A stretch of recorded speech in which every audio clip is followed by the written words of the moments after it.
Welcome to Bedtime Story Lounge, a soft, quiet place for grown-ups to rest, unwind, and fall gently into sleep. Tonight's story will take you aboard a night train, a calm, dreamlike journey through the dark as the wheels turn and the countryside drifts by. But first, let's begin by slowing everything down.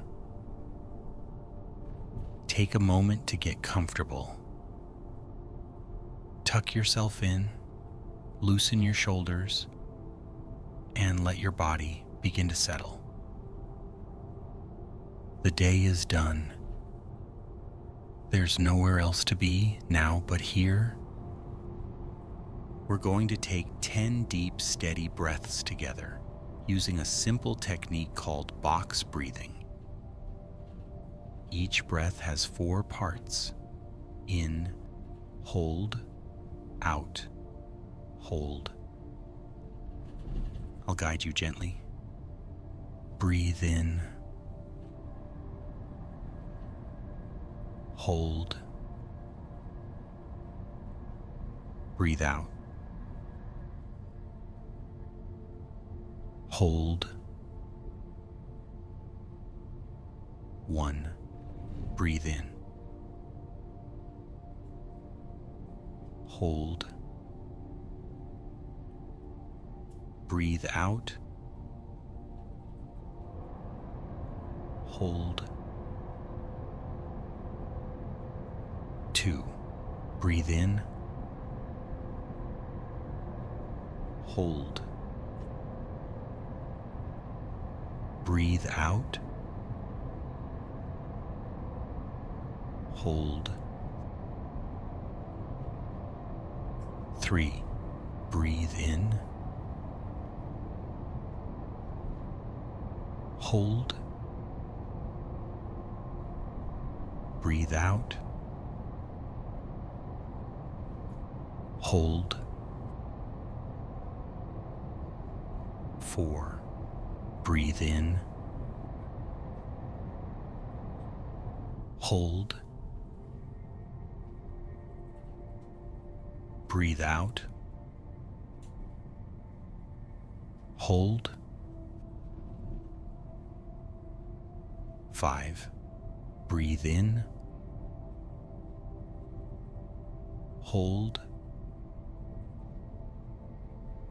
breathe out, hold. 6. Breathe in, hold, breathe out, hold. 7. Breathe in, hold, breathe out, hold. 8.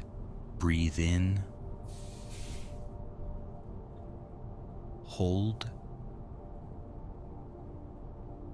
breathe out, hold. 9. Breathe in, hold, breathe out, hold. 10. Now take one final breath in and a long, slow exhale out. Let everything soften. Let's move your attention through your body now. A gentle scan to help release any last pockets of tension. Begin at the top of your head. Soften your forehead.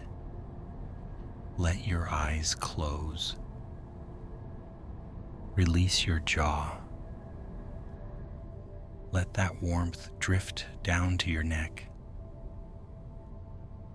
across your shoulders and into your arms.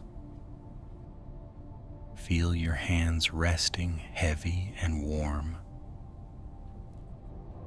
Now bring your awareness to your back. Let your spine lengthen, your chest soften, your belly rise and fall. Let that sense of stillness reach your hips, down through your legs, all the way to your feet. You are held, supported, safe. You can imagine you're already on the train, cocooned in your seat, wrapped in soft fabric, the outside world drifting gently by.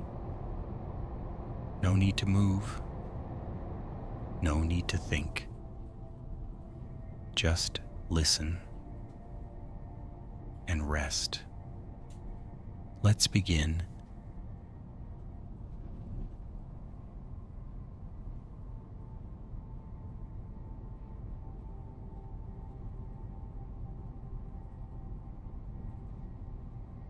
The train pulls into the station with a long, low sigh.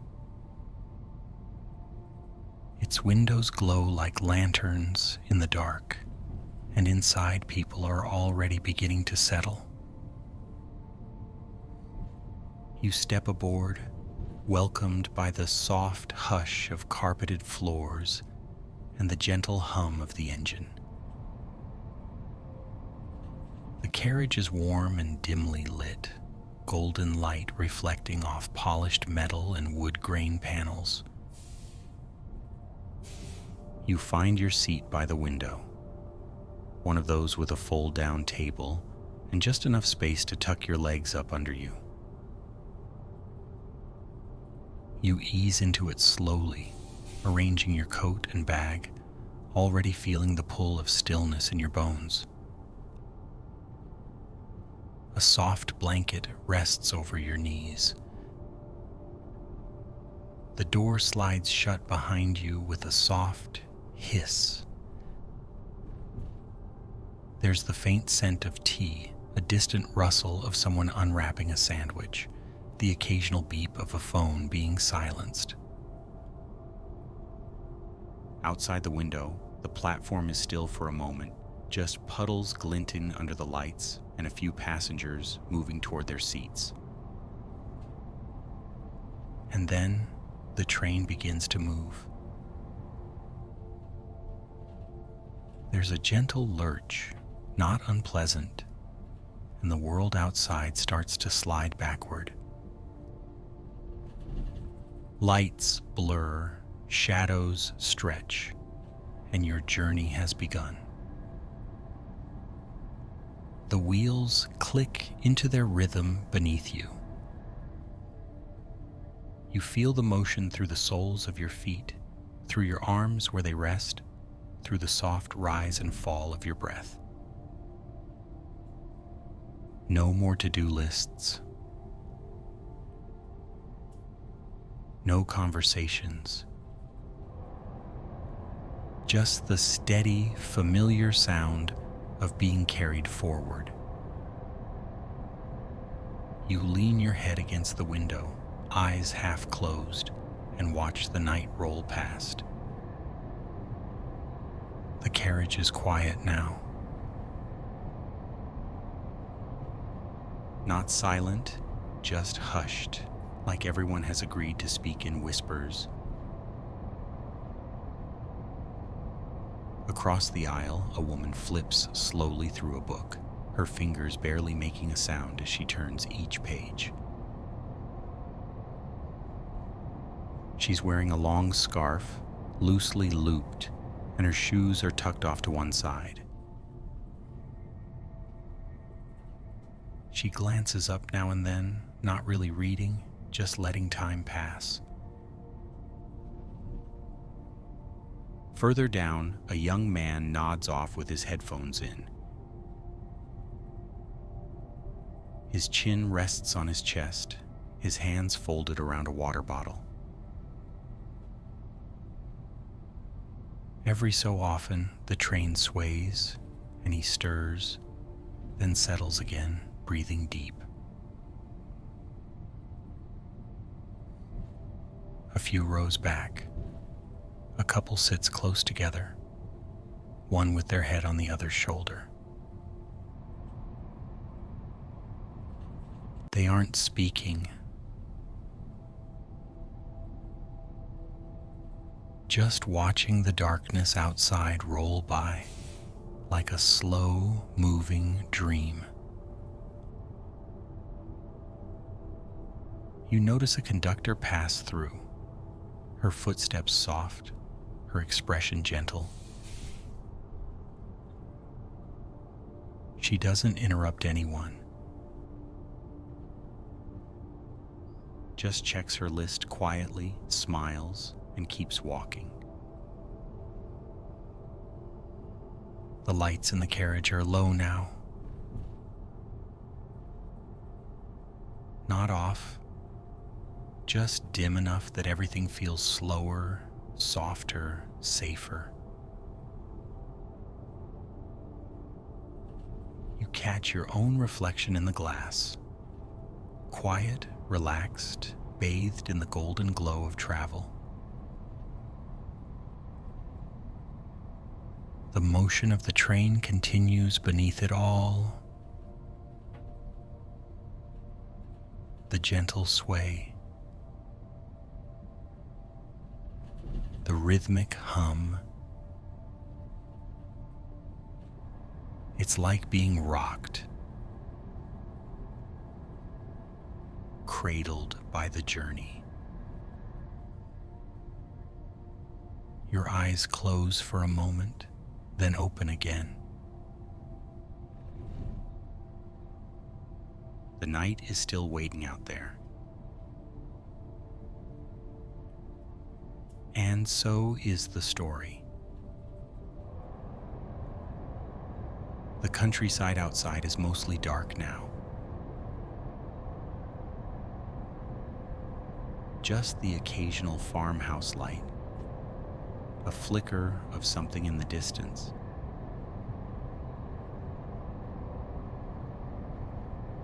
But mostly it's shadow and sky, stretching far in every direction.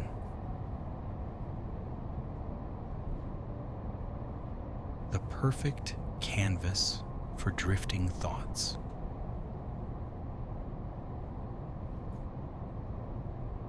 And so your mind begins to wander.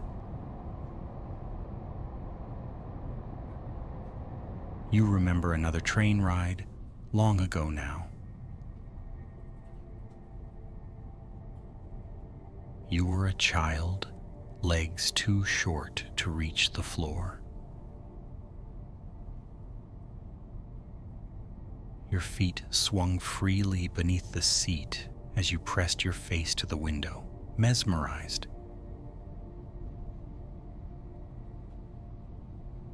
The world felt enormous then. Every passing field a mystery, every tunnel an adventure.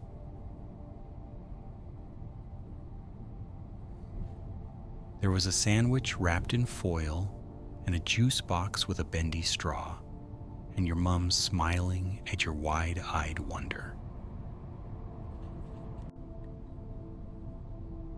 You remember the way the seat itched through your jumper.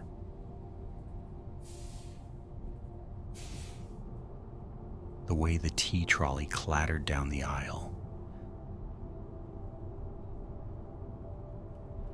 The way the train moved, not just forward, but up and down, side to side, like a lullaby in motion.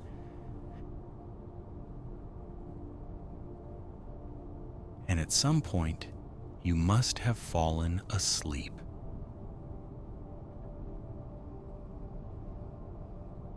Because when you woke, the carriage was darker, quieter.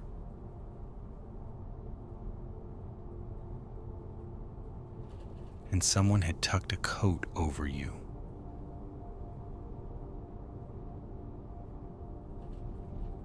You don't know who, but it stayed with you, that feeling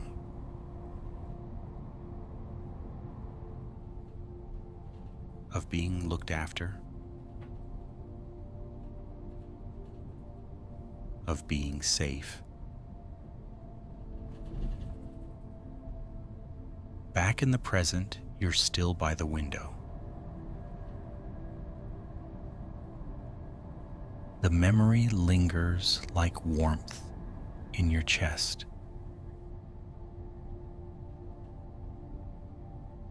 The kind you don't need to hold too tightly.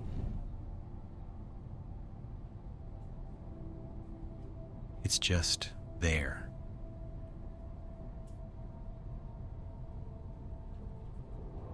Like the rhythm of the train.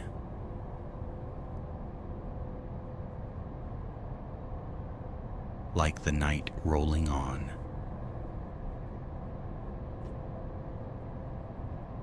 The train moves on, steady and sure.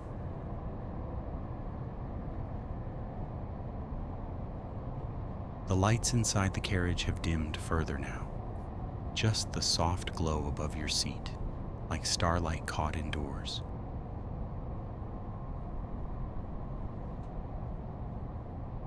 Your body has grown heavier in the best way.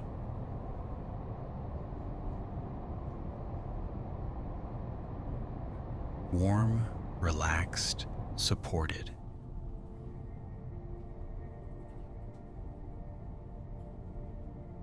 You shift just a little, tucking your blanket in closer, letting your head rest fully against the cushioned seat.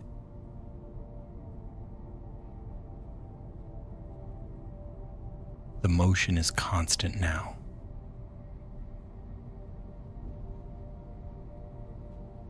Not fast.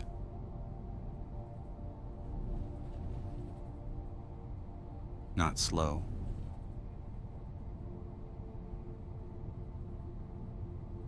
Just right.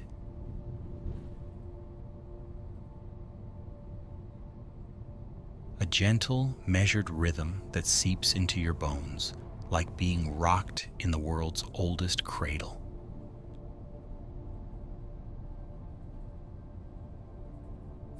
Outside, the landscape is blurred into shadow.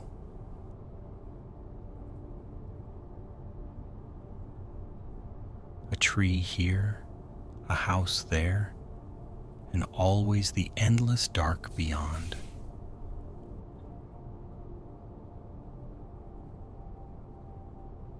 It's beautiful in its own quiet way, how the train keeps going even when you don't need to.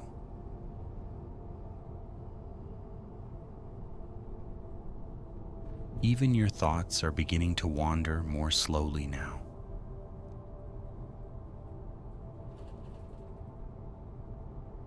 Less like stories, more like impressions.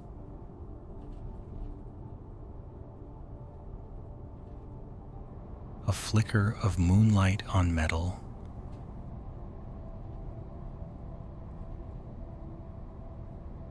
The hush of voices behind a door.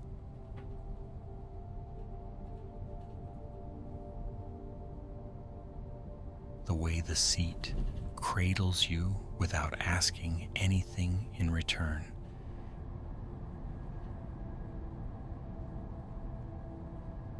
You remember distantly that tomorrow you'll arrive somewhere.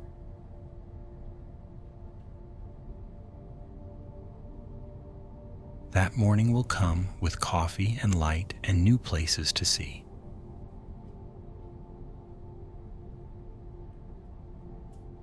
But not yet.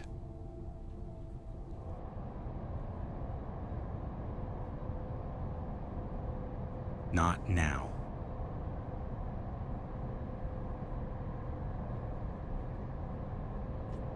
Now is for letting go.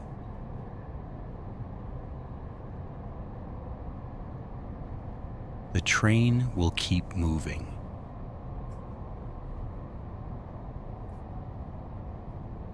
The tracks will hum.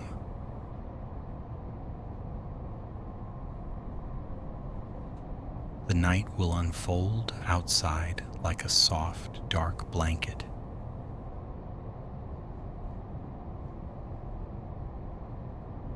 And you can rest.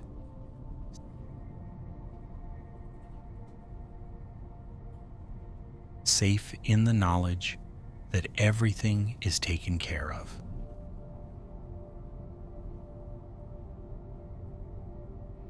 All you have to do is sleep.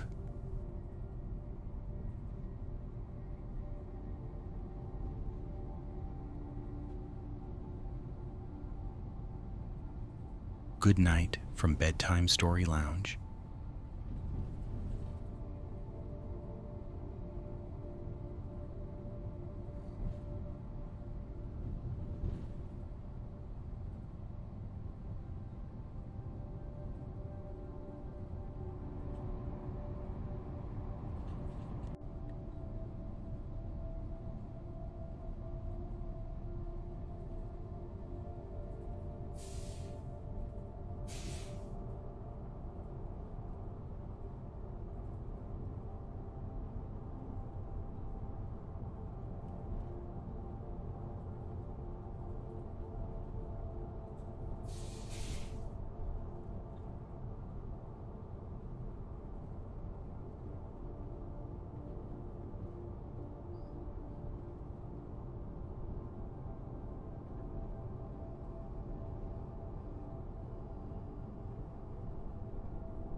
Welcome, and thank you for joining me tonight at the Bedtime Story Lounge. Outside, the mountains are wrapped in winter hush, snowfall drifting in slow spirals, lantern light catching on every flake. Tonight, we're boarding a quiet night train together, the last train through a high, snowy pass, a gentle homeward journey beneath a sky of pale blue glow. Settle in now. Let the soft stillness of the night surround you, just as the snow surrounds the sleeping mountains. If you enjoy stories of quiet winter journeys, tales of soft lantern light, knowing companions, and winding paths through snow-lit mountains, pause here before you drift off to sleep and subscribe for more. Let's make sure you can find this quiet refuge again. And tell me, if you'd like, where are you listening from? And what are you grateful for this evening? Good. Let's take a slow breath together and step gently toward rest. We'll begin with a simple box breathing exercise. 4 counts in, 4 counts held, 4 counts out, 4 counts still. Imagine the breath moving like the train itself, steady, quiet, unhurried, gliding through soft snowfall as lantern light warms the carriage within. When you're ready, follow along. Breathe in. Hold. Breathe out. Hold. Breathe in. Hold. Breathe out. Hold. Breathe in. Hold. Breathe out. Hold. Breathe in. Hold. Breathe out. Hold. Breathe in. Hold. Breathe out. Hold. Breathe in. Hold. Breathe out. Hold. Breathe in. Hold. Breathe out. Hold.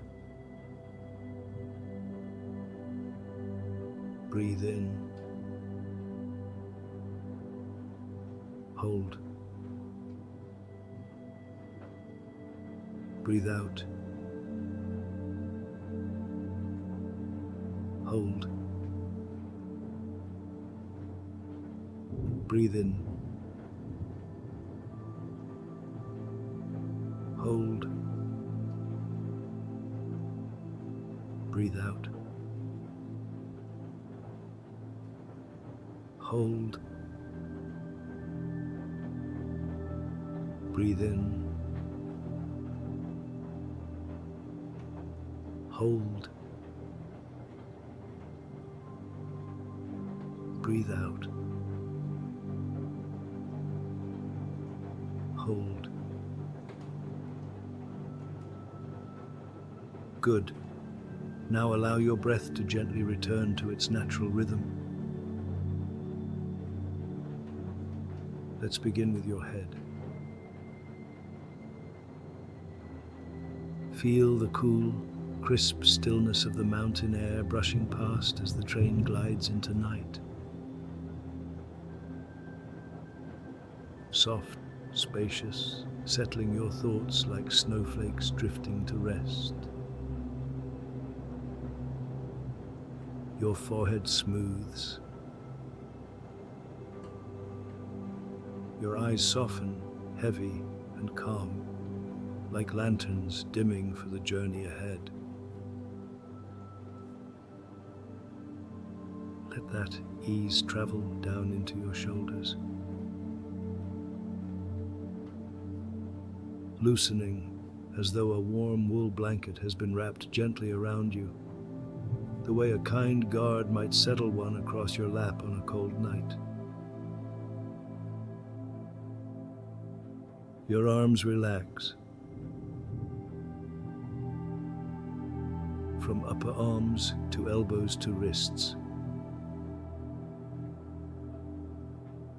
as if warmed by the glow of the carriage lamps, steady and golden against the blue night outside. Your chest opens softly, breath moving like the gentle sway of the carriage on its rails. Let it ebb and flow without effort. Your belly softens, calm and unguarded, like a quiet moment at the window, watching snow gather on the pines. Now your hips and pelvis. Release any tightness there. Imagine leaning back into a well-worn seat, cushioned and safe, the hum of the mountain song barely audible beneath you. Your legs grow heavier, thighs sinking into softness, calves letting go,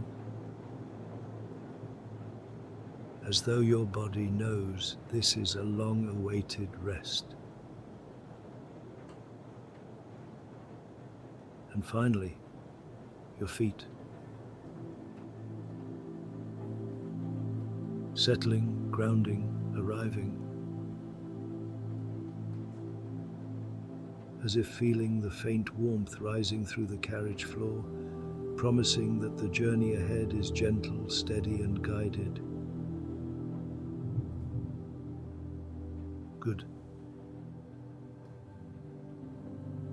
You're ready now. The night is quiet, the mountains waiting, the train lantern glowing through falling snow. Let's step aboard.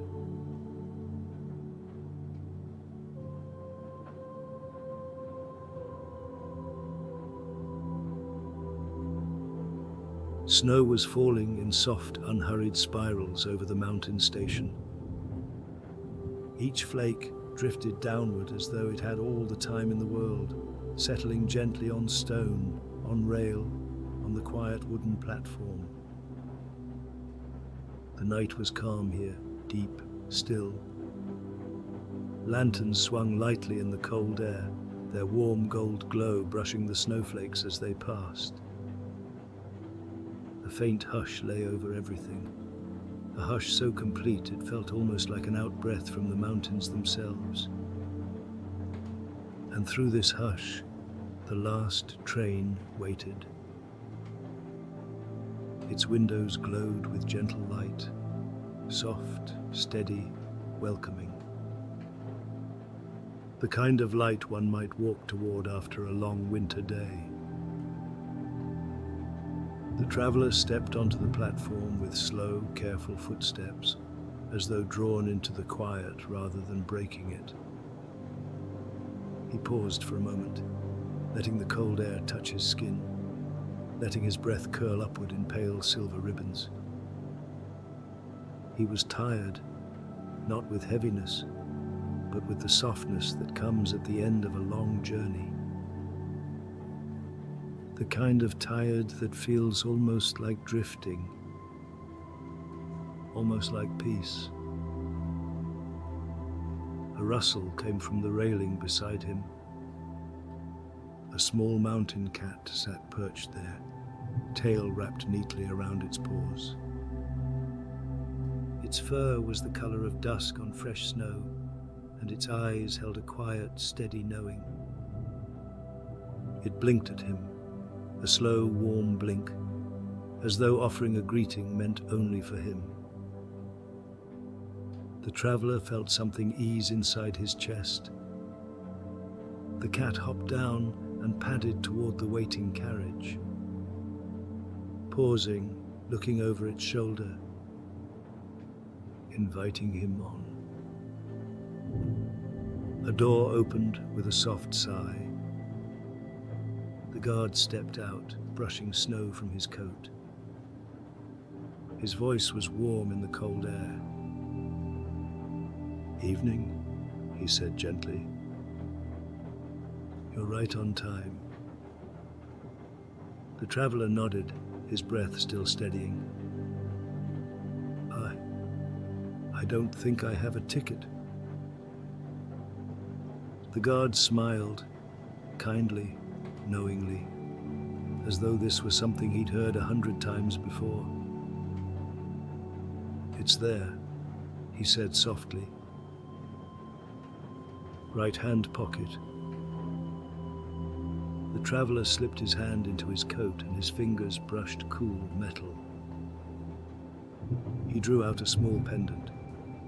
Silver, simple, familiar, in a way he couldn't explain. He frowned gently at it, puzzled but untroubled. The guard gave a small nod, as though this was exactly as it should be. "Head aboard," he murmured. "It's a good night for the journey." Warm air drifted from the open door, the scent of pine and lantern oil, and something like the memory of home. The cat slipped inside first, tail held high. The traveler followed, leaving the quiet, snow-wrapped platform behind. As the door side shut behind him, he exhaled, a long, gentle breath, and felt something in him begin, at last, to settle.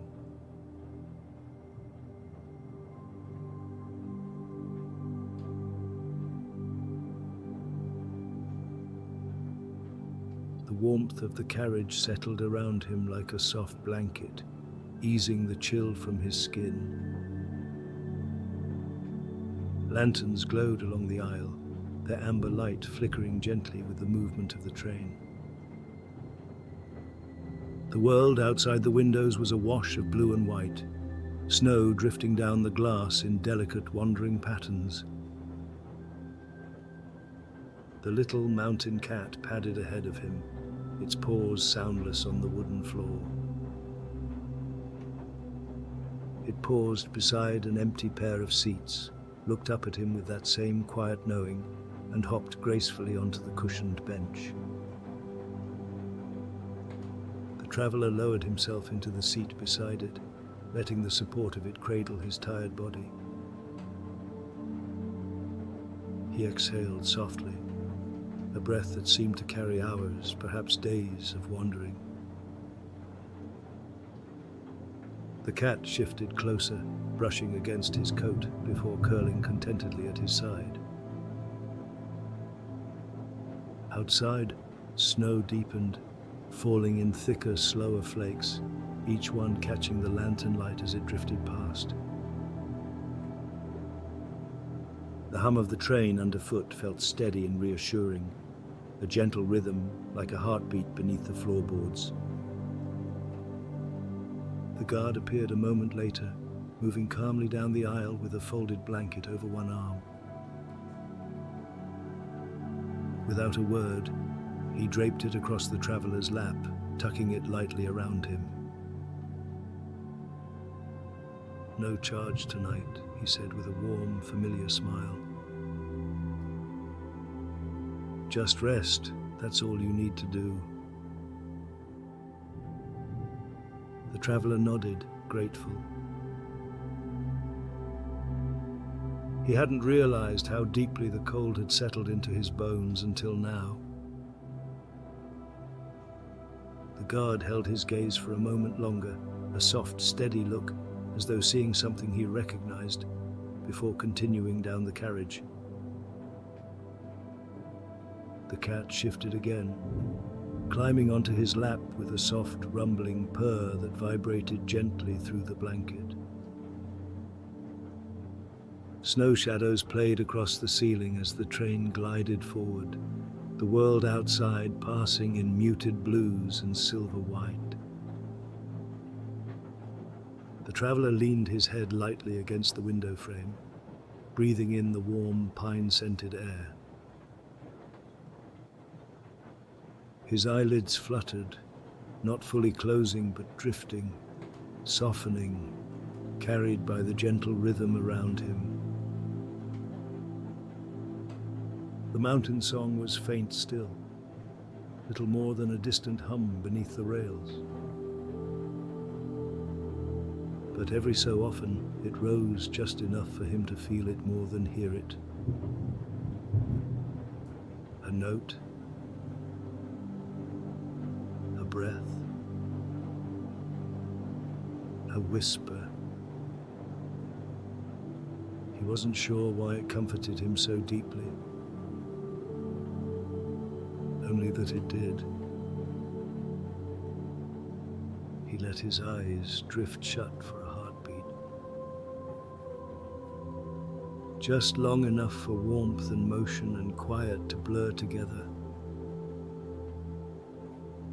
And when they opened again, the cat was still there, watching him with patient, steady eyes. He smiled.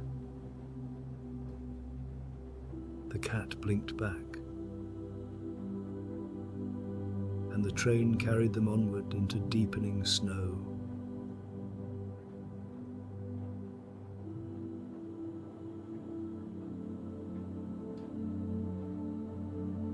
The train slid deeper into the mountains, the tracks curving gently toward a narrow ravine ahead. Outside the window, the world seemed to draw closer. Dark pines leaning in, branches heavy with fresh snow. The snowfall thickened, drifting in slow curtains of silver white that softened the edges of everything they passed. The traveler watched as the trees pressed nearer, their tall silhouettes rising like quiet guardians along the line.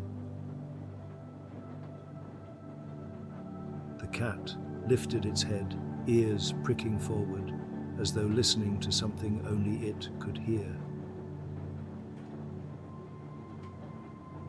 A moment later, the train entered the ravine.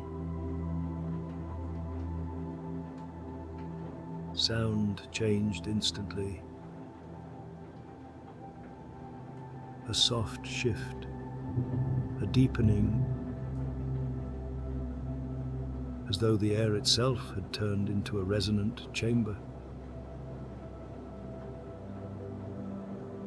The hum of the rails stretched out into long, gentle echoes. And beneath those echoes, another sound emerged. A calm, distant resonance, low at first, then shaping itself into the faintest echo of a choral hymn. The traveller stilled, breath softening without him meaning it to. The mountain song, not imagined, not loud, just there, woven through stone and snow and shadow. The lanterns in the carriage flickered as the sound passed beneath them, as though responding to something ancient and gentle beneath the tracks. Light shimmered briefly on the ravine walls, not bright, not sharp, just a soft glinting, like moonlight caught in crystal. Snowflakes spiraled past in delicate glittering trails, each one illuminated for a heartbeat before drifting away again. The cat rose and crossed his lap, settling on the other side of him with a small, weighty sigh. The traveller placed a hand along its back, the warmth beneath his palm grounding him as the train moved through the echoing pass.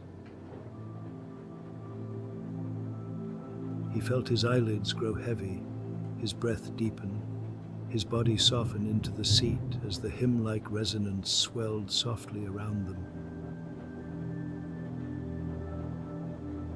For a moment, he wasn't sure if he was seeing the ravine walls or dreaming them, the boundary between the two growing quiet, thin, peaceful. A faint movement drew his gaze.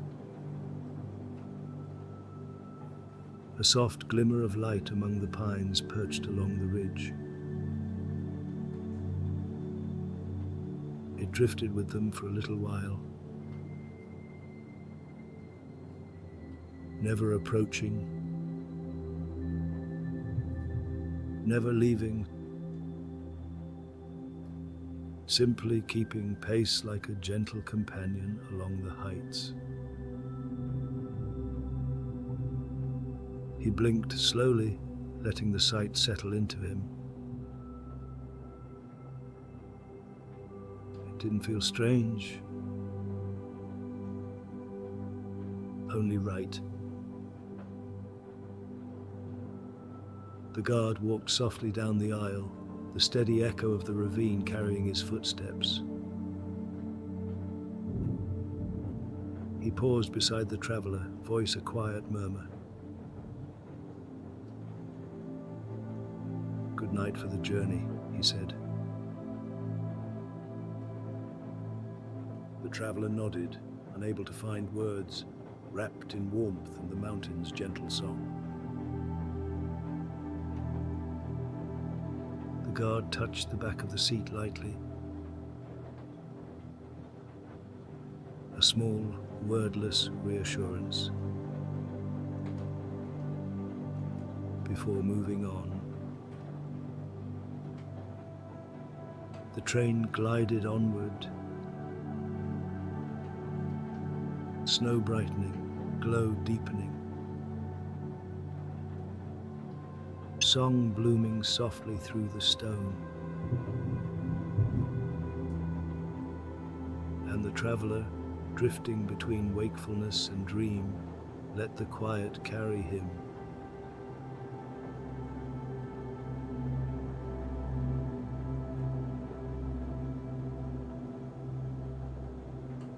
The ravine widened slowly, the walls drawing back until the train was once again moving through open, snow-laden air.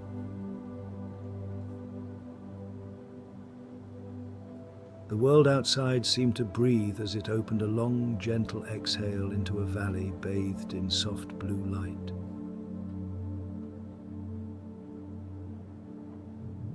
Pines thinned.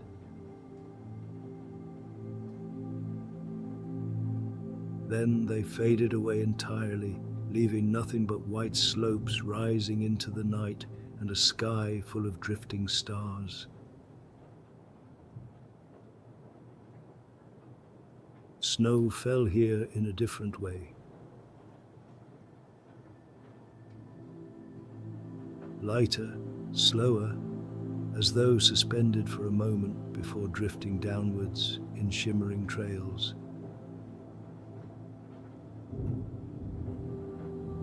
The traveler leaned closer to the glass, breath misting lightly across it, watching each flake glow as it passed through the reach of the carriage lanterns.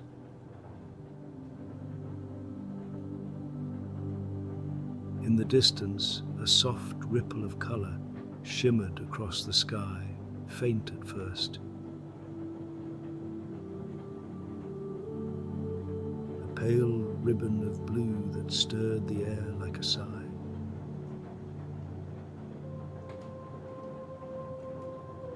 The cat lifted its head again, eyes following the movement of the light as though greeting something familiar.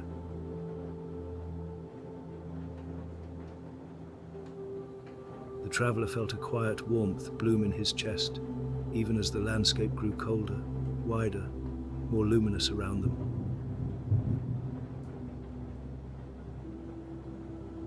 The mountain song had changed too.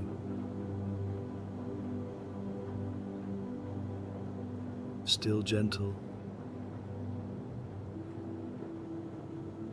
still distant, but now layered with a slow, airy harmony, as if the wind itself were humming along.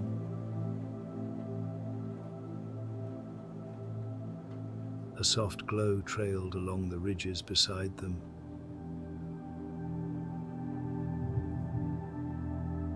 A drifting presence that stayed with the train as it climbed higher.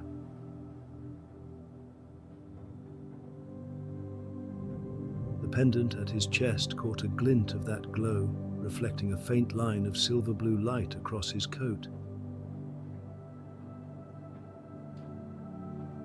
He touched it without thinking, feeling the cool metal beneath his fingertips warm ever so slightly in his hand. Up ahead, the valley curved into a higher, narrower pass, the rails threading gently between the white slopes. The sky above it brightened with a second ripple of color.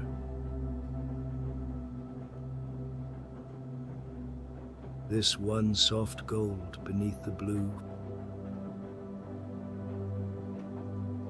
folding into it like layers of quiet light. The guard appeared once more, hand resting lightly on a seat back as he steadied himself with the motion of the train.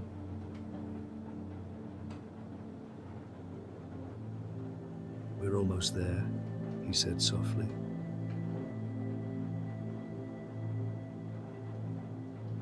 His voice blended with the hush around them, warm and certain.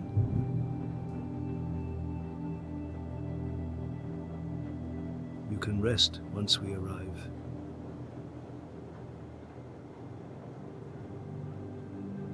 The traveler nodded, though he wasn't entirely sure what he was agreeing to.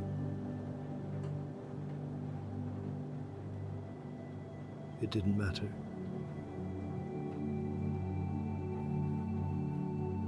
It felt right.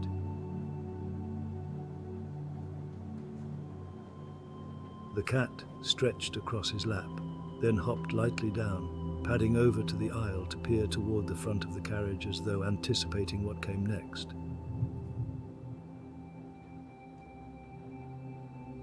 Outside, the snow began to glitter.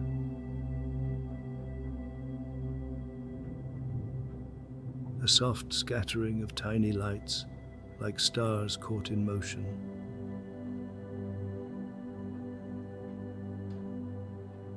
The air beyond the window thickened with a luminous shimmer, pale blue shifting gently toward gold and back again.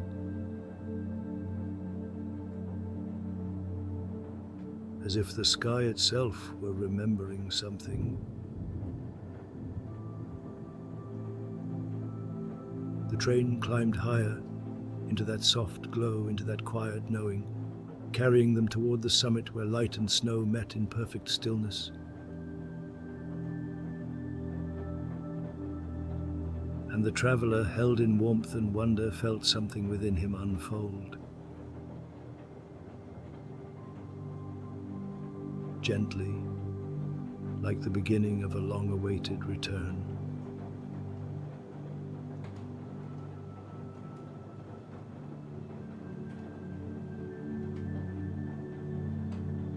The train began to slow as the snowy world around them brightened into a soft, shifting glow.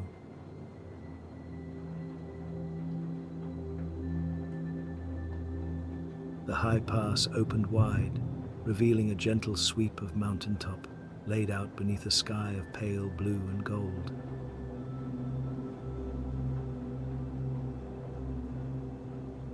Light shimmered in slow waves,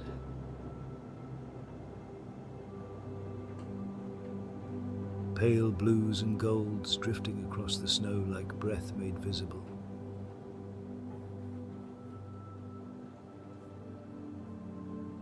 The traveller watched, mesmerized, as the glow deepened with the train's arrival, as though the mountains themselves were greeting him.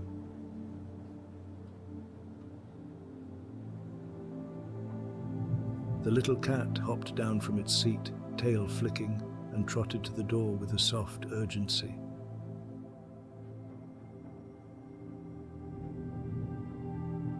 The carriage lanterns dimmed to a warm hush as the train came to a gentle stop.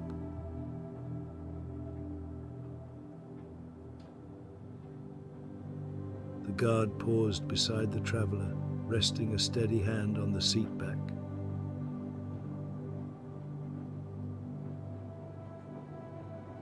"Here we are," he murmured.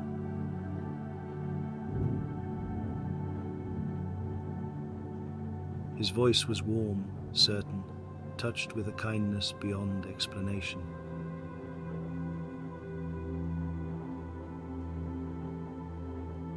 "You're home now."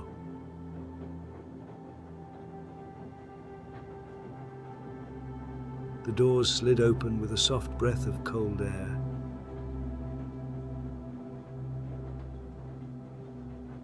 Fresh, clean, tinged with the faintest scent of pine and snowlight.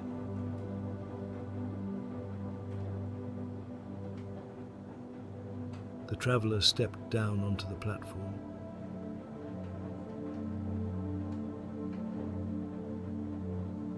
Snow cushioned his boots, glowing softly beneath each step.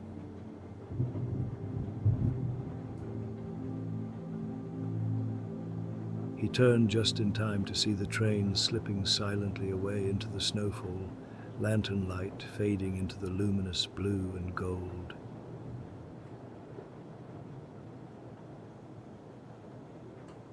No whistle.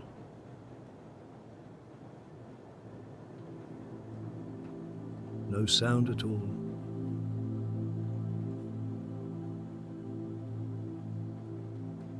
Just a quiet departure, as gentle as an exhale.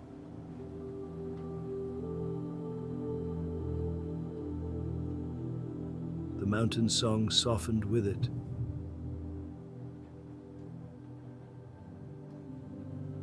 A distant hum folding itself back into the stillness of the high pass.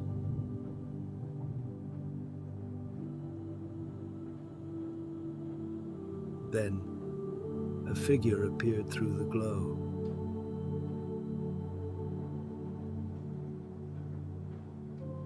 A woman stepping across the snow with slow, familiar grace.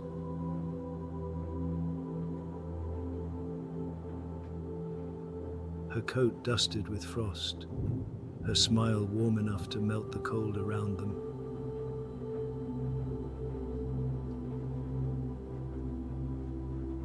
He knew her immediately, with a certainty that reached deeper than memory.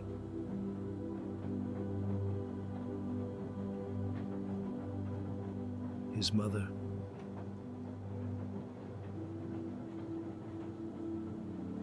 She came to him without hurry, without surprise.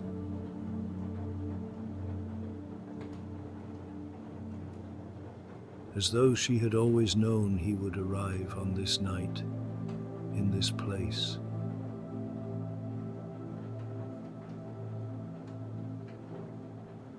He stepped toward her.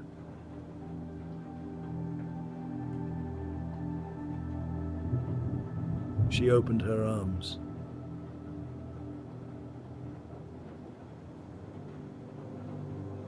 And they embraced beneath the shimmering sky.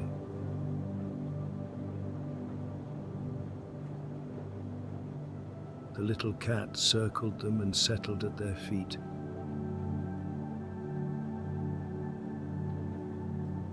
Tail brushing lightly against their boots.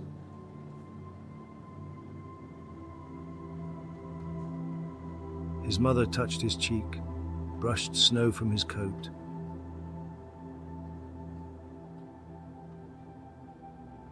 And smiled with a warmth as steady as the lanterns he'd left behind.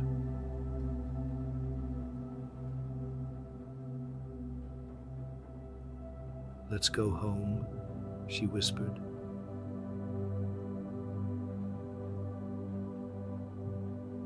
She turned toward the glowing snowfield.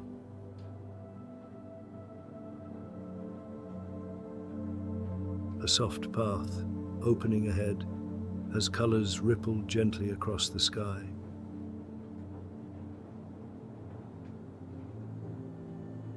He walked beside her, the cat padding quietly at their heels.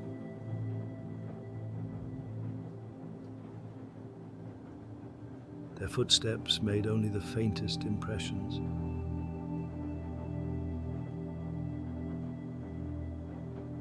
As though the mountain itself held them lightly.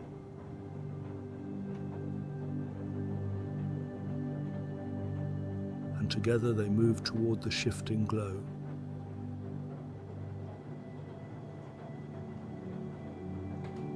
Blue to gold.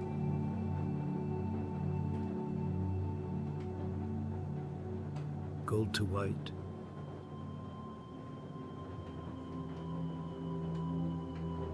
Soft as breath.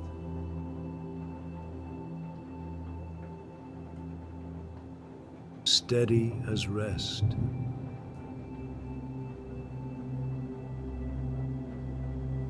A light that welcomed them with every step.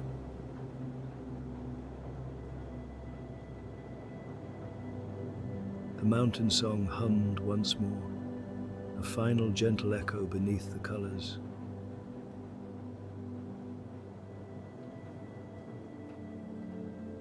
And then all was stillness.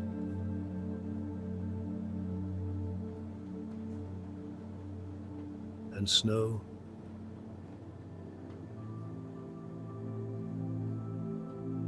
And home.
Hello, and welcome to Bedtime Story Lounge. This is your quiet place, a space to rest, to soften, to let go of the day that's been. If you enjoy gentle stories like this one, subscribe to the channel and let each new tale find you when you're ready.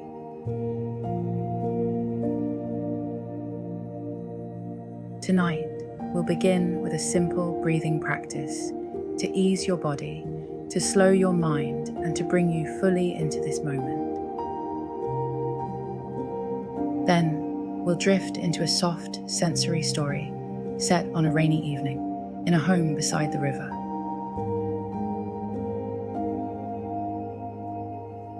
But first, let's breathe.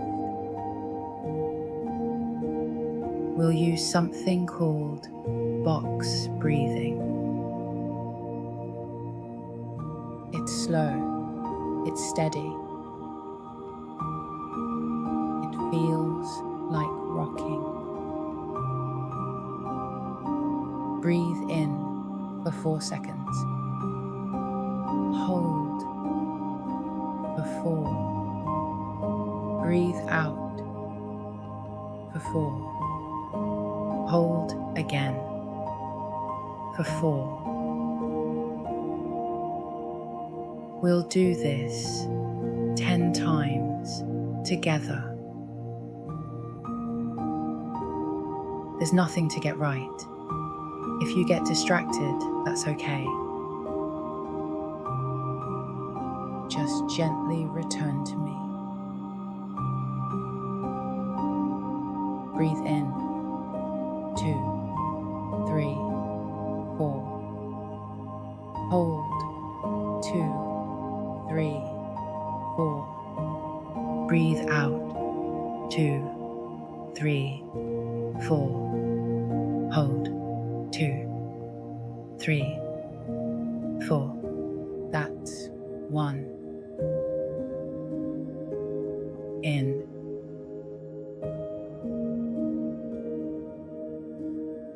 Hold.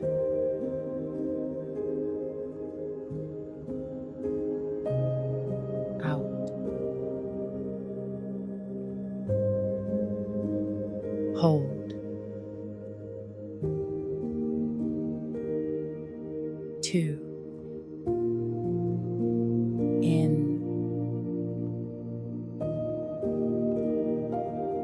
Hold.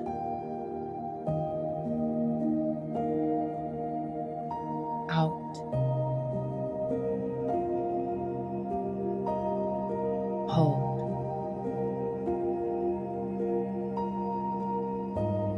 3.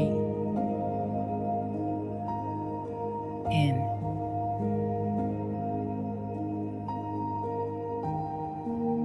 Hold.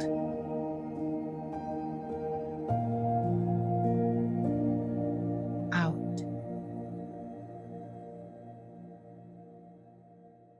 Hold.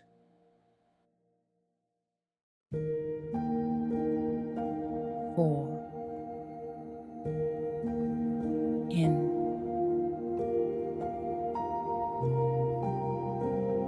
Hold.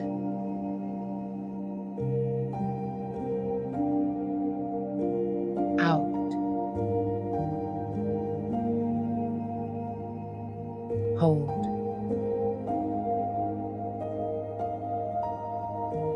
5.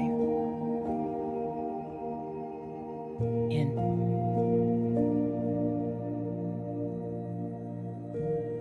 Hold.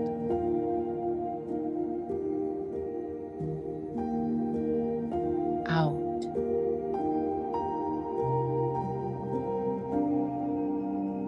Hold. 6. In.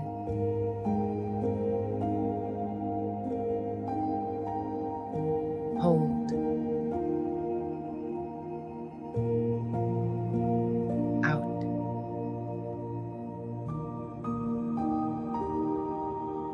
Hold. 7.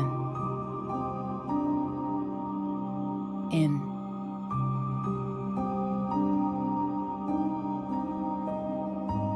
Hold.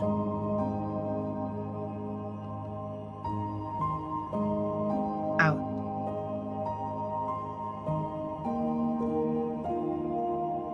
Hold.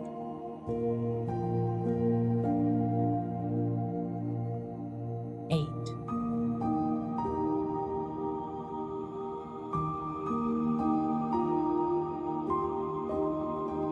Hold.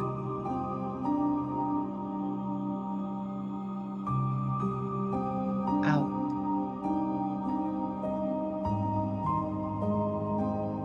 Hold.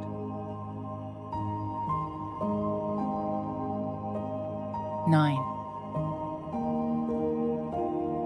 In. Hold.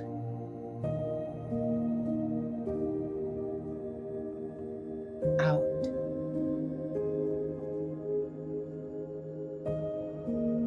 Hold. 10. Good. You are safe. You are warm.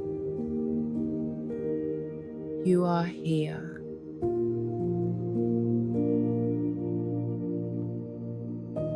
Now that your breath is steady, we'll let the body follow. Close your eyes if you haven't already.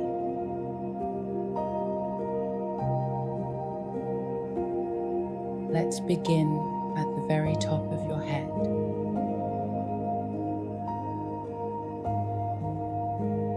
Feel the soft crown of your scalp relax.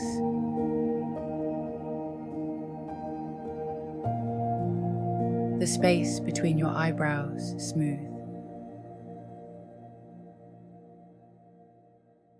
Your eyelids grow heavy and still. Unclench your jaw.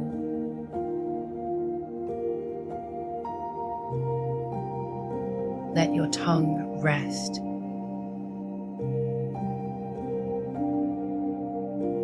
Let your ears soften into silence. Drop your shoulders.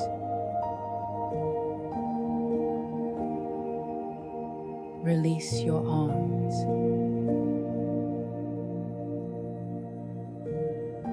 Let your hands grow warm and loose. Your chest rises and falls.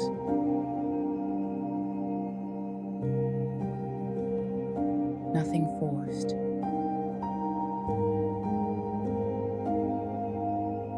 Nothing held.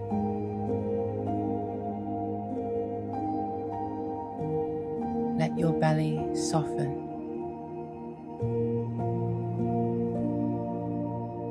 Let it take up space.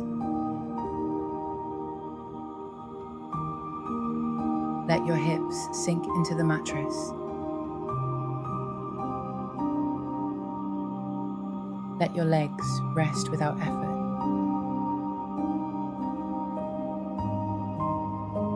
Your ankles.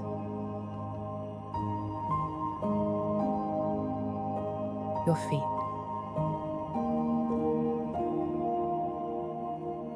All soft.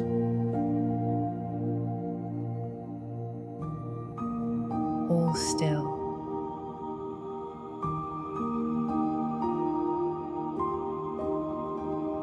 You don't need to do anything now.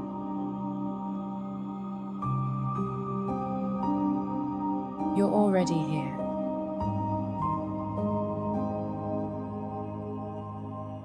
This is your time to rest.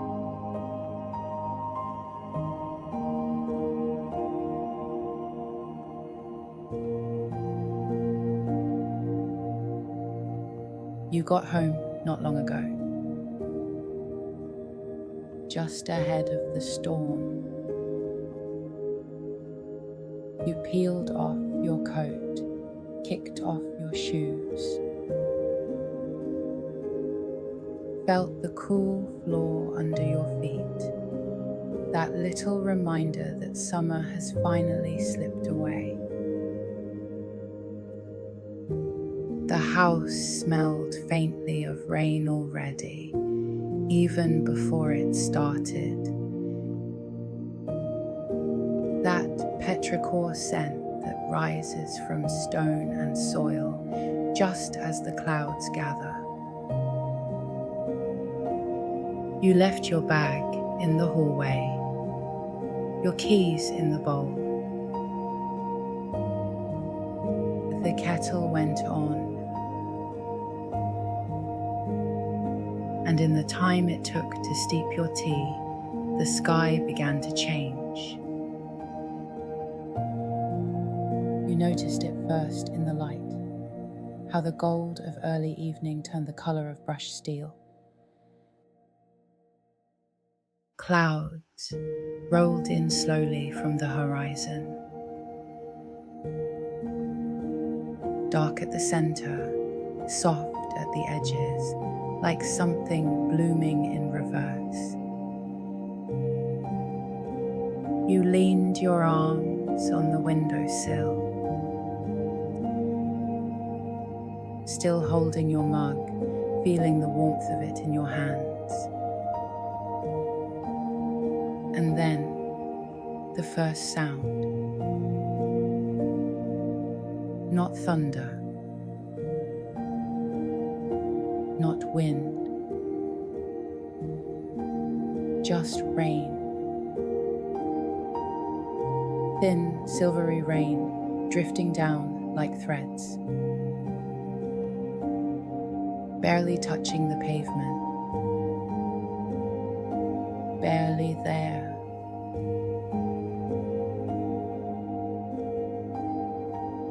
Beyond the glass, the river shimmered. A mirror, softened by each raindrop's touch.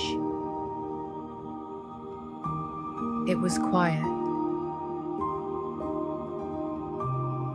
Even the traffic seemed slower, muted, as though the world had paused just for this. You watched the ripples bloom and vanish on the water. Watched the sky knit itself into deeper greys. The clouds, now almost purple at the edges, heavy, sleepy, settling in.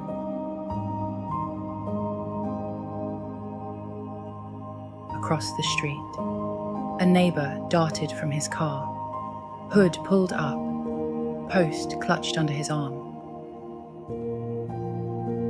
Someone passed with an umbrella, green, with a wobbly spoke. A child in wellies jumped in a puddle, and you heard the gentle shout of a parent trying not to laugh. These tiny moments, so ordinary, so comforting, like watching a snow globe without the glass. And through it all, the rain kept falling. Not hard, just steady, like meant to go on all night.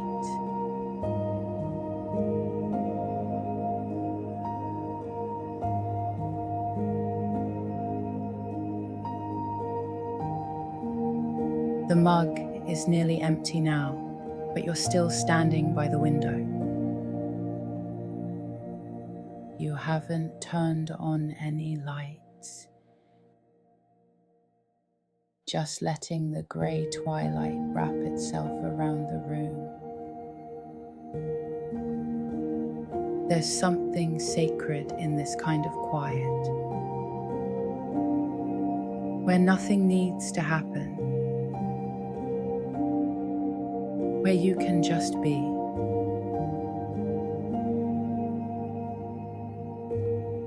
The rain has found its rhythm now. A steady murmur on the roof. A hush against the glass. You can hear the river too. Not clearly, but there's a texture to the sound beneath the rain. Like a lullaby that lives under the surface of everything. And then you remember that first winter you started seeing each other. Back when everything felt both fragile and electric. When you lived 2 cities apart and fell asleep to the sound of each other's voices on the phone. You'd record little things. A poem. The whir of a bus pulling away. The view from a train window. And the rain. Always the rain. You'd press record and hold the phone near the open window. Let the sound of it do the talking. Let it say, I'm here. I'm thinking of you. Sleep well.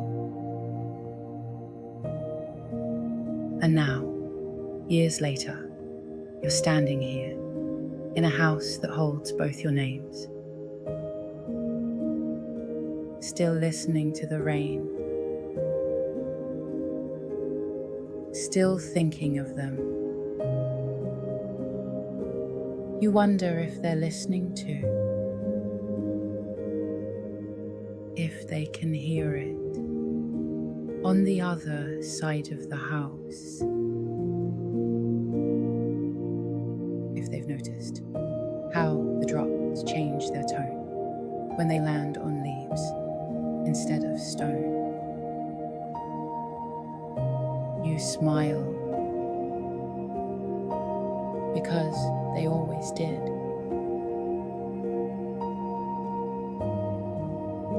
Your breath has slowed. Your shoulders have softened. The day is far behind you now. And the rain is still falling. Soft and steady. Like it's always been there. Like it's only for you.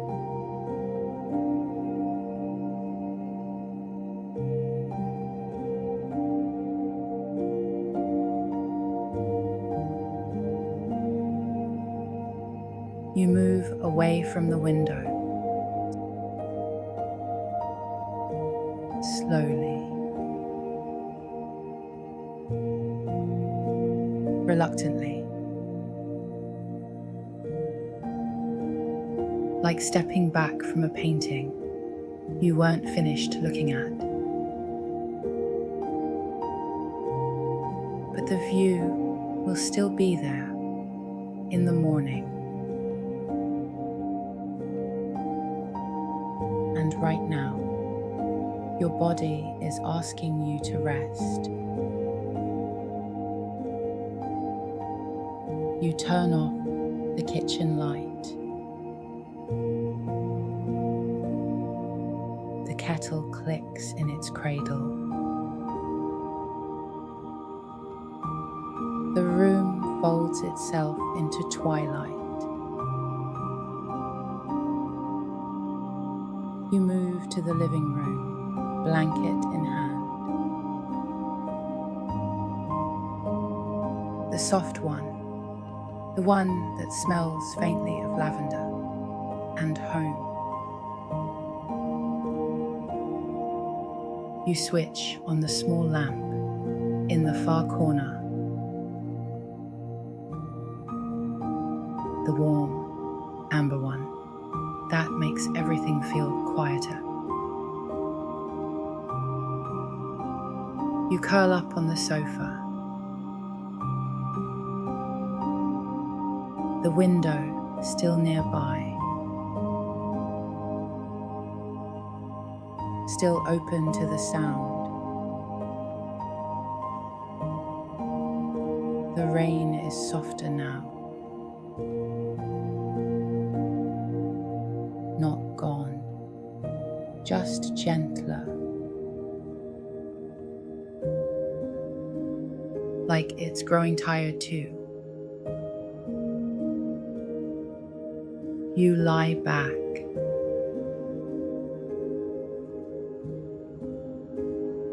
Feel the weight of the blanket settle.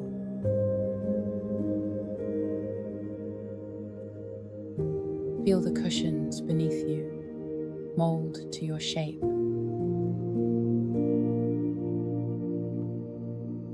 You can still hear it, the hush of water on rooftops.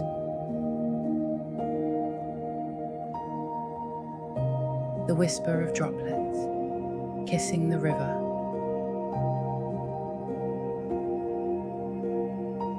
The breath of a breeze threading through tree branches.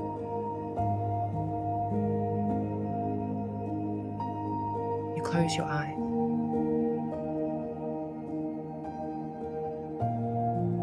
And somewhere in the house, you hear the faint sound of footsteps.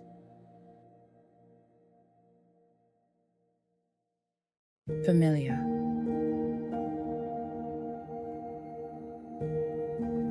Unhurried.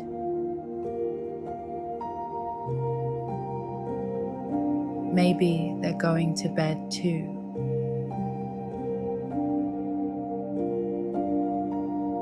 Maybe they'll peek in on you.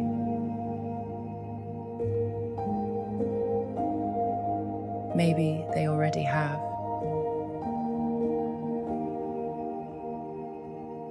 The air smells like rain now. Like mist. Like whetstone and green things.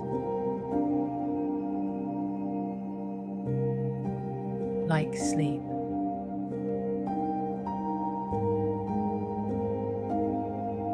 And maybe, if you listen closely, you'll hear the last soft roll of thunder far, far away.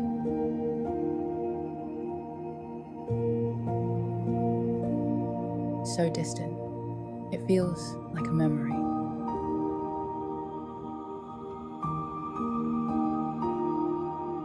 Let it fade.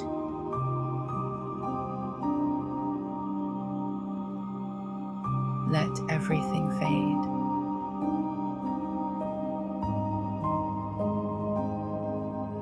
Let your breath slow.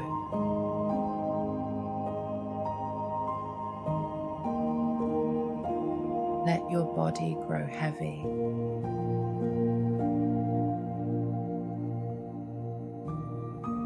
Let the rain carry you to wherever it is you go when you dream.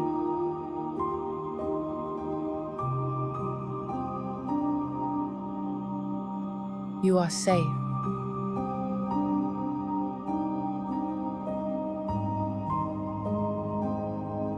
You are warm.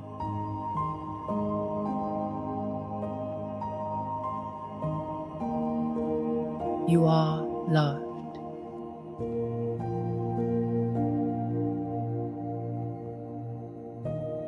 stay here.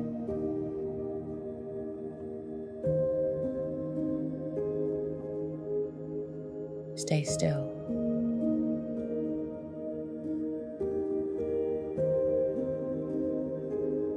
And sleep.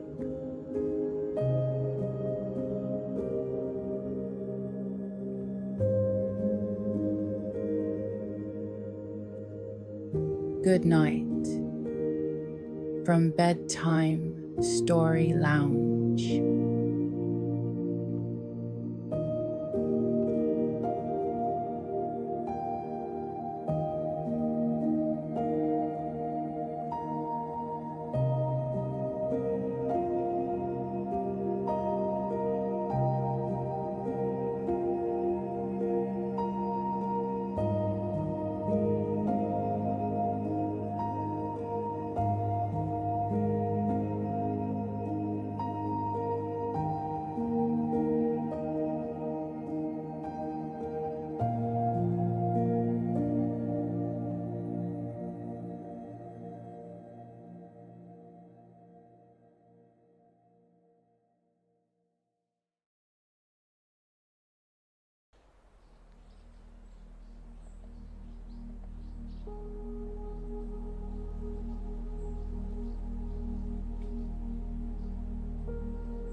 Welcome, dear listener, to Bedtime Story Lounge. Tonight, we step softly into an ancient forest where dusk gathers beneath towering trees. The air cools, colors fade from gold to violet, and a hidden hollow waits, sheltering, protective, alive with quiet presence. This is a place of stillness and ritual, where memory lingers like roots beneath the soil. If you enjoy stories of sacred stillness, tales of moss, moonlight, and gentle ritual, do give this video a like and subscribe for more. It helps others find our little corner of calm. And tell me, if you'd like, what are you grateful for this evening? Before we step into the hollow, let's prepare with a simple breathing exercise. This is called box breathing, a slow rhythm like the steady rise and fall of wind through the trees. We'll breathe in for a count of 4, hold for 4, breathe out for 4, and hold again. Just follow my words. Breathe in. Hold. Breathe out. Hold. Breathe in. Hold. Breathe out. Hold. Breathe in. Hold. Breathe out.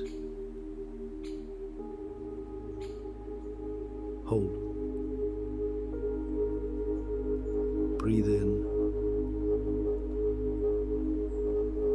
Hold. Breathe out. Hold. Breathe in. Hold. Breathe out.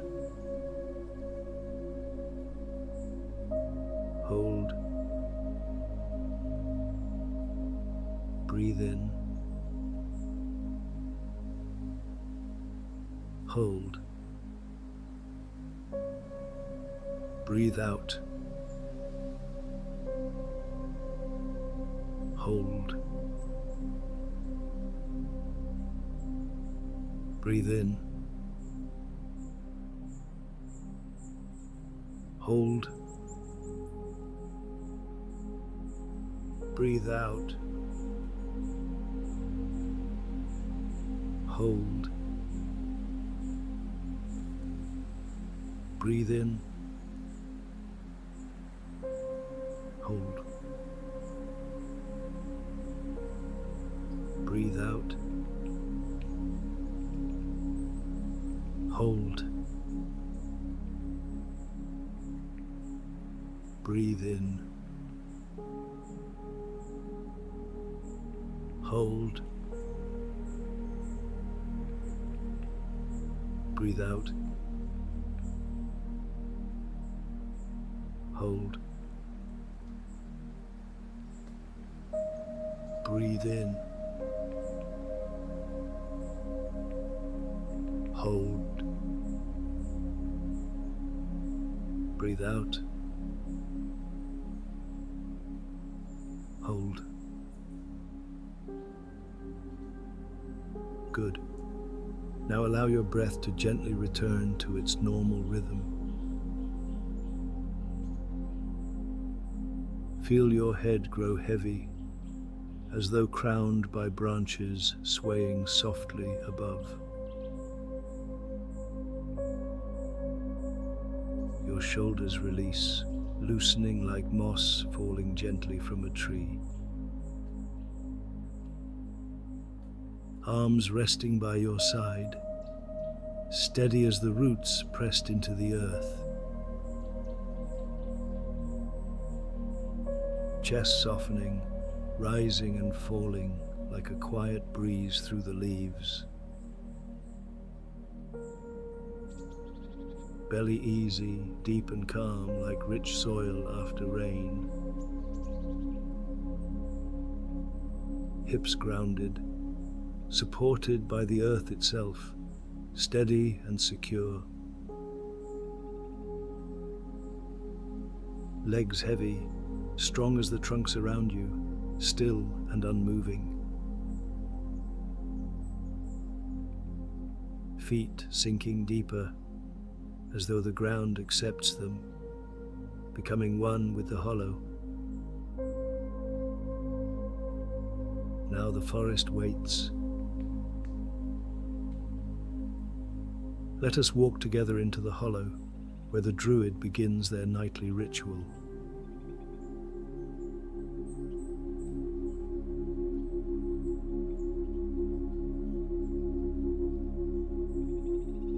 The forest gathers itself close as dusk settles.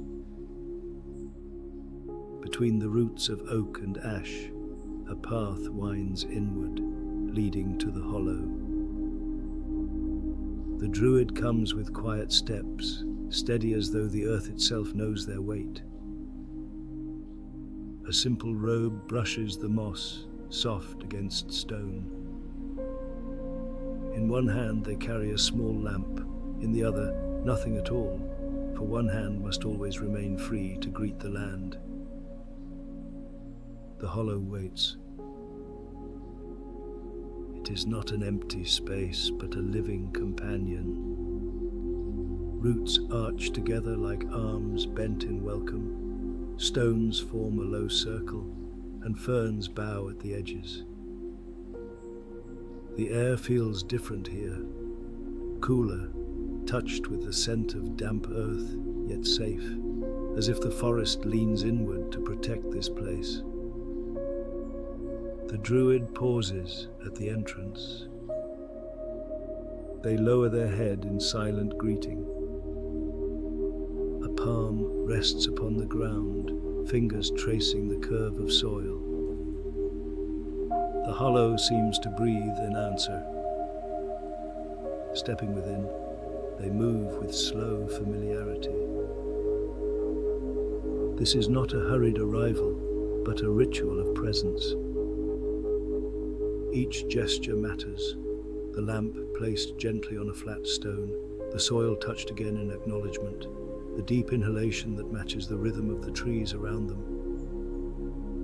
Here, in the hollow, they are never alone. The Druid lingers at the edge of the space, listening. Above, the canopy is dense, oak, ash and beech interwoven, yet here and there a gap opens, offering a glimpse of the sky. Faint streaks of violet and rose drift through, the last colours of the day. A single star already glimmers, framed by branches like a jewel in a crown. The air shifts.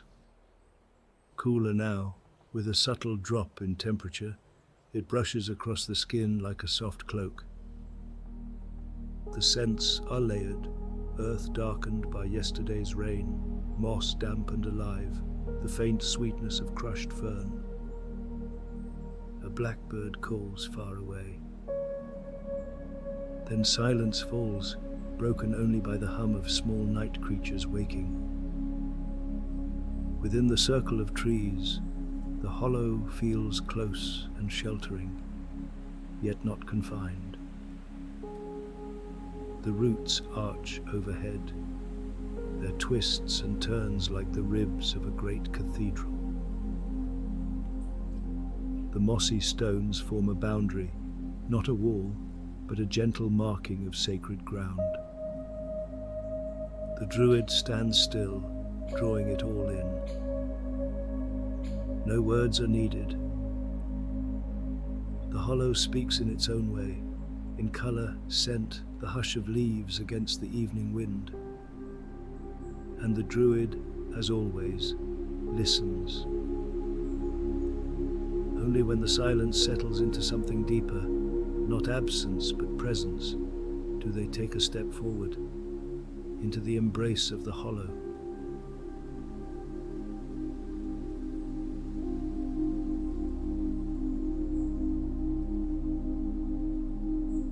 The Druid kneels upon the mossy ground, lowering themselves with care. The circle is not grand, only soil, stones and roots, but in its quiet, it holds all the weight of the world. One hand presses firmly into the earth. Fingers trace a slow pattern, a spiral drawn not for others to see, but to remind the self of the endless turning of life. The soil is cool, faintly damp, yielding beneath the touch. From the small pouch at their side, the Druid scatters dried herbs into the spiral, leaves gathered at dawn, fragrant even now as they crumble. They are gifts to the hollow, returned to the place they were born. The other hand lifts to the lamp. A flame is coaxed alive with practiced ease, soft and steady. It is not bright, only a glow, enough to catch the curve of the stones and the shimmer of dew on the moss. Shadows lean inward, as though the forest bends to see. For a moment, the Druid simply breathes. Inhale, long and steady, as though drawing in the scent of earth itself. Exhale, slower still, releasing back to the air that stirs the leaves. Then, with both hands free, they raise their arms just slightly, not to command, but to acknowledge. A bow of the head, a breath drawn deep, a pause,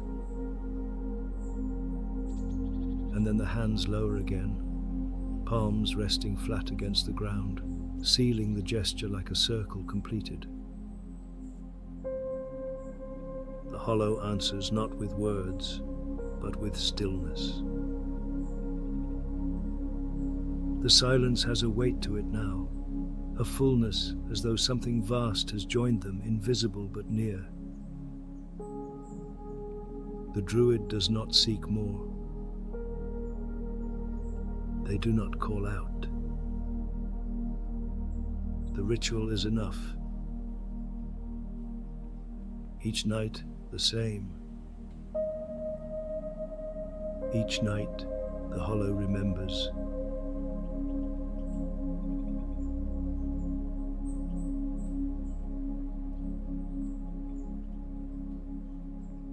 The flame flickers a little, then steadies.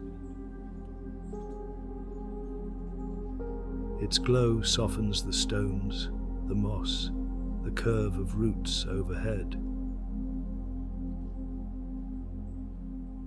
The Druid lowers their hands to their lap. Breath moves in an easy rhythm now, slow, deep, unhurried. Around them, the hollow holds its silence like a bowl filled to the brim. The night creatures stir again. A moth brushes past the lamplight, wings glimmering silver before vanishing into shadow. Somewhere far beyond the trees, an owl gives a low call, the sound drifting like smoke across the canopy. The Druid closes their eyes. The hollow is not empty, never empty. It lives, it breathes, it remembers. Roots stretch deeper than thought, branches reach higher than sight, and within their sheltering embrace the Druid rests as steady and still as stone. Time loosens. The moment lengthens, flowing without measure. The hollow becomes everything, earth, air, and breath. In the deepening silence, the Druid's thoughts drift to the stories carried through generations. They tell of a stag, vast and watchful, whose antlers stretched like branches, catching the first light of dawn and the last of dusk. Its hooves left no mark, yet wherever it passed, the forest grew stronger, roots sinking deeper, leaves shining brighter. The tale says the stag was guardian of this very hollow long before human steps found their way here. It walked unseen, yet its presence lingered in every leaf and stone, a steady protection that never faltered. The Druid does not speak the story aloud. They do not need to. Instead, they feel it, the weight of the antlers above, vast as the canopy itself. The gleam of eyes in the dark, calm and knowing. The quiet breath, deep as the forest's own. There is no fear in the memory, only comfort. For the stag has always been here, and will always be here, whether seen or not.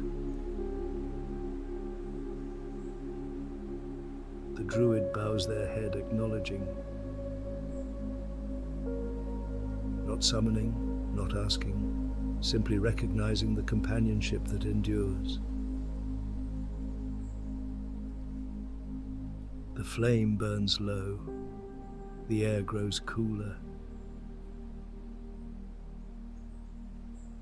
Above the canopy, stars prick the darkening sky,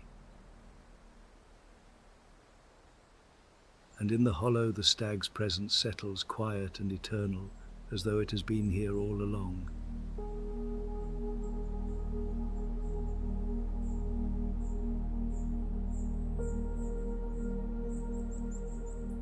The flame has burned low, its glow now no brighter than a firefly.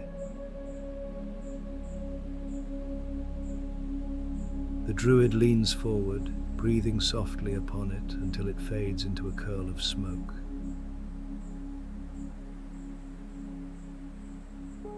Darkness folds in, not harsh but tender, the hollow cradling every shadow.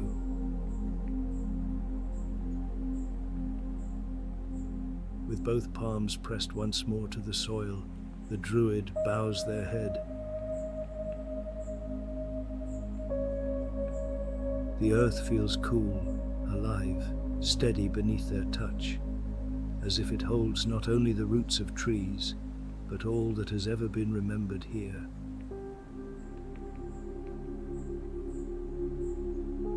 They rise slowly, though not to leave.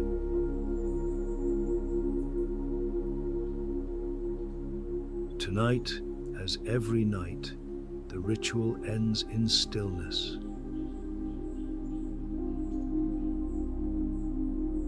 There is no need for more. The hollow breathes with them.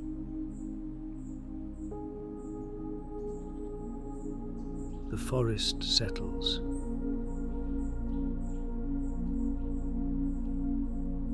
The stag's presence remains, a quiet reassurance woven into root and branch.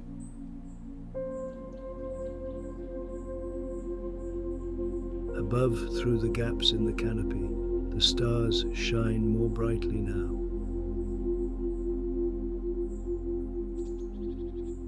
Their light falls gently into the circle, silver threads across moss and stone. The Druid closes their eyes. The night holds them, safe and complete.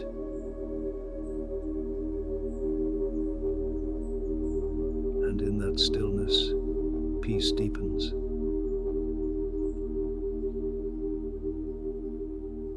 A peace as enduring as the hollow itself.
Hello and welcome to Bedtime Story Lounge, where we slow down, breathe deep, and settle into quiet stories designed to help you sleep.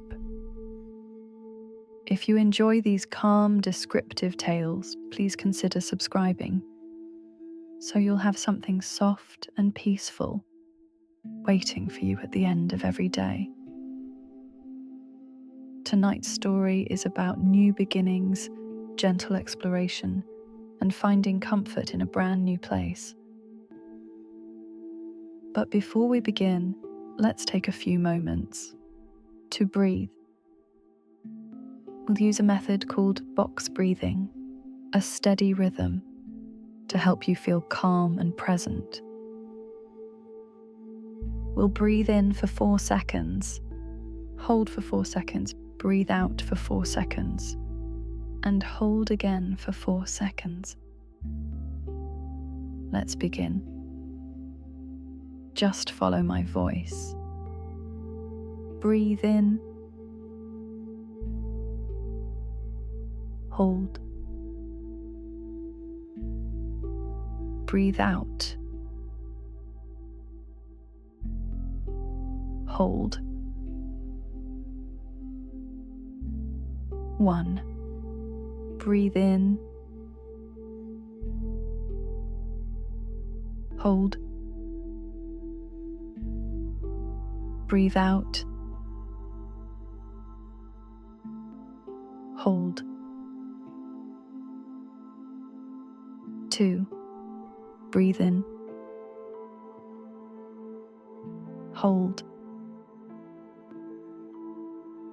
breathe out,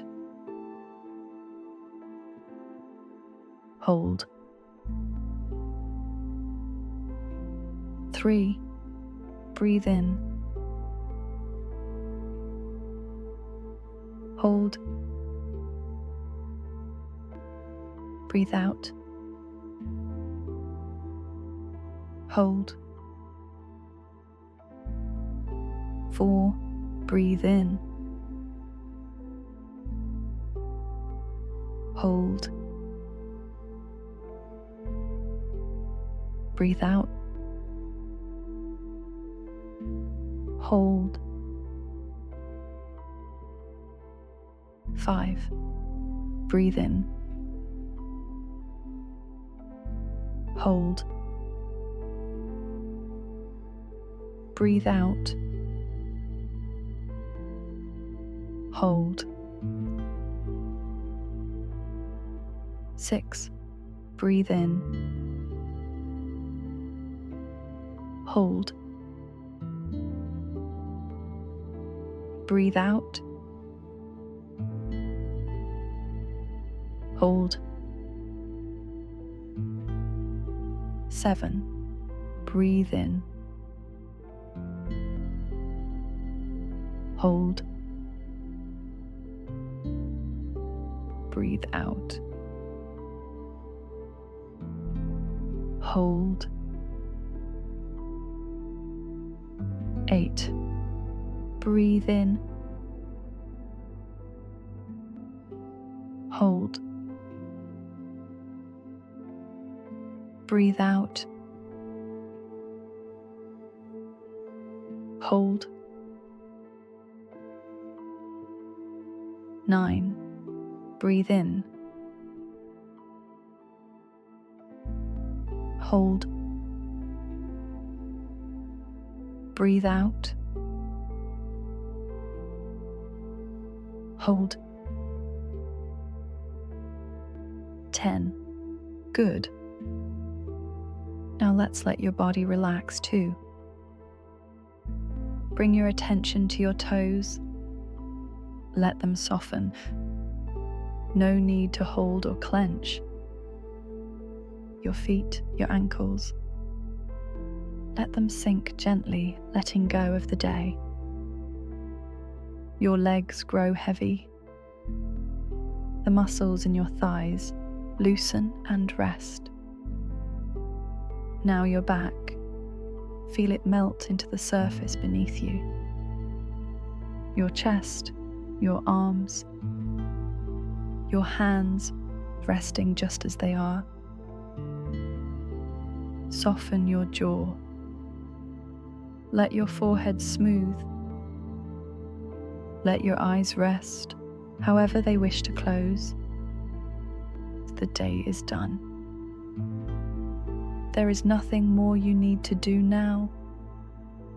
Only listen and rest and be.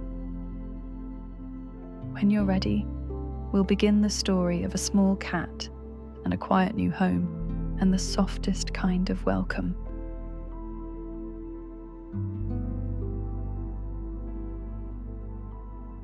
The ride was quiet, longer than expected. But now, the world shifts again. The carrier is set down gently on a soft rug. The zip is unfastened with care, and the flap opens. The air smells different, not like the shelter, not like anywhere they've been before. The floor is warm beneath tentative paws. The light is soft, lamplight, golden and low. There's a faint hum in the walls, and a kettle clicks in the distance. They stay still for a moment, very still. Ears forward, eyes wide. Then, one paw forward, then the next, out into this strange new world. They move low to the ground, following the edges of furniture, slipping under the table, darting behind the sofa. Everything is new. The walls, the carpet, the scent of wood polish and dust and people. A coat dropped over a chair. A pair of shoes by the door. Their tail flicks. Their body low. They vanish beneath a cabinet, watching the room through a narrow slit of shadow.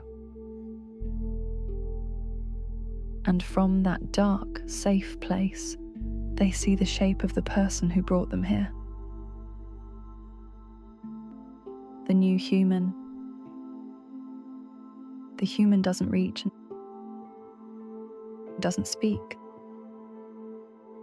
They just sit on the floor, a little distance away, reading quietly. It's calm. The house is quiet, but not silent. It breathes. There's the soft tick of a wall clock. A car whispering past outside. The gentle thrum of rain on the windows. It wasn't raining when they left, but it is now. A soft, steady rain. And here, in this room, with all its strange smells and gentle noises, is a place to begin. After a while, the scent of fear begins to fade. It's still there, just a whisper of it, but something else is stronger now. Curiosity. They slip out from under the cabinet, feet soundless on the rug. They press their cheek against a chair leg, marking it softly with their scent. A quiet claim. The human is still seated, still reading, Their voice murmurs once into a phone, then fades again. No sudden movements. No loud noises. Just stillness. The cat explores further into the hallway, past a door ajar. A room full of books and scattered papers. A warm beam of light from a desk lamp. A window with its curtain half drawn, and beyond it, the gleam of street lamps through the rain. They circle back, drawn to a low table where something familiar rests, a soft blanket folded neatly. They nuzzle into it and pause, because this smells like kindness, like someone who means no harm. They tuck their paws beneath their chest, eyes half closed, ears turning toward the sound of the human's footsteps in another room, the gentle clink of a mug, the hum of a kettle, the quiet exhale of breath. Time passes gently. The human returns and sets something on the table, a small ceramic dish. Food. Not forced. Not pushed toward them. Just placed nearby, waiting if wanted. And it is. After they eat, just a little, they return to their quiet patrol. This time slower. Lower tail. No rush. There's a windowsill in the sitting room. That catches the warmth from a nearby lamp. They leap up, a little unsure at first, but the sill holds and the view outside is framed by raindrops. The rain is heavier now. The river that runs behind the house is just visible, dark and wide, its surface dimpled with light and motion. Leaves shift in the wind. A neighbour's porch light glows dimly. Inside, the room is still, smelling now of tea and cinnamon. The only sound, the slow rhythm of rain, and the tick, tick, tick of the clock on the wall. They find a soft rug under a radiator, a spot behind a curtain, a little cushion with a jingle ball nearby. Each space is tested, nosed, circled, settled into briefly, before moving on. And then, in the mirror near the hallway, a flicker. Another cat. They arch slightly, tail puffed, but when they step closer, there's no smell. Just glass. Just light. They stare for a long moment, then turn away, tail flicking once more, less annoyed than amused. Their world is growing larger and softer. The human has returned to the sitting room. They've changed into something softer, a thick jumper, loose trousers, bare feet on the rug. They sit again, cross-legged on the floor, a cup held between their palms. They don't call. They don't reach. They simply wait. And so the cat approaches. Not directly. They drift closer in arcs, pausing by a bookcase, then behind an armchair, then at the edge of the rug. Finally, they lie down, still a few feet away, close enough to feel the human's presence,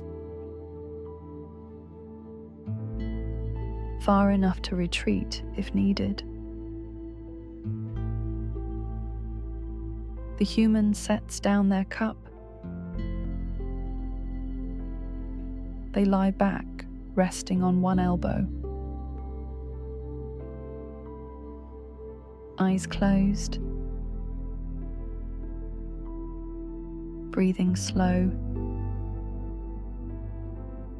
It is enough. Later, when the lights are dimmer still, and the rain softens to a hush, the cat stands, stretches pads over, and curls themselves into the dip behind the human's knees. Not quite touching, but there. The human murmurs something, words the cat doesn't know, but the tone is warm, low, safe. A hand is offered. Open. Still. And the cat does not move. But they do not flee. That too is trust.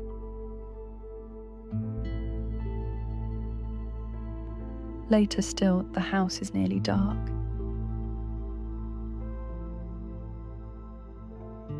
Only the glow of a hallway nightlight remains, and the soft hush of rain on the windowsill.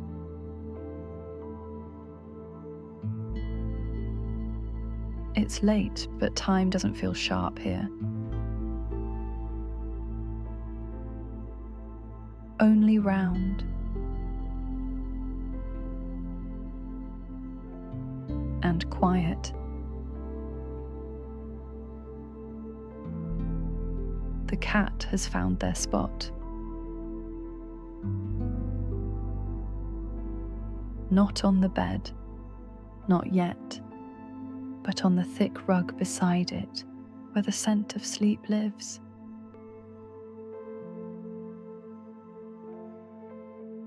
They curl into themselves, tail wrapped around their nose, ears twitching at the hush of nighttime sounds. Pipes murmuring, branches brushing glass, the occasional sigh from their human as they shift under the duvet.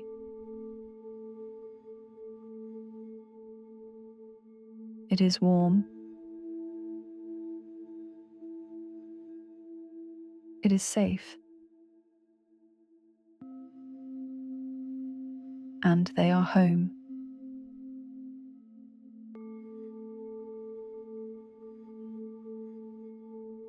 They dream, perhaps, of open windows and sun-warmed floors, of the garden glimpsed earlier through the glass, of soft voices and hands held still, waiting. Outside, the rain softens to mist. The wind hushes.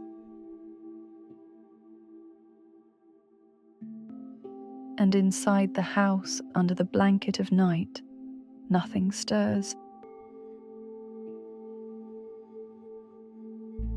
Only breath. And quiet. And peace. Good night from Bedtime Story Lounge.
Welcome, friend, and thank you for joining me tonight here at Bedtime Story Lounge. This is a place for quiet endings, for deep breaths and long exhales. Tonight's story follows a familiar path through a forest under a dark and endless sky, toward the edge of the cliffs where the sea meets the stars. It's a tale of stillness and perspective, of how small we are and how freeing that can be, of letting go just a little and allowing the wind to carry away what we no longer need. So, settle in. Let the quiet wrap around you. You're exactly where you need to be. If you enjoy stories of soft wonder and open skies, tales of cool grass, wind-swept cliffs, and stars that stretch forever, do give this video a like and subscribe for more. It helps others find our little corner of calm. And tell me, if you'd like, when did you last look up at the stars and really feel how wide the world is? Before we begin, let's take a few minutes to breathe together, to ground ourselves in the moment. Tonight, we'll use a gentle technique called box breathing, a steady rhythm of breathe in, hold, breathe out, hold.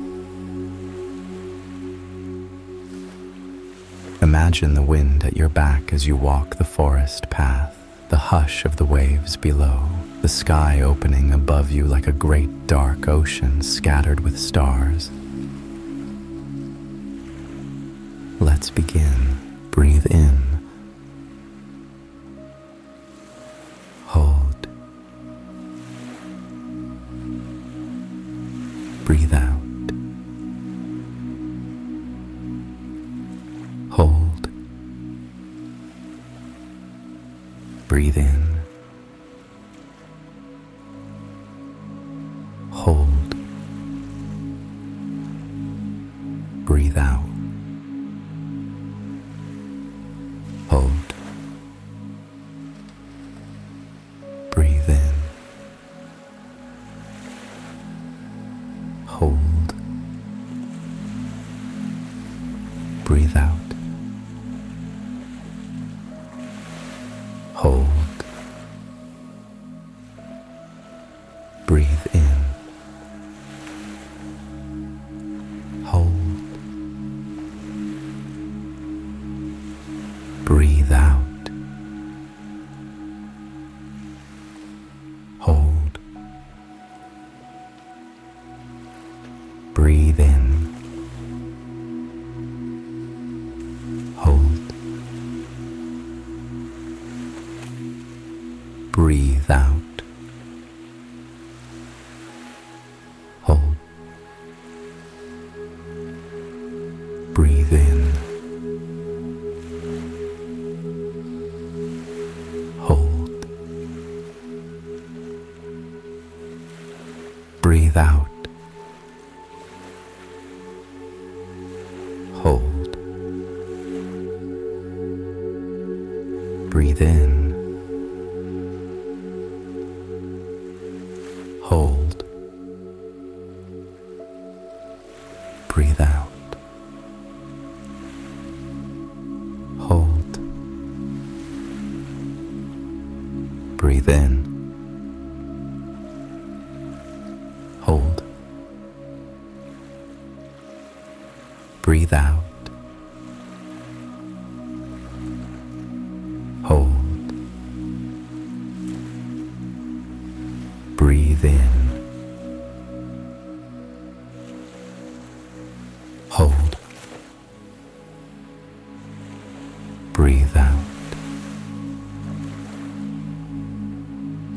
Hold. Breathe in.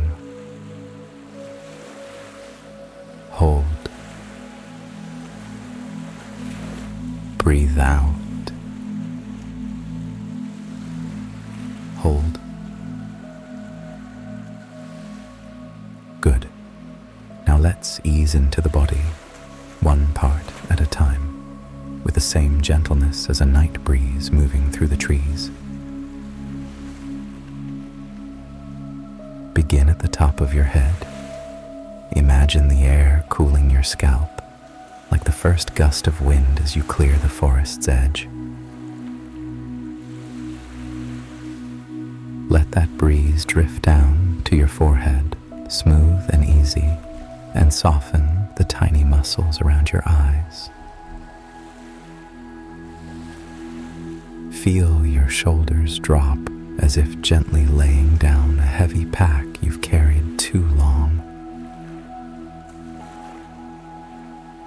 Let your arms hang loose and easy at your sides, warmed by your coat or blanket. No tension left to hold. Notice your chest rising and falling like waves far below, steady and certain. Let your belly be soft, no need to brace, nothing to protect, just breathing. Bring awareness to your hips, rooted like wild grasses on the cliff edge, firm and quiet. Let your legs feel grounded, strong, and still beneath you. And your feet planted on earth, damp grass, pebbles, maybe bare skin against the ground. You are safe, steady, warm. You are held by the land, watched over by the stars. Let the quiet settle in. It's time now to follow the path beneath the trees and walk with our traveler through the hush of night toward the cliffs.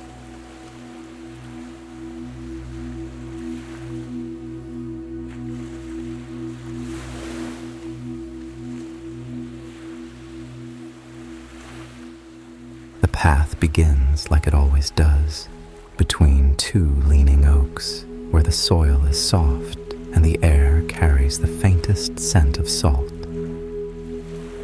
They walk without urgency. This is not a place for rushing. The earth is uneven underfoot, roots and fallen leaves still damp from yesterday's rain. Above, branches reach and tangle and the wind hums softly through the canopy. The world here is quiet, but not silent. It breathes, rustling, creaking, whispering. Every so often, a small shape darts into the underbrush. An owl shifts on a high branch. They know this path. They've walked it many times, in anger, in grief, in need of answers. But tonight they carry nothing but weariness. That gentle kind of tiredness that settles behind the eyes and doesn't need fixing. Just space. The wind sharpens as the trees thin. The hush of waves long distant grows closer now, low and constant. A voice too large to belong to any one person. A voice older than words. They step out of the forest, and there, ahead, are the cliffs. The grass is long here, untamed.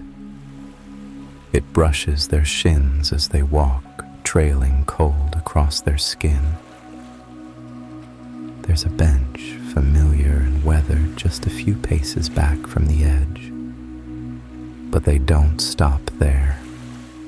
They keep walking until the sea fills the view, until there's nothing ahead but wind and space, until they are standing quite alone on the edge of the world.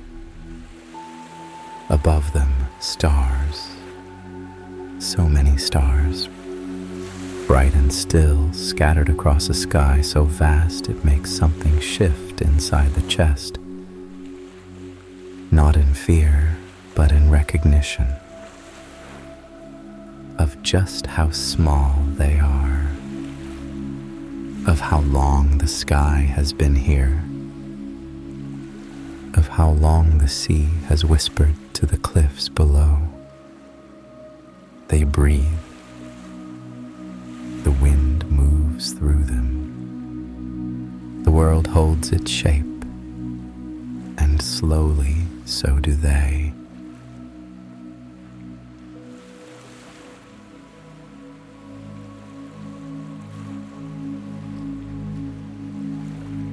They stand for a long time, not thinking exactly,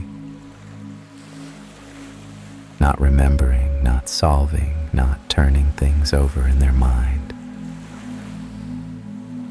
just being.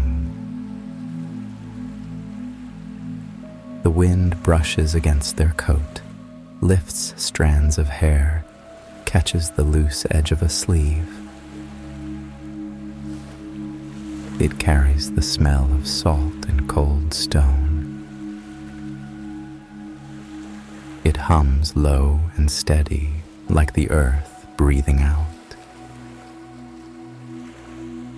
The sea far below sends up its rhythm, a deep and constant hush, as if the world is whispering just beneath the edge of hearing.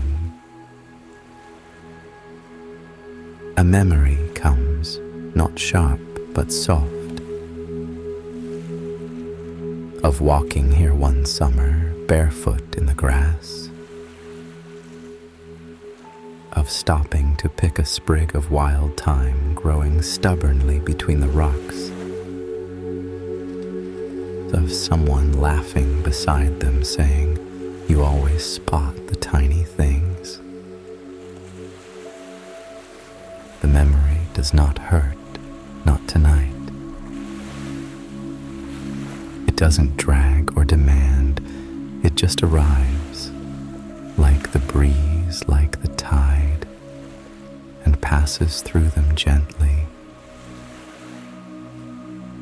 They close their eyes, feel it all just for a moment. The stars above, the earth beneath, their own breath moving through their chest, slow and full.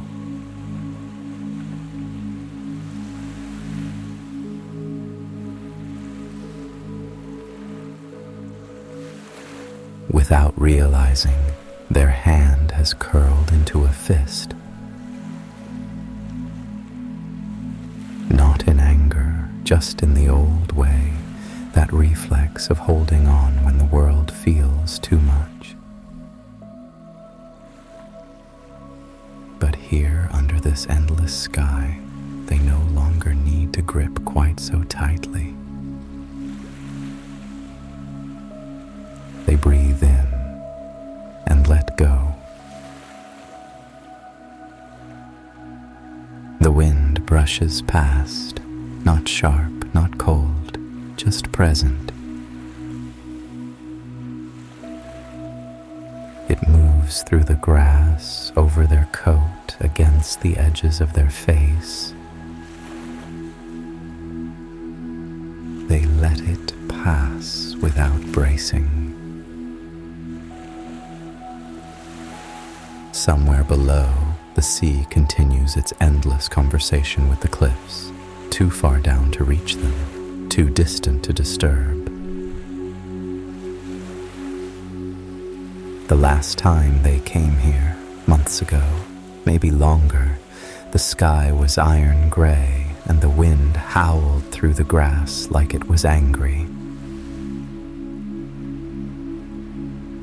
That day, the cliffs had matched their inner storm. Cold winds, furious noise.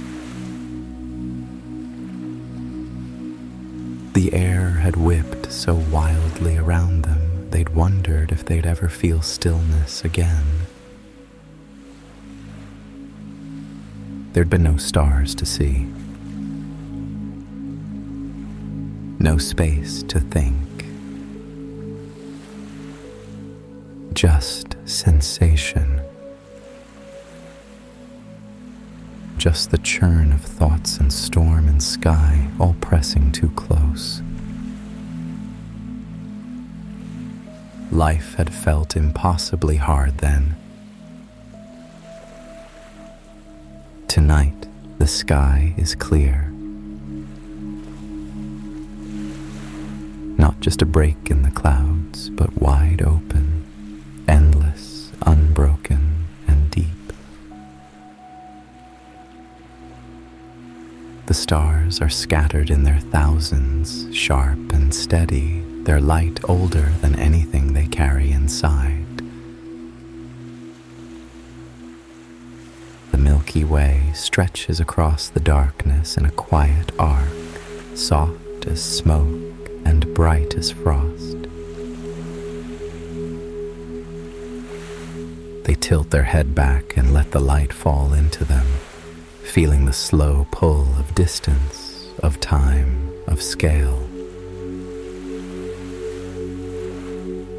There is so much out there. So much that was never theirs to carry. The cliffs feel small beneath the sky, and they smaller still. A single figure beneath 1,000 lights, standing at the edge of something ancient and endless. Up there, stars are being born. Others are dying. Light travels for lifetimes just to be seen. Whatever this moment is, whatever weight they carry, it's nothing the sky hasn't outlived. They breathe in and let go. Fingers uncurl, shoulders loosen, a long-held breath leaves their body. They take off one glove, then the other. Let their bare hands rest in the cold, not bracing against it, just allowing it. The grass shifts softly at their feet. A single strand clings to their trouser leg, and they leave it there. They tilt their face upward. There are more stars than they can count. Some near, some impossibly far. 1,000 small lights reminding them how vast the world is and how much of it lies beyond their reach, beyond their control. And strangely, this doesn't frighten them. It comforts.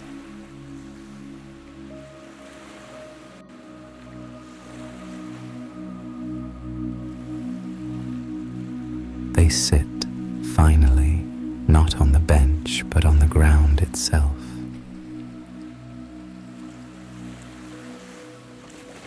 Let the cool earth hold them. Let the moment stretch.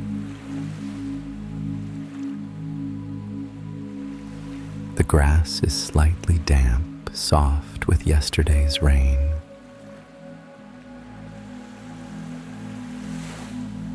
They sit cross-legged, lean back on their hands, and let the weight of their body settle into the earth.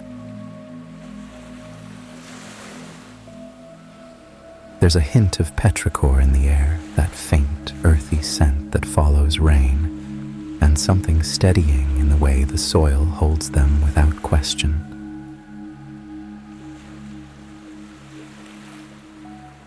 Crickets hum nearby, hidden in the taller grass.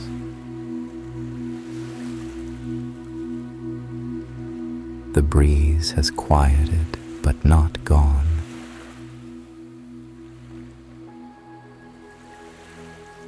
It drifts over them now and then, gentle and indifferent, like it's always been here.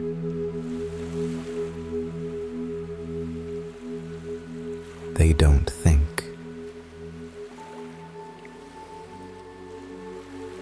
It's more like drifting, like the sky above has opened a quiet inside them too.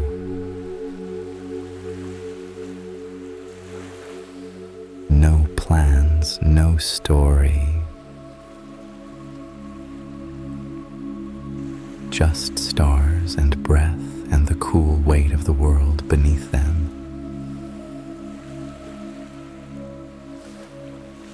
And slowly, almost imperceptibly, the sky begins to change.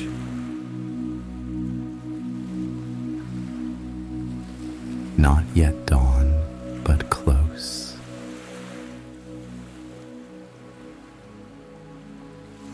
A gentle thinning of the darkness, a promise.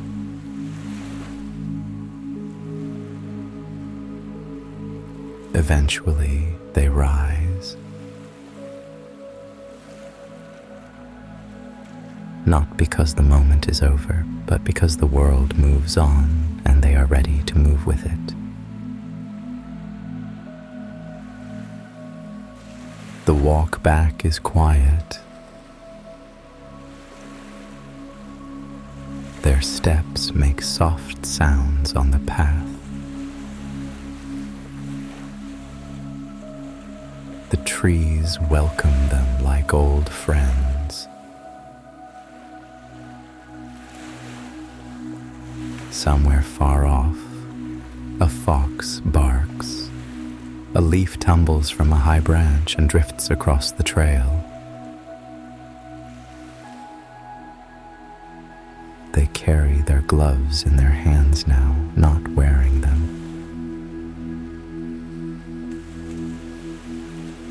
And though their problems have not vanished, something inside has unknotted.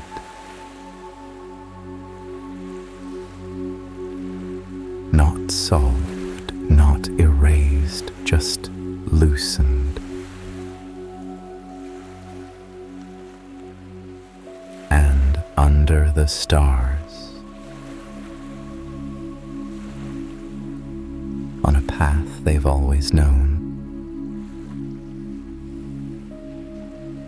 they carry that looseness home.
Welcome, and thank you for joining me tonight at the Bedtime Story Lounge.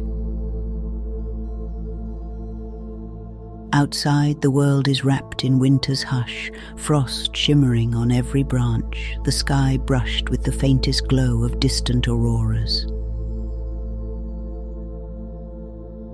This is a night made of silver and quiet magic, a night where the cold feels gentle and the darkness softens into peace. Here at the edge of an ancient forest, we'll step together into a frost-lit garden tended by a witch as old as the season itself, a refuge of wonder, warmth, and calm. If you enjoy stories of soft winter magic, tales of glowing blossoms, singing frost flowers, and quiet rituals beneath aurora skies, pause here before you drift off to sleep and subscribe for more. Let's make sure you can find your way back to this quiet refuge whenever you need it. And tell me, if you'd like, where are you listening from and what are you grateful for this evening?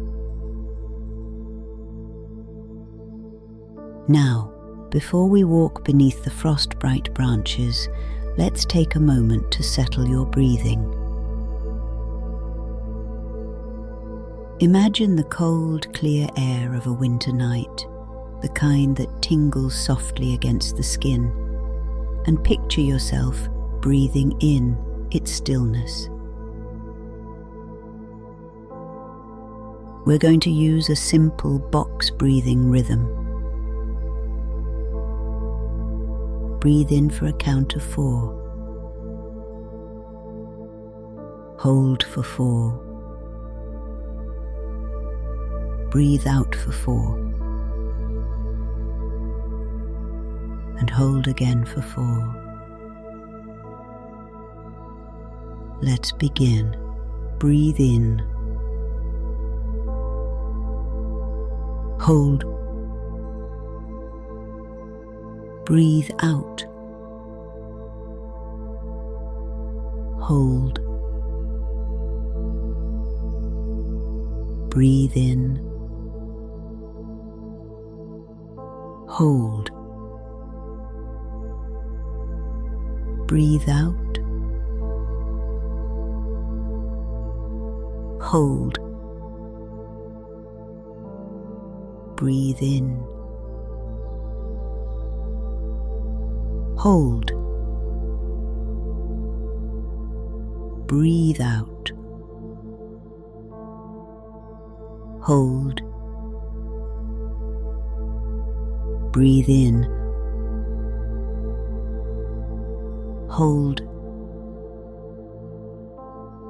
Breathe out. Hold. Breathe in. Hold. Breathe out. Hold. Breathe in. Hold. Breathe out. Hold. Breathe in. Hold. Breathe out. Hold. Breathe in. Hold. Breathe out. Hold. Breathe in. Hold. Breathe out. Hold. Breathe in. Hold. Breathe out. hold. Good. Now allow your breath to gently return to its natural rhythm. And as you do, bring your attention to the crown of your head. Imagine a soft, cool glow brushing across your scalp, like the first touch of frost illuminated by distant aurora light. Let that gentle coolness melt down across your forehead and temples, smoothing away the day.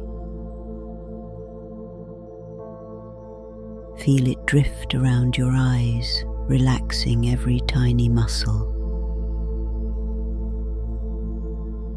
Down to your cheeks and jaw, unclench, soften, release. Across your shoulders now, as if a warm glow bloom from the witch's garden were hovering beside you, easing everything down and open. Let that warmth travel along your arms, upper arms, elbows, forearms, loose and heavy. Into your hands and fingers, where the last of the tension slips away. Bring your awareness to your chest, rising and falling, steady as lantern light in winter air.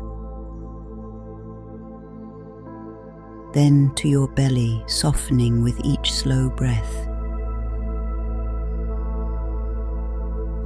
Your hips and pelvis settling, supported, grounded like deep tree roots beneath frost.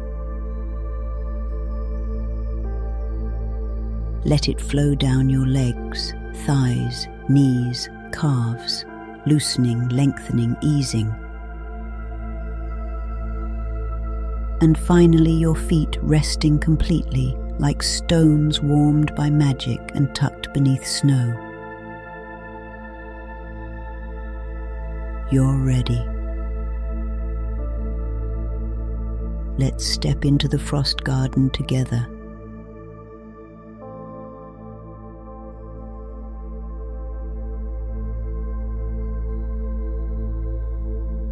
She opens the cottage door and winter greets her with a soft, luminous hush. Cold air brushes her face, crisp, delicate, carrying the faint scent of pine and distant snow. For a moment she stands very still, letting the night settle around her like a familiar cloak. Before her the frost garden stretches out in quiet splendor. Frost crystals sparkle along every stem and branch, catching the colors of the aurora shimmering far above the treetops. Soft green, pale violet, and tender rose drift across the sky, mirrored in the ice below. She steps outside, lantern in hand, its warm amber glow a tiny sun in the cold. Snow crunches faintly beneath her boots, a sound she has loved for longer than she can easily remember. Each footstep is slow, steady, intentional. The garden stirs at her approach. Frost motes lift gently from the ground, rising like tiny sparks of starlight. A shimmer passes through the leaves nearest the path, as if the plants themselves were drawing a quiet breath in recognition. She pauses at the gate, hand resting on the cool wooden frame. Night after night, century after century, this first moment never loses its wonder. The cold against her skin, the sweep of aurora colours above, the hush of magical stillness waiting to be tended. She takes in the whole of it, the silvered blossoms, the glowing fronds, the faint humming of the singing plant somewhere deeper within. A tender pride warms her, bright as the lantern in her hand. Tonight will be a good night. The frost is deep, the sky is clear, and the garden is ready for her touch. She opens the gate and steps into her sanctuary.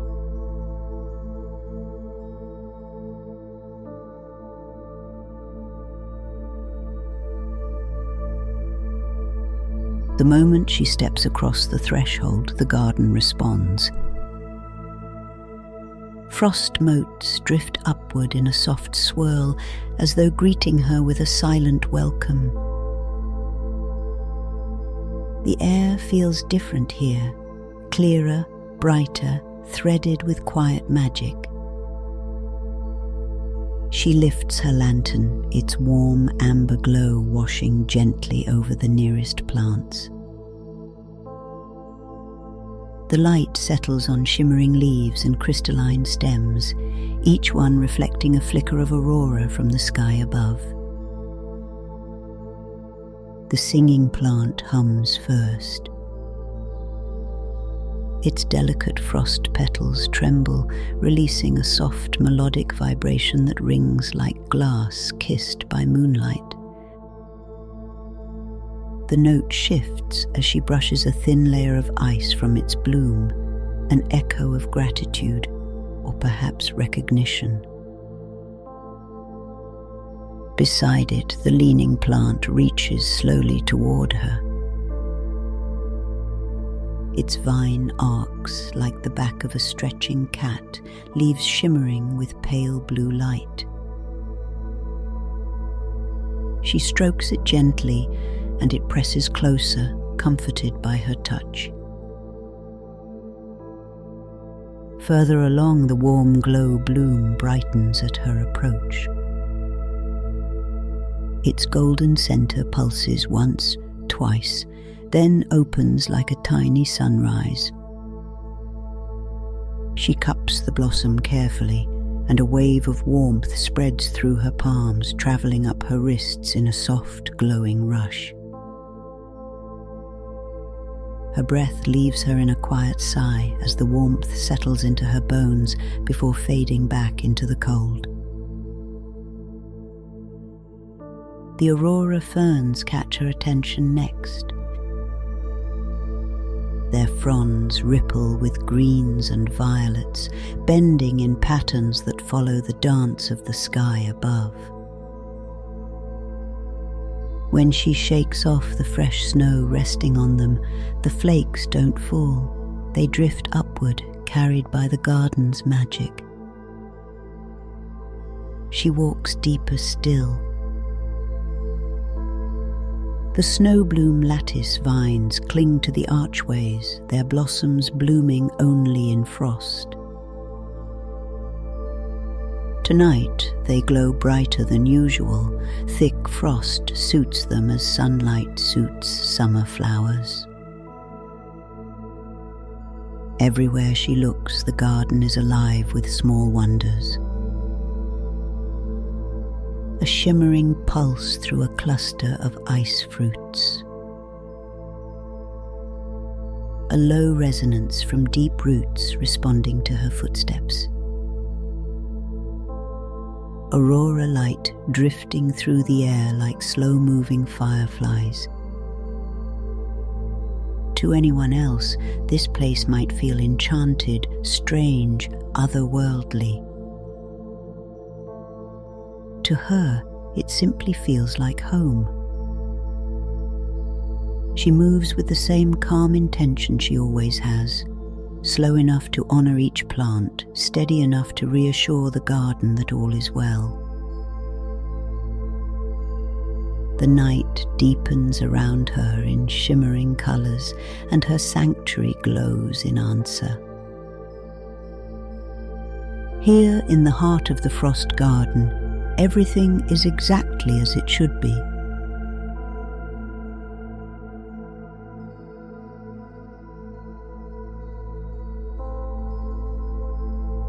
As she tends the quieter edges of the garden, memories begin to rise, not painfully, but like soft breath escaping into cold air.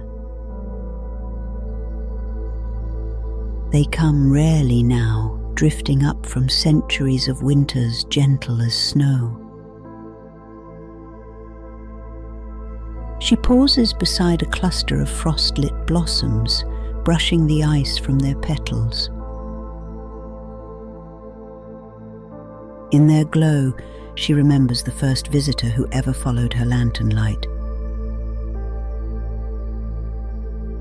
A scared child, lost in a blizzard so thick the world had vanished to white. She remembers opening her door to find the child standing trembling on her path, eyes wide, cheeks pink with cold but alive, guided by a single charm's glow. She warmed the child with a small golden bloom, its warmth travelling just as it travelled into her hands tonight. She moves on, adjusting the angle of an aurora fern, and another memory slips free. A widower came once, in a winter heavy with grief. He'd wandered to her gate without knowing why, drawn by the faint hum of the singing plant carried on the breeze. She had made him a charm, a simple one, woven from the warm glow bloom and a single frost vine thread. He left lighter than he arrived, the frost garden's quiet magic easing what words could not. Another step, another breath, and another memory. This one of a traveller who had been lost long after sunset. He spoke of following a faint trail of colour through the trees, soft greens and purples flickering between branches as though the aurora itself had reached down to guide him. She knew it was the garden responding to his fear, sending light into the forest like a whispered reassurance. She touches the bark of a frost-dusted post and exhales slowly. These visitors were rare even in the old days. Now, winters pass quietly, and she feels no loneliness in the stillness. Her solitude is peaceful, worn smooth by centuries, a solitude shared with plants that sing, blossoms that warm, and frost that listens. The memories drift away as softly as they arrived, folding back into the hush of the garden like snow settling onto branches. Only the present remains, her lantern glow, the shimmering frost, and the living sanctuary stirred gently by her presence. Night deepens, and she continues her slow walk toward the heart of the garden.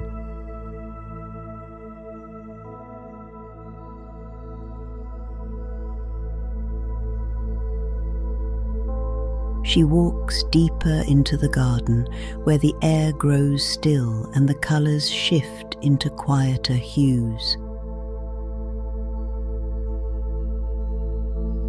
The faint hum of the singing plant fades behind her, replaced by a deeper, older silence. Snowflakes drift in slow spirals, barely falling at all, as if reluctant to disturb this sacred corner.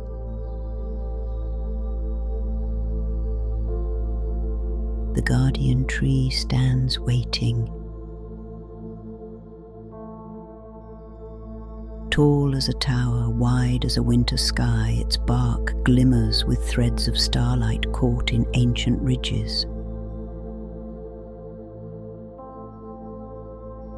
Frost gathers thick along its roots, curling in delicate patterns that seem almost like writing. She approaches slowly, lantern held low.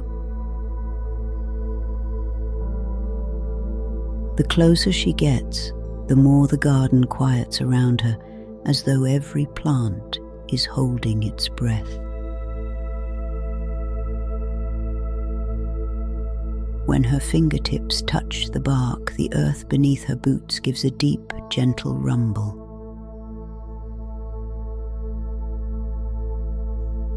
It is not sound. It is recognition. The tree has known her longer than any living person. Longer than the village beyond the pines, longer than the cottage she calls home. Its roots reach down into centuries, remembering winters long before she was born. Aurora light spills down through the branches above, painting the frost in shimmering waves of green, violet, and rose. For a moment she closes her eyes and simply breathes, her magic settling into the quiet rhythm of the garden's heart. A cluster of frost motes rises beside her, drifting upward like tiny lanterns. The singing plant sends a distant, delicate hum through the air, matching the tree's deep pulse with its own soft melody.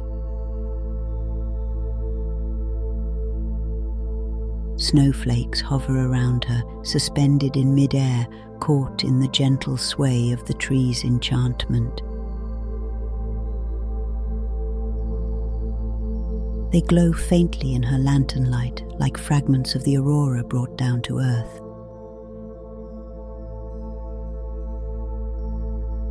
She rests both hands on the bark now, feeling its steady presence beneath her fingertips.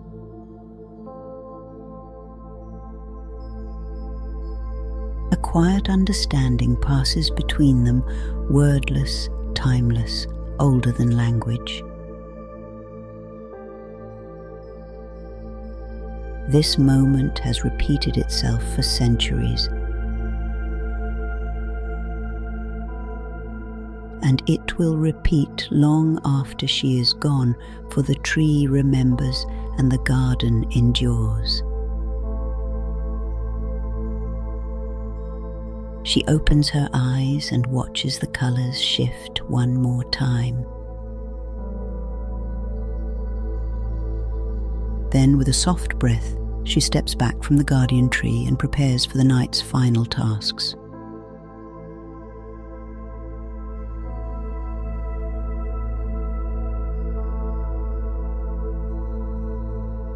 Night deepens as she leaves the quiet circle of the guardian tree.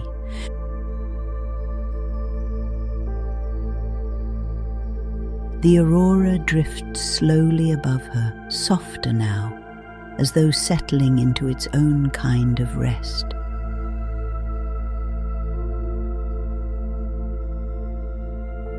The frost garden glows in gentle colours, greens, violets, hints of rose weaving through crystalline branches.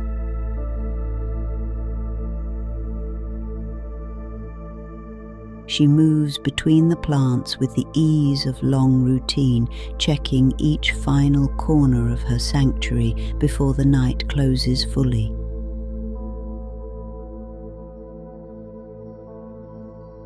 A final shimmer runs through the frost glass vines as she passes, a quiet, affectionate farewell.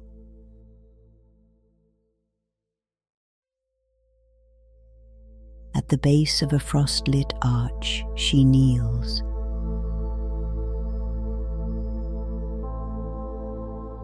The earth here is colder, the frost thicker, a perfect place for the first of her nightly charms.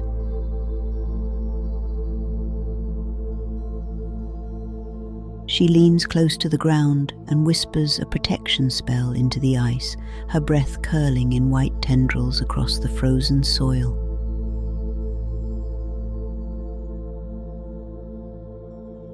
The frost catches her words like a memory, glowing faintly as the magic spreads through the roots beneath her.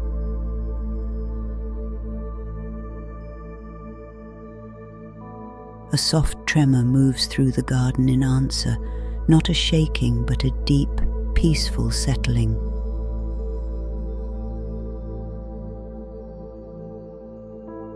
Her protection will linger here long after the sun rises.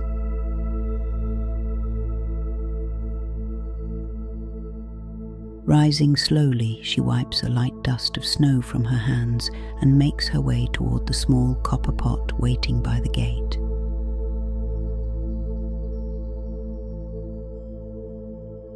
Inside it, a single warm glow bloom rests on a bed of frost vine, its golden center pulsing like a heartbeat.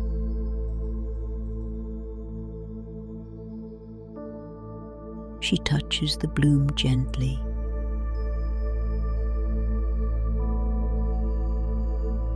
It brightens, then softens, then brightens again, as though gathering its courage before becoming a charm.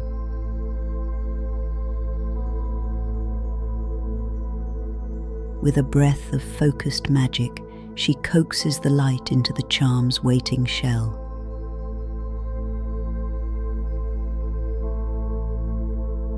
The lantern flares softly, then settles into a warm, steady glow.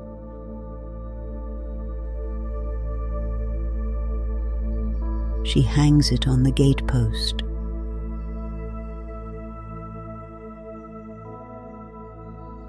Immediately, its warm gold spills across the snowy path, casting long, gentle shadows between frost-covered stones.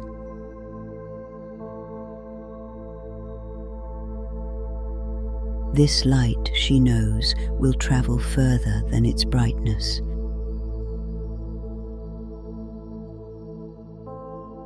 It will soften the cold for anyone who walks near.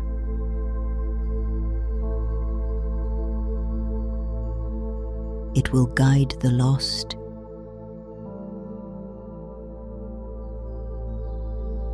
It will calm the fearful.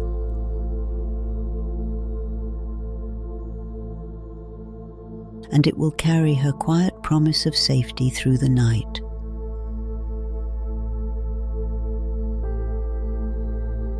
She turns back to take in her garden one last time.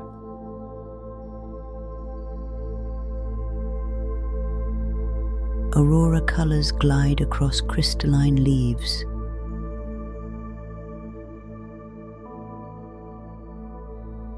The singing plant hums a final gentle chord.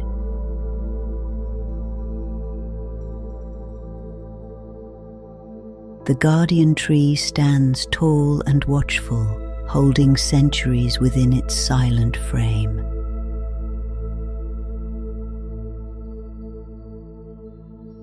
Cold air brushes her face again, the same greeting she felt when she first stepped outside.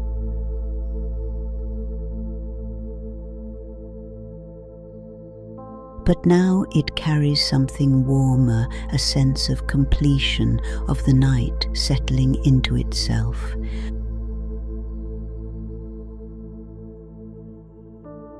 She lifts her lantern and turns toward her cottage, its windows shining softly through the snow.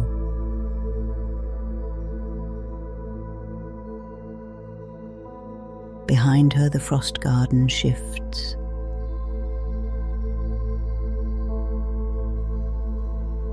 A flicker of light.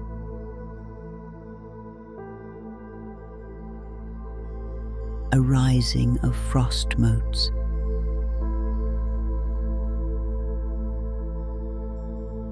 As though the sanctuary itself is keeping vigil.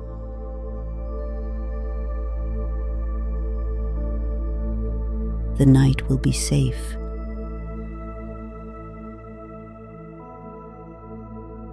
The path will be bright for anyone in need.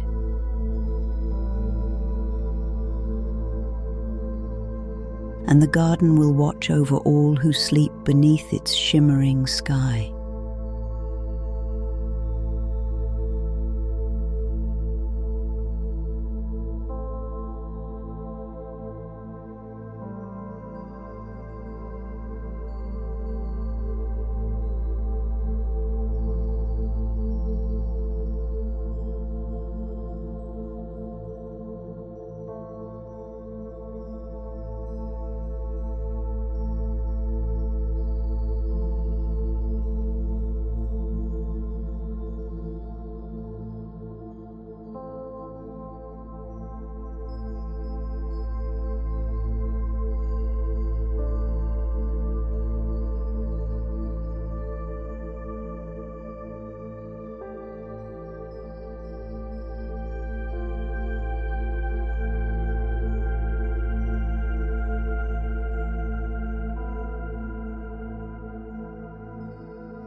Hello, and welcome to the Bedtime Story Lounge, a calm, comforting space where grown-ups can slow down, breathe deeply, and drift into restful sleep.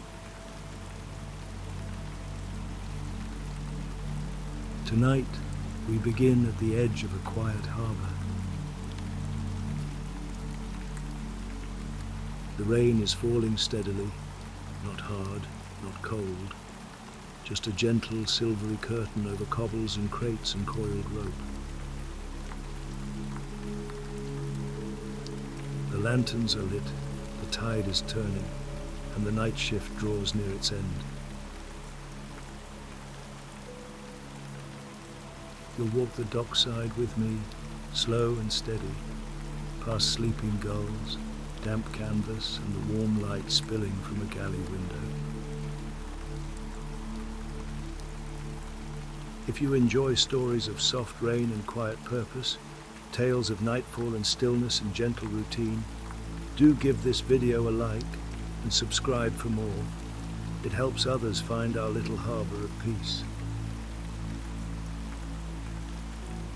Tonight, I'm grateful for the hush that rain brings, and the feeling of heading inside after a job well done. Tell me in the comments if you'd like, what are you grateful for this evening? Now, let's begin to unwind with some box breathing and a body scan before tonight's story. Let the noise of the day fall away. There's nothing you need to do. Know where you need to be. Just breathe with me. Breathe in. Hold. Breathe out. Hold. Breathe in. Hold.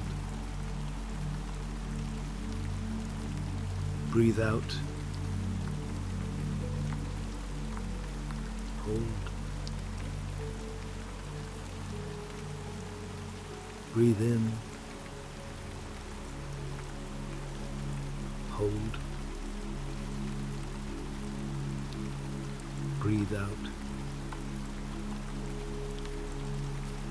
Hold. Breathe in. Hold.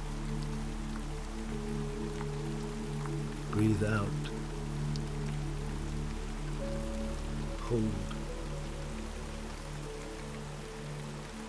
Breathe in.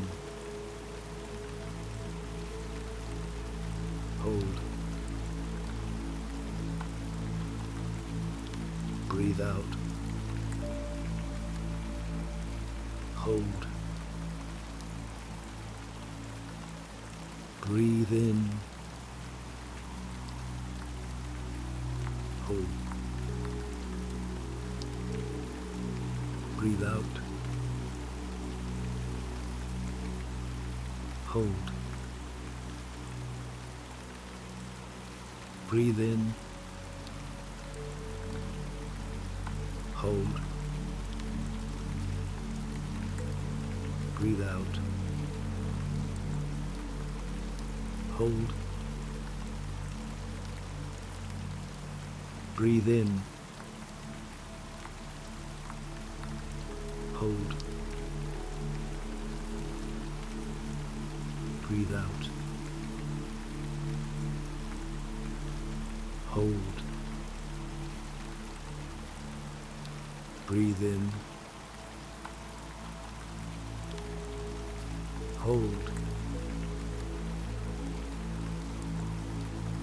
Breathe out. Hold. Breathe in.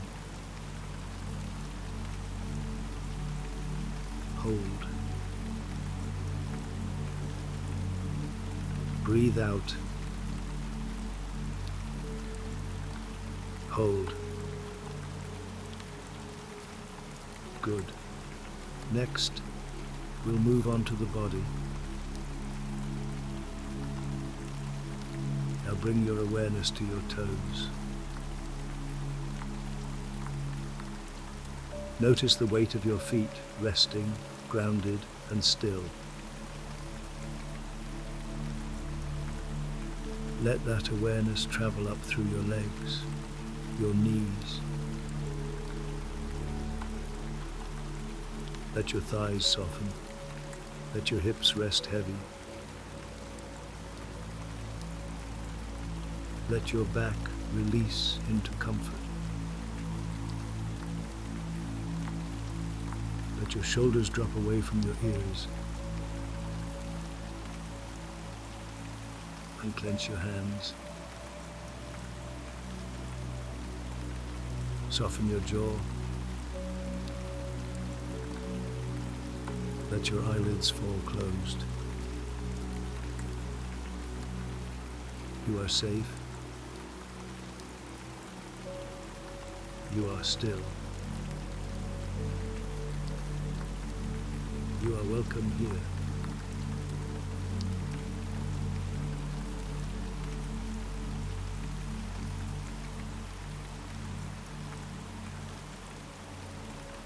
The rain's been falling since dusk, steady as a clock. Not a storm, just a constant curtain of soft drizzle. enough to turn the cobbles slick and send little rivulets along the wooden gutters. I like it best this way. The sound keeps me company. My boots tread careful on the old stones, worn smooth by years of salt and work. The lantern I carry swings slightly as I walk, casting slow golden shapes that stretch across the puddles and coil up the sides of barrels and crates. It smells of brine and rope and wood smoke, everything that belongs to this place. The harbour's quieter than usual tonight.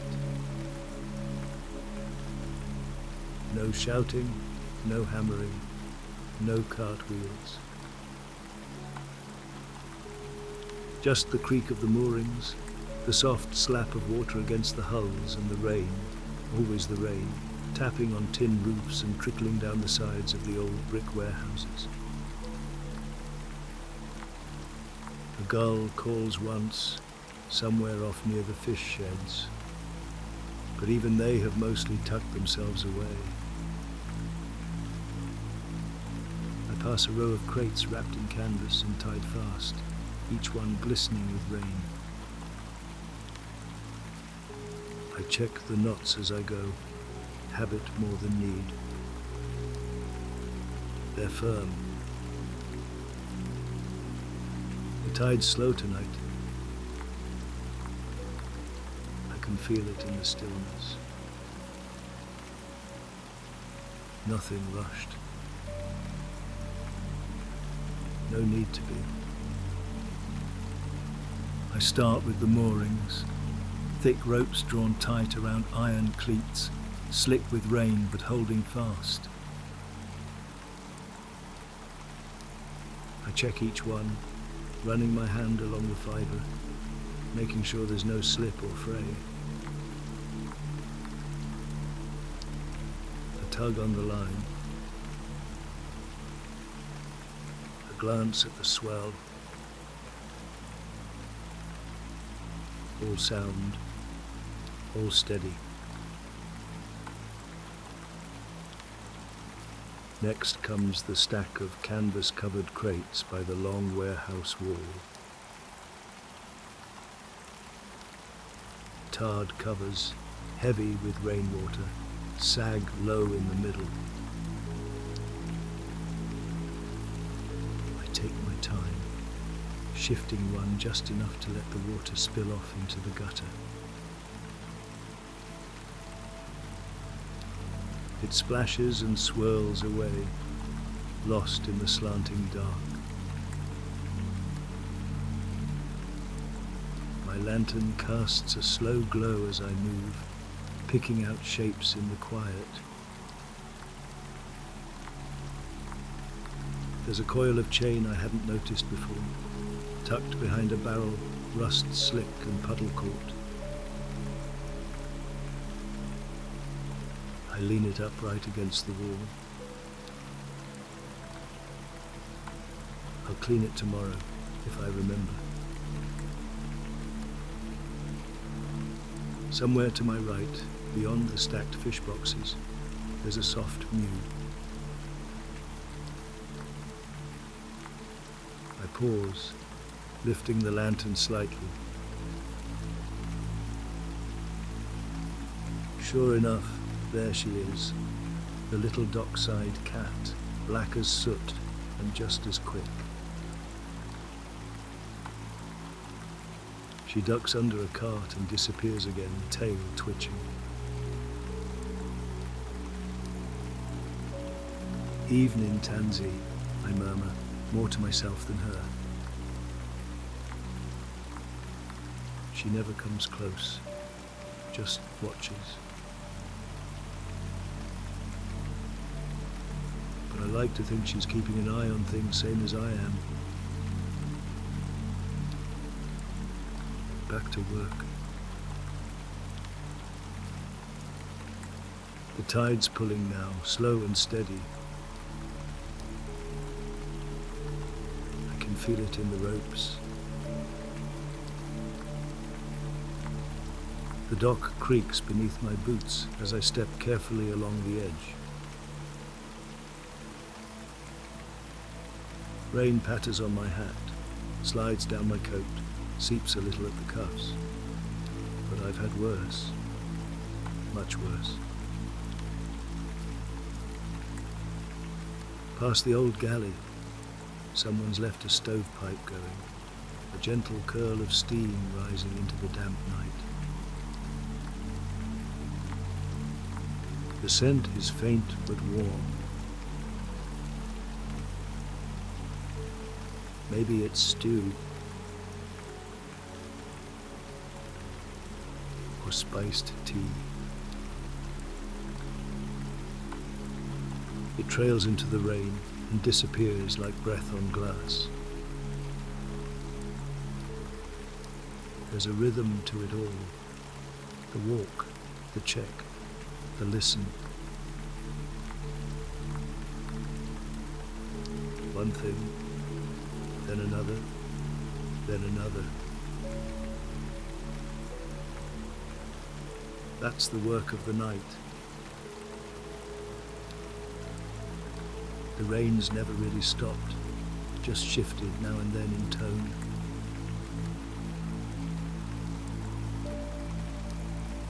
Softer now, like a lullaby, wrapping itself around every surface.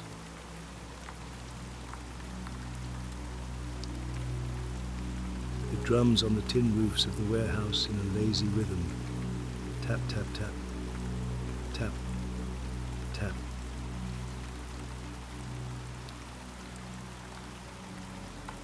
It slicks the walls in ribbons, gathers at the seams of the crates, and turns the cobbles dark and glistening like old iron.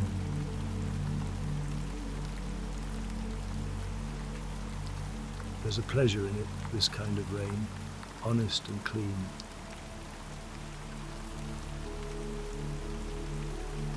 Not the sort to blow in sideways or make trouble.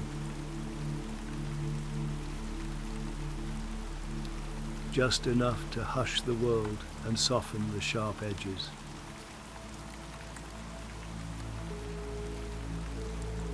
I pause beneath an overhang near the rope store, letting the lantern rest on a hook as I brush water from my sleeves.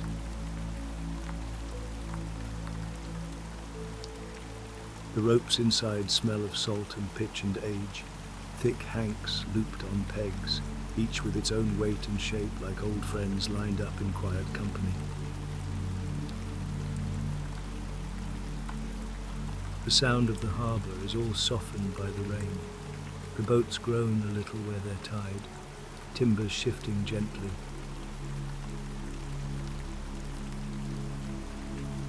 Somewhere across the water a bell rings once, deep and hollow.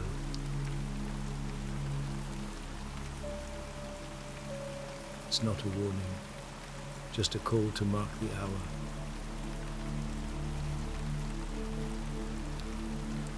I take a sip from the flask in my coat pocket.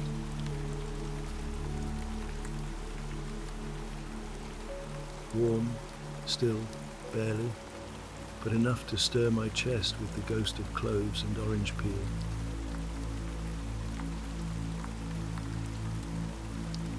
I close the cap, tuck it back, and move on. The rain follows, of course.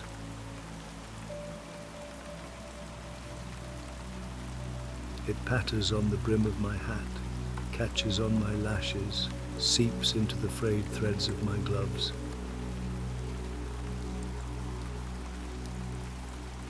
But I don't mind. You dress for it. You get used to it.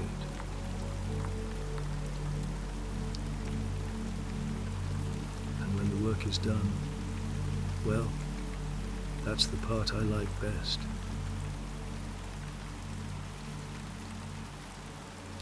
I check the shutters on the old storehouse. One sticks, same as always.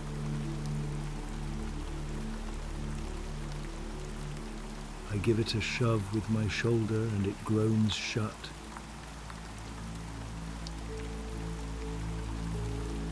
A click of the latch. Solid.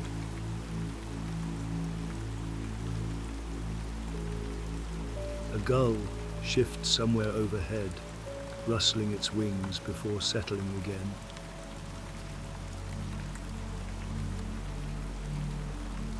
I glance up, catch the faint glimmer of feathers in the lantern light.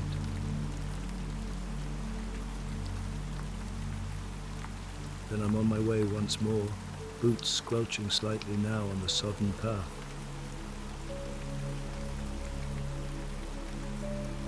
Still more to check, still a few turns to take.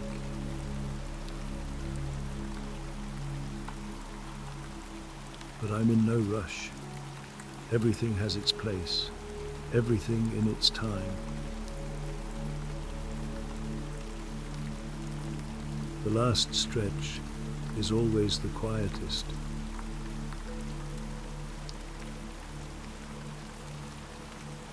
There's no more cargo this far down, just old sheds and empty berths.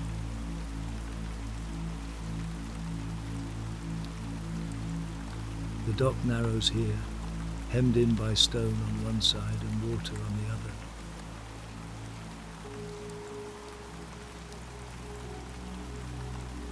My lantern swings a little wider with each step, catching glimpses of things tucked into corners.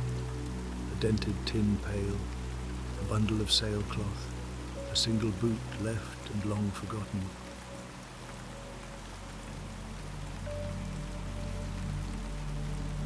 The final gate stands where the dock meets the land, tall and timbered, with a heavy chain looped through a rusted ring.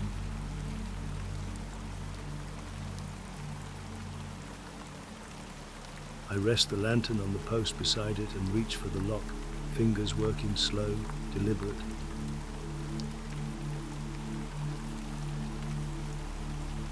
The metal is slick and cold. Click.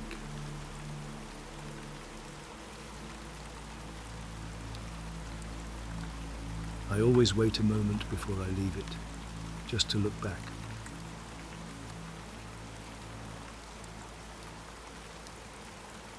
Not for anything in particular, just the habit of it.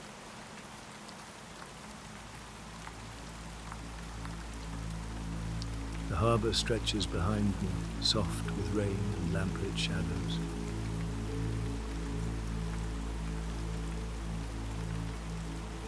Masts rise like thin fingers into the dark.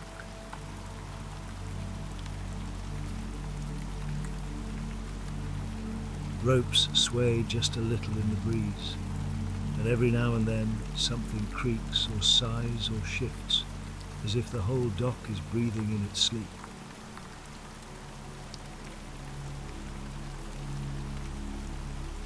A cat darts across the path. Might be Tansy again, or just her cousin.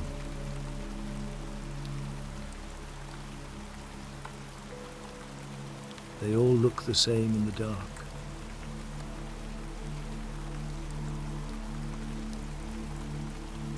Soot and whiskers and independence.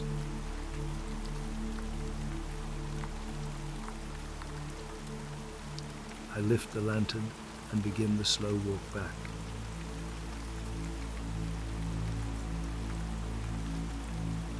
Each footfall lands with a quiet splash.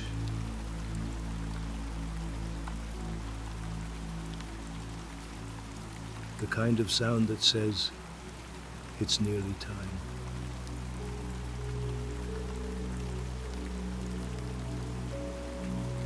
My little room's not far, tucked behind the cooper's shed, up a narrow stair that creaks when it's damp.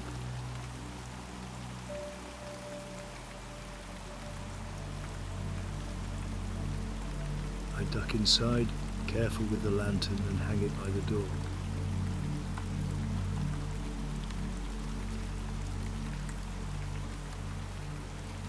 First things first, coat off, dripping, hat on the peg.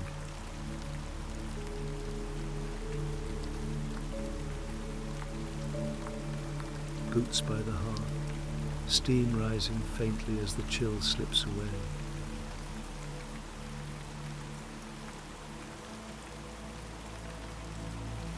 The fire's still going from earlier, small but steady.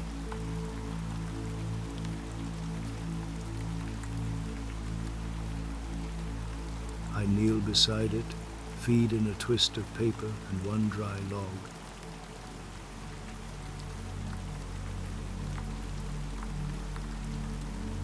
It flares, crackles, settles back into its own rhythm.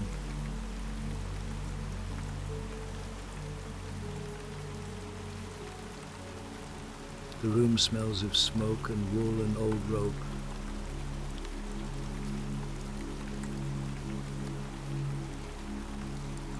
Familiar things.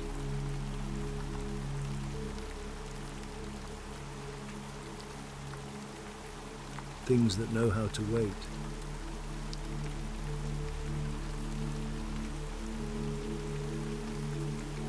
I fill the kettle from the barrel and set it on the iron.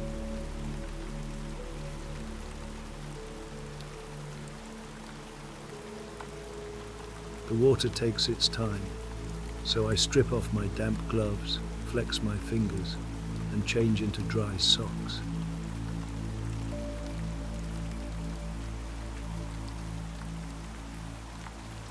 It's a simple thing, that change, but it warms me right through.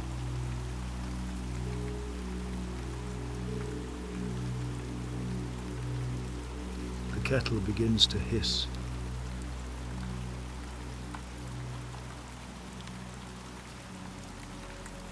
I pour it into a thick, chipped mug, the one with the faded blue stripe, over a spoonful of dark leaves and a twist of dried peel.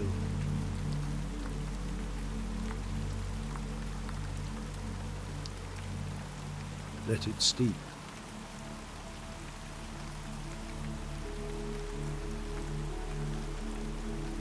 Let the warmth rise.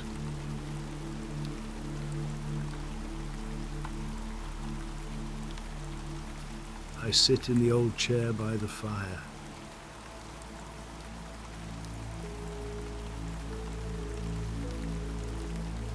Hands wrapped round the mug.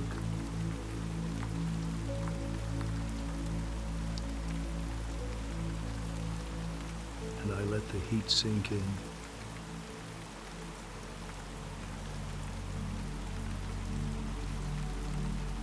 The rain still falls outside.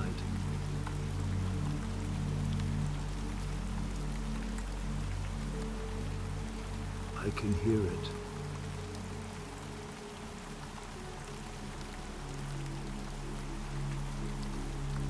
Soft and constant.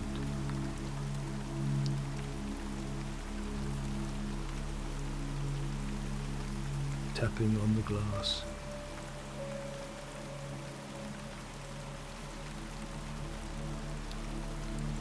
Trickling down the eaves.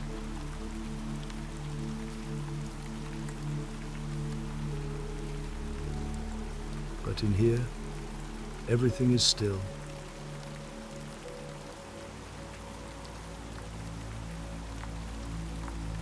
Everything is done.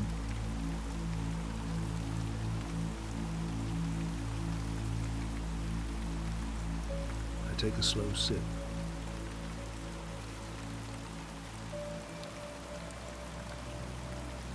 Close my eyes.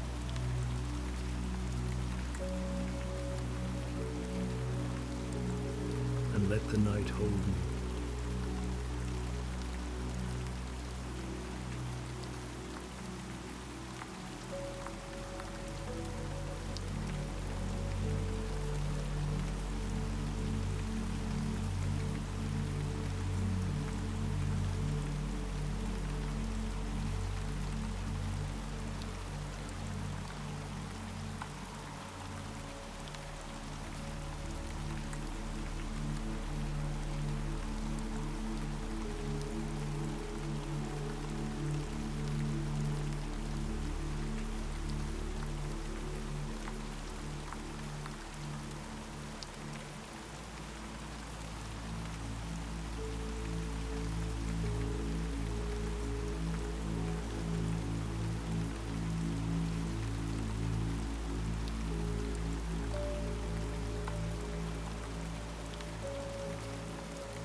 Welcome, and thank you for joining me tonight at the Bedtime Story Lounge.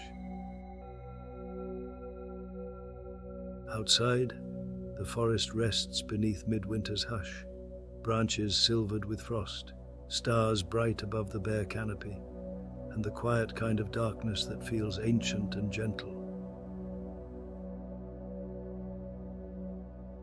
Tonight's story is a calm journey into that stillness, following a druid as he walks through the frozen woods to light his midwinter fire, a ritual of warmth, belonging, and the soft turning of the year.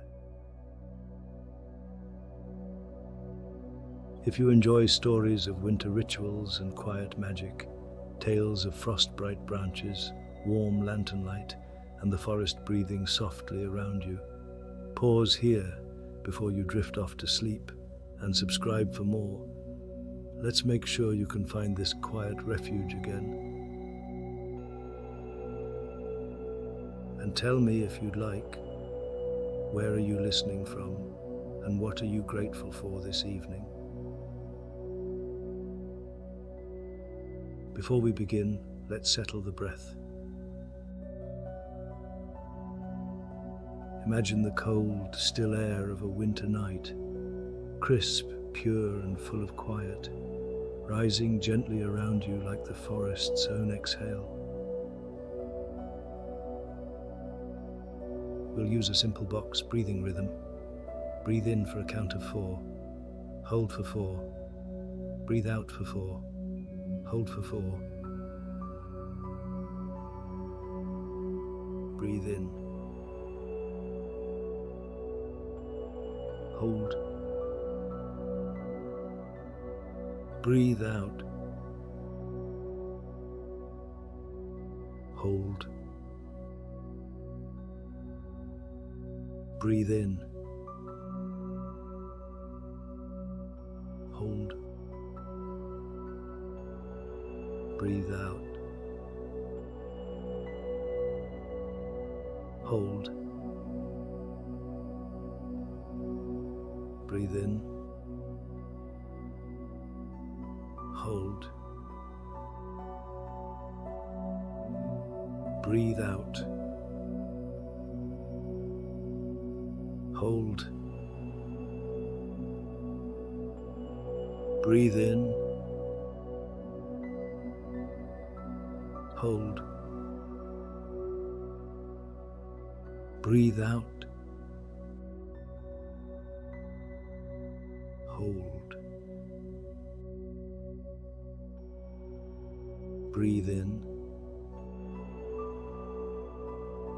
hold,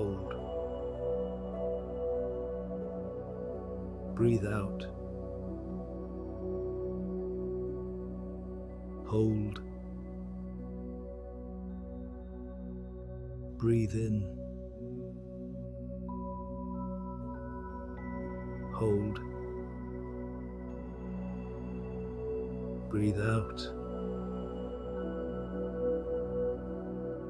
hold,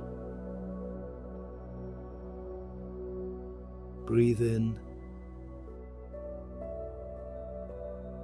hold, breathe out, hold, breathe in, hold,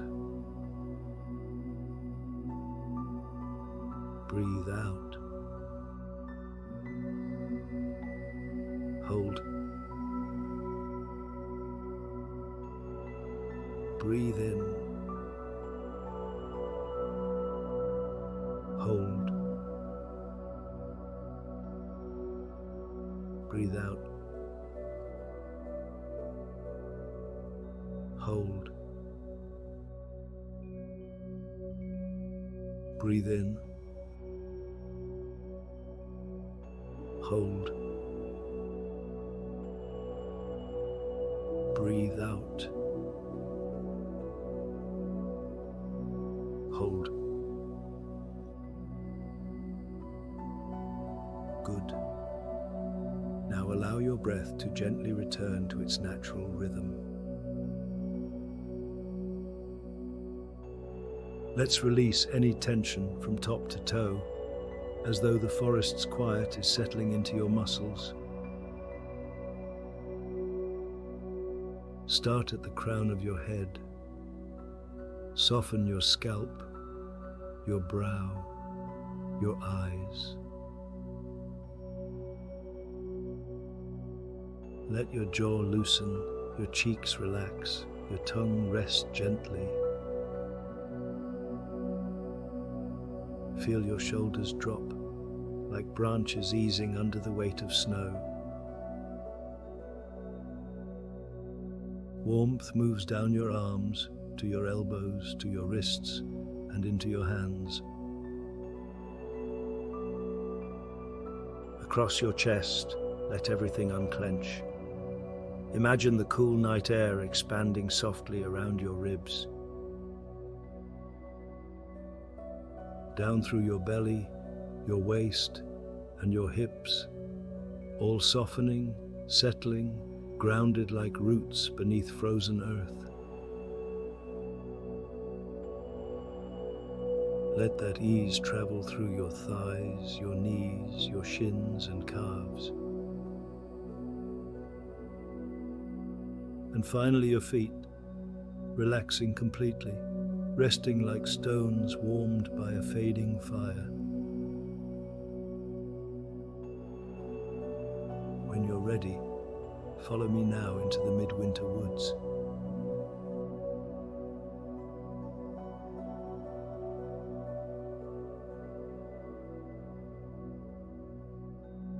Night has settled deeply over the forest, turning every shape into soft silhouettes of blue and charcoal.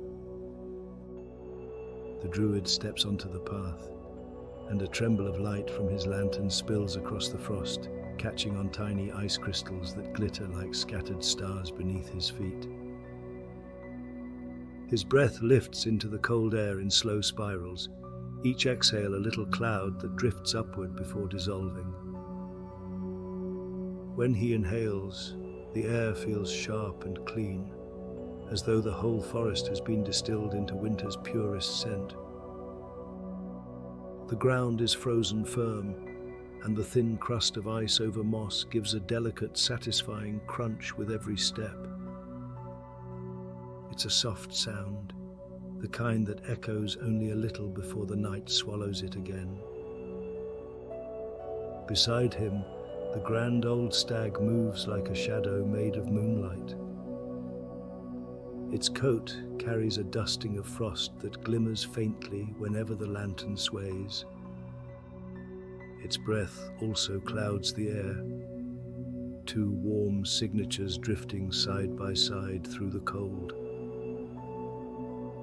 Around them, the forest feels transformed.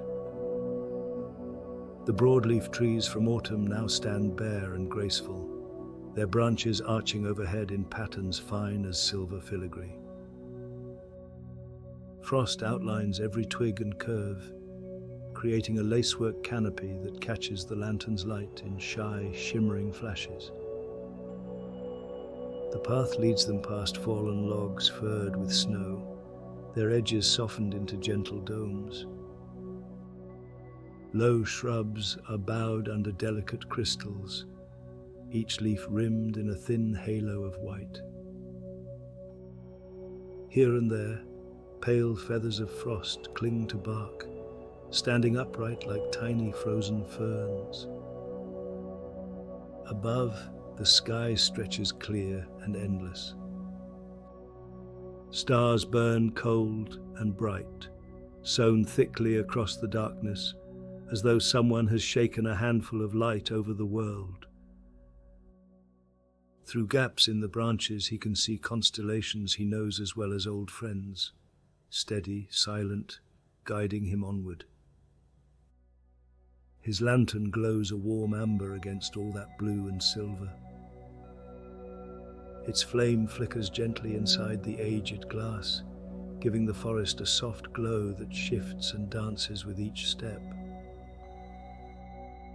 The light feels like a small sun in a world made of frost and shadow.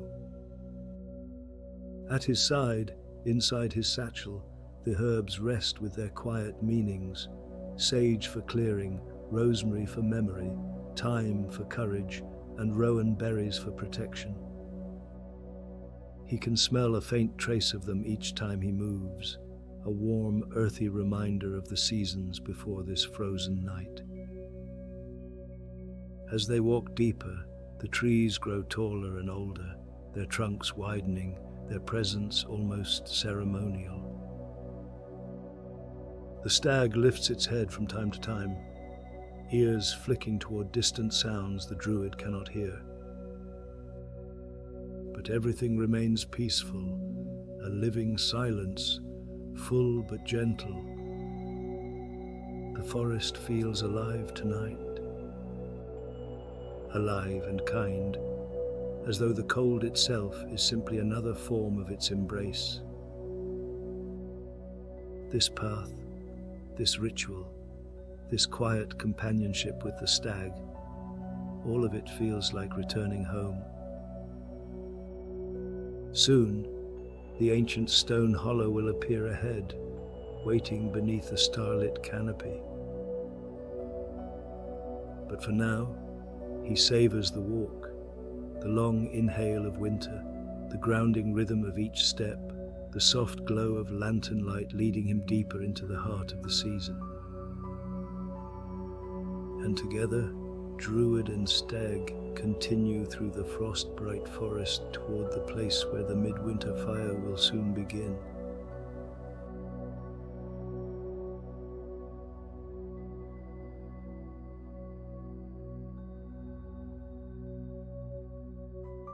The ancient stone hollow appears slowly between the trees, as though rising out of the frost itself. The circle is half covered in snow, its familiar shapes softened but still steady, old stones worn smooth by centuries of wind and weather, and quiet rituals just like this one. The druid pauses at the edge of the clearing. Here the air feels different, deeper, quieter, as though the forest holds its breath the moment he steps inside the circle's embrace. Above him, the bare branches arch wide, no longer blocking the sky as they did in autumn. Through their silvered lattice, he can see the stars so clearly that it feels as though the heavens are resting just above the treetops. They gleam in sharp constellations, cold, distant lanterns of white and blue. The stag comes to a halt beside him. Its breath steams into the air in long, slow streams, rising until it dissolves into the night. It lowers its head as if acknowledging the sacredness of this place. The druid steps forward, the frozen moss crunching softly beneath his boots. Each footstep feels deliberate, grounding, connecting him more firmly to the earth beneath the snow. He sets the lantern upon one of the stones. Its warm glow spreads across the clearing, brushing the frost-covered carvings with amber light. The tiny crystals shimmer back at him, turning the hollow into a bowl of starlight and firelight woven together. Here, before any flame is lit, he closes his eyes. He lets his breath ease out in a long, quiet plume. And then he begins to listen. He hears the faint rustle of frost settling on distant leaves, a sound so soft it is almost imagined. He feels the cold winter air brushing along his cheeks, clear and sharp as untouched snow. Somewhere high in the branches, an owl calls out, a low, steady note that seems to vibrate through the clearing. Far beyond that, he senses movement, the soft shift of some creature turning in its burrow, the whisper of paws on snow, the hush of something living passing through the night. And beneath it all, beneath the silence, beneath the frost, beneath the dark and the cold, he feels it. The heartbeat of the forest. It is not a sound. It is a presence. A slow, ancient pulse of belonging that rises from the earth and settles into him with steady warmth. He breathes in deeply, letting that connection anchor him. This moment, this stillness before the fire, is the true beginning of the ritual. When he opens his eyes again, the clearing seems brighter. The frost glows faintly. The stars shine a little clearer. The night feels like it has shifted around him, making space for what comes next. He kneels by the stones. The ceremony is ready to begin.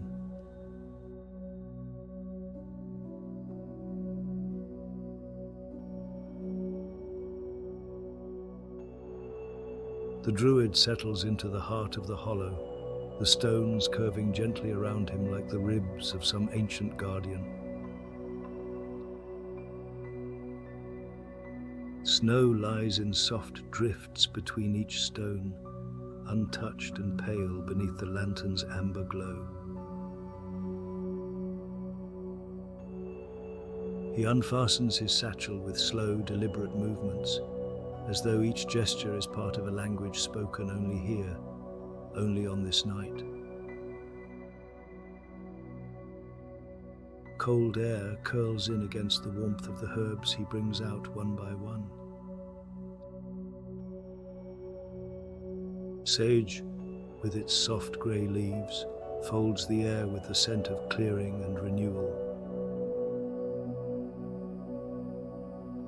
Rosemary brings a sharper fragrance, evergreen memory, the thread that ties old seasons to new. Time, tiny and humble, offers its quiet courage. And the dried rowan berries, small, wrinkled, ruby dark, hold the forest's own protection. He lays each offering gently upon the small bed of kindling he prepared last year and dried through autumn. His fingers linger on the herbs, as though giving thanks for the warmth and life they once held beneath summer's sun. The stag stands just behind him, its presence steady and calm, breath rising in long plumes that drift across the stones. For a moment, the hollow feels like a meeting place between seasons, winter rising around them, yet the memory of warmth resting quietly at their feet. He takes out the flint. It is smooth from use, edges worn from countless midwinters. He holds it with reverence, cradling tradition in his palms. The first strike sends a pale spark into the air. It flutters out like a tiny star before it reaches the ground. The second spark lands among the herbs. A faint curl of smoke rises, delicate as breath in the cold. The third spark catches. A small ember glows, tender and bright. Slowly, steadily, the flame gathers itself. It takes hold of the rosemary first, sending a warm, resinous fragrance into the night. The sage follows, its smoke drifting in silver ribbons that weave through the cold air. Thyme flares gently, a quiet burst of gold. And the rowan berries crackle softly, their sweetness warming into the fire's center. The flame grows, but never loudly. It is a small, steady glow, a quiet heart of warmth beating in the middle of winter. The light spills across the frost, turning it to tiny mirrors that shimmer in soft amber. From the trees, the owl drifts down to a low branch, watching with unblinking calm. Snow drifts through the air in slow, lazy spirals, each flake glinting as it passes through the lantern's glow. The druid sits back on his heels, hands open beside the fire. For a long moment, he simply watches it breathe. This is the turning point of the night, the stitching together of the old year and the new. A joining of cold and warmth, darkness and light, silence and slow ember song. The fire answers the stillness of the forest with its own soft voice, crackling gently in the frozen air. A welcome, a promise. And the druid lets that warmth begin to fill the hollow around him, one quiet heartbeat at a time.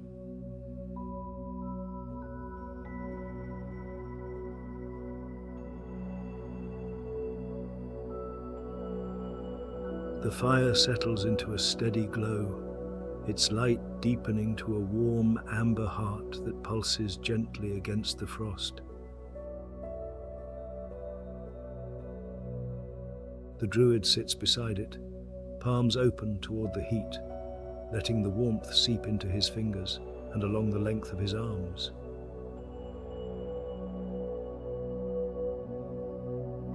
The air around the fire changes subtly, still cold, still sharp, but softened now by the presence of flame.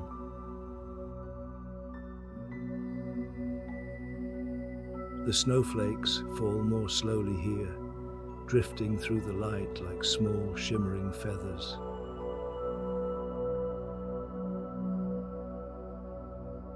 The stag steps forward first.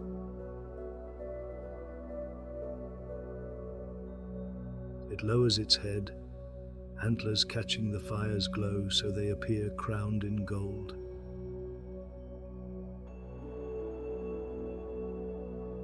Its breath rises in great warm plumes, drifting over the fire like blessings offered into the night.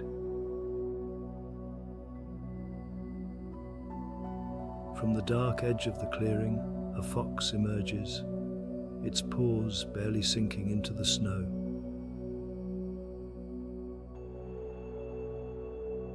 Its fur gleams russet in the firelight, and its eyes reflect two tiny points of gold as it watches from a respectful distance.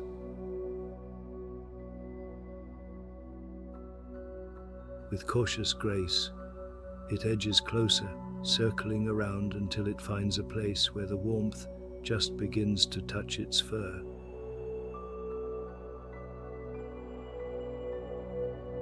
Above them, the owl shifts on its branch.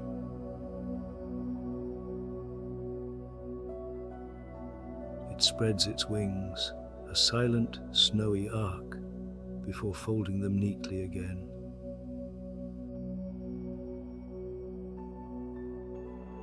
Its round eyes watch the fire with a kind of ancient patience. The Druid lowers his hands to his knees. For a moment, he simply breathes with the fire, matching the rhythm of its gentle rise and fall.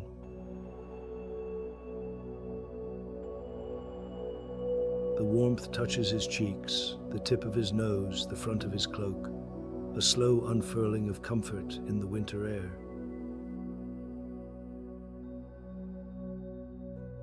All around him, the forest seems to shift closer.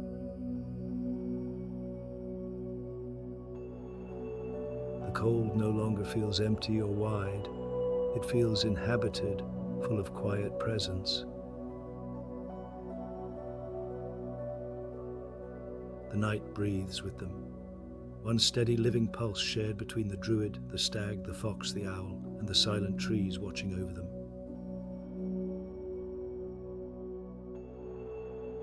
The fire crackles softly, sending tiny sparks upward that wink out just beneath the winter stars.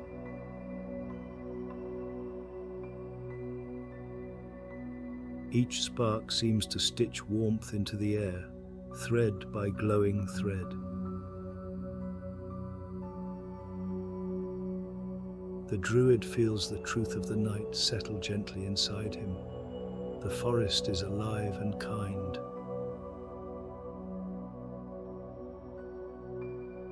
Even in the deepest midwinter, warmth can be shared, quiet, sacred, and unspoken.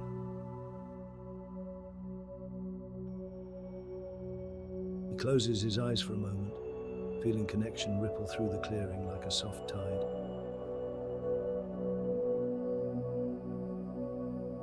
A sense of belonging, steady and deep as a heartbeat. When he opens them again, the fire is smaller, but still steady.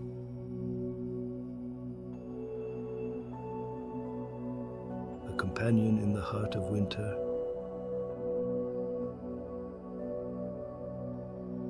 He knows the ritual is nearing its end. But for now, he remains there, letting the warmth linger on his skin as the forest gathers close around the flame.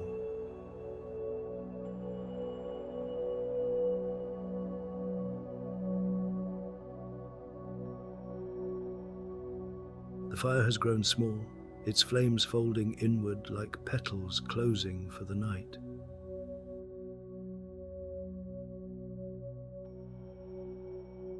What remains is a warm, steady glow, a quiet ember heart resting in a cradle of stone and snow.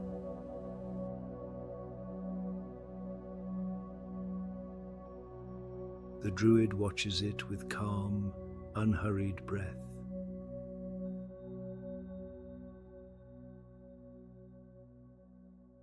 He does not stir the embers or push them to burn longer.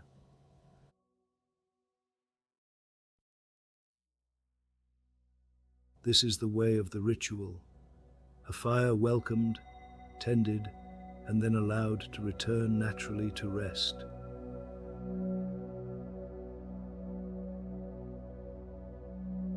The stag stands close at his side.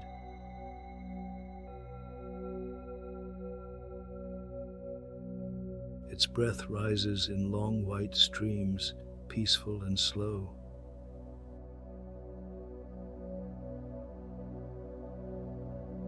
Snow has gathered gently across its back, soft as down.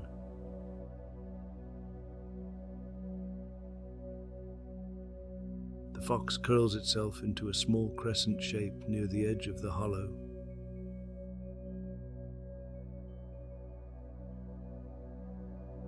Its tail wraps over its nose, the fire's fading warmth brushing the tip of its fur.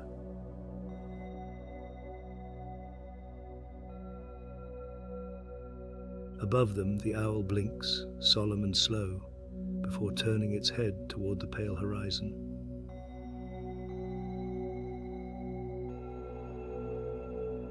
A faint thinning of darkness hints at the first suggestion of dawn, though no light has yet touched the sky.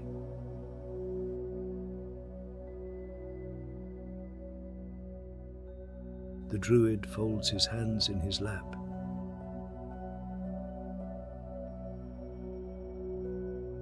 The last ember glows, then dims, and settles into soft, safe darkness.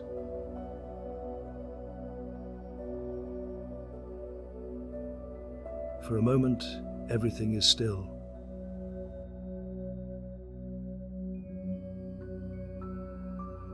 No wind, no movement, just the deep, shared quiet of creatures and forest breathing as one.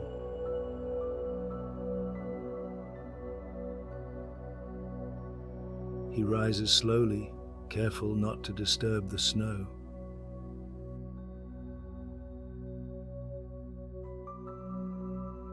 His cloak shifts with a gentle whisper, releasing a small cloud of frost into the air.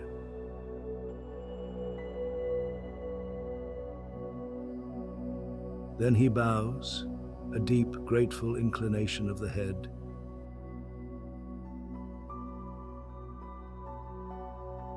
To the hollow that has held him.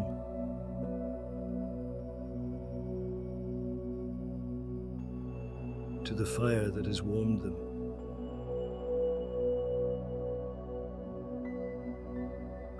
To the forest that has welcomed him year after year.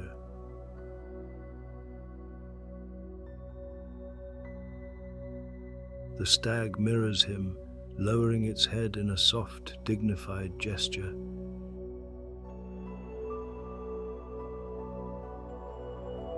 The fox lifts its ears.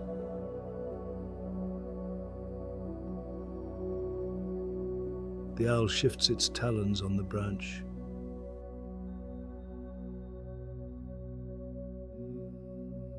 All of them witness the quiet farewell.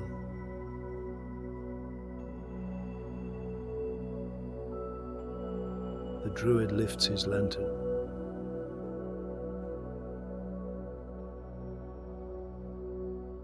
Its warm glow gathers around him once more, brushing against the frost with gentle gold.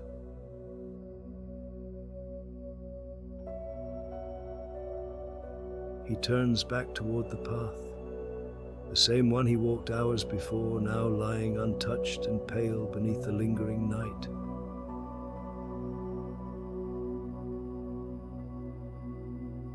He takes his first step, the frozen earth crunching softly beneath his boots.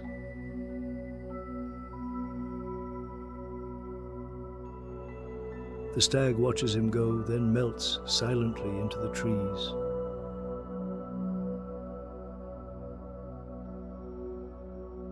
The fox slips away into the undergrowth, leaving only a faint trail of paw prints in the snow.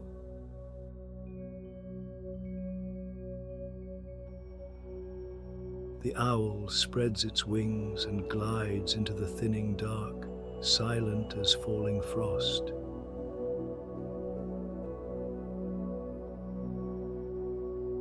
The Druid continues down the path, lantern swaying gently, its light carving a small warm trail through the winter stillness.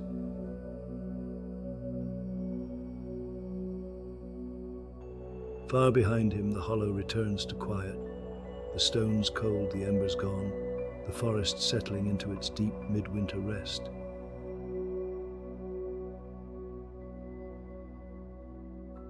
Ahead, the faintest hint of dawn brushes the horizon.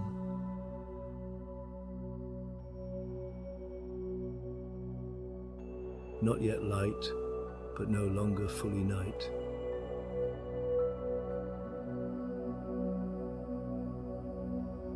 A promise carried gently into the next day.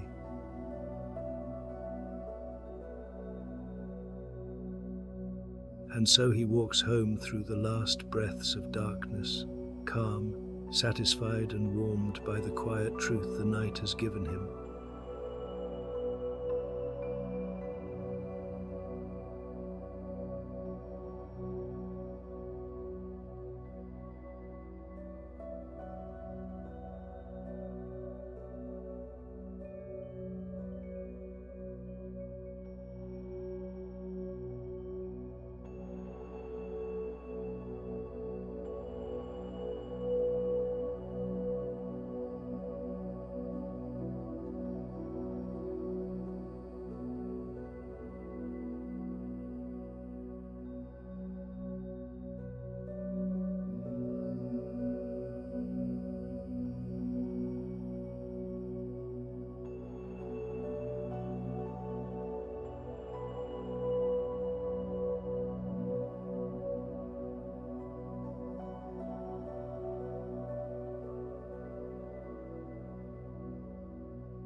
Welcome to Bedtime Story Lounge, a quiet corner where you can leave the day behind and let gentle storytelling carry you into rest. Tonight, we're boarding a night train together, a sleeper bound for the sea. Outside, the city lights are fading. Inside, soft lamplight glows. A blanket is waiting, and the rhythm of the rails begins to lull you into calm. This is a story of escape, of release, and of arriving at the shore just as the sun begins to rise. If you enjoy stories of night journeys and gentle arrivals, tales of soft blankets, cool glass against your cheek, and the hush of waves at dawn, do give this video a like and subscribe for more. It helps others find our little corner of calm. And tell me, if you'd like, what are you grateful for this evening? Before we begin, let's slow the breath. Box breathing is simple. Breathe in for a count of 4. Hold for a count of 4. Breathe out for a count of 4. Hold again for 4. The rhythm is like the wheels of the train, steady and sure. Let's take 10 breaths together now. Breathe in. Hold. Breathe out. Hold. Breathe in. Hold. Breathe out. Hold. Breathe in. Hold.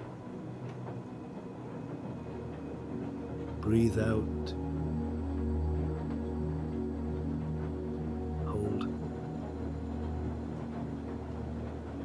Breathe in. Hold. Breathe out.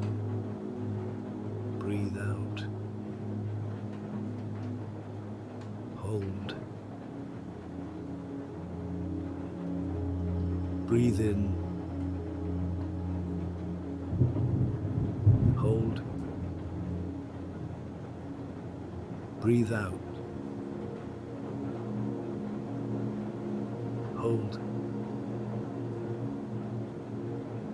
Breathe in. Hold. Breathe out. Hold. Breathe in. Hold. Breathe out.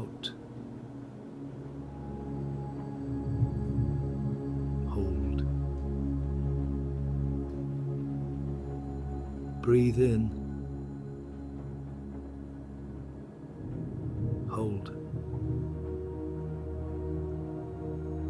Breathe out. Hold.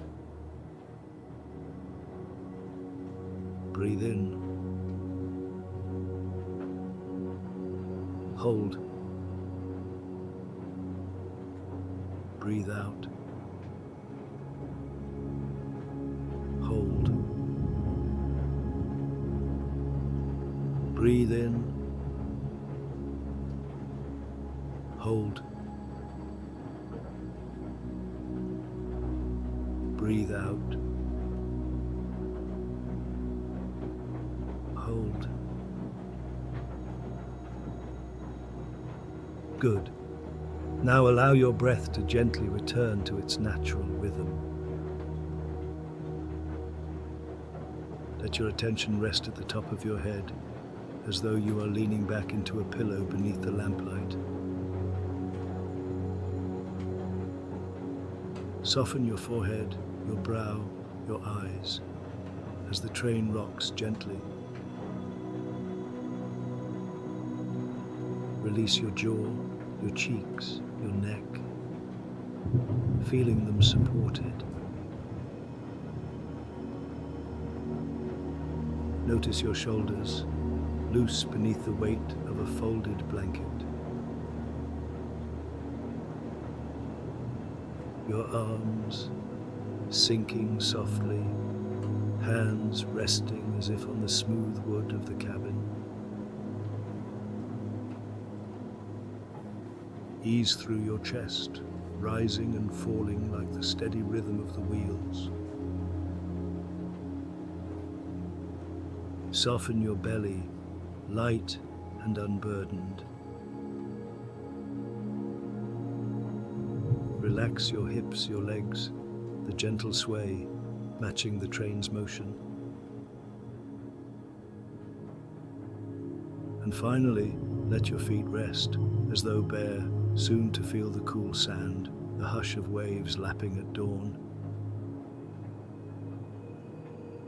The night train is waiting. Let's step aboard, settle in, and begin the journey. The sleeper to the sea.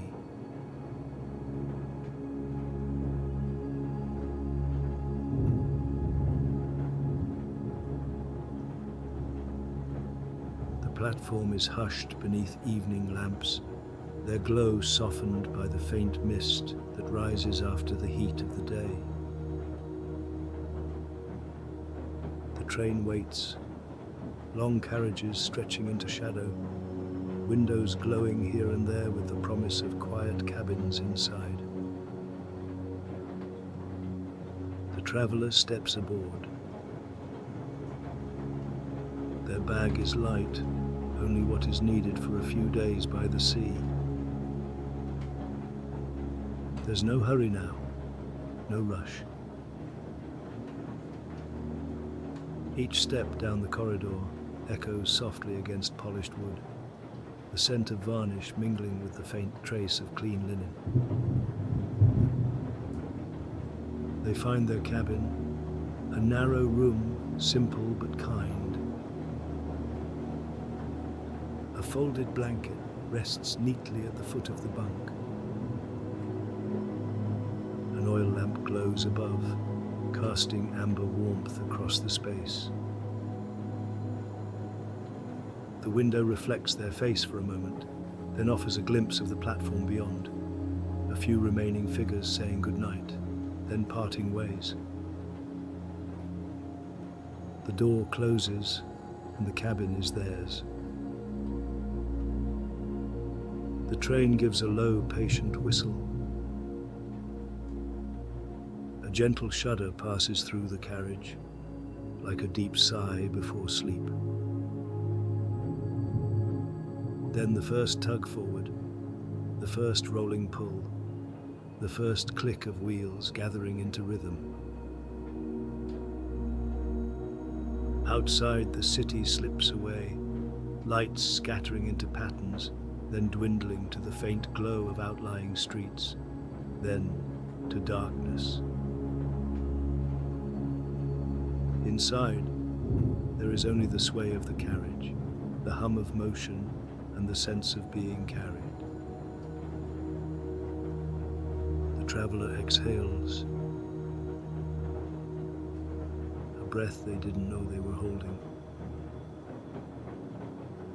The week behind them is gone now, left on the platform.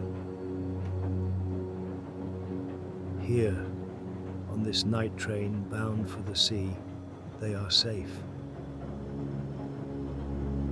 The rails will do the rest.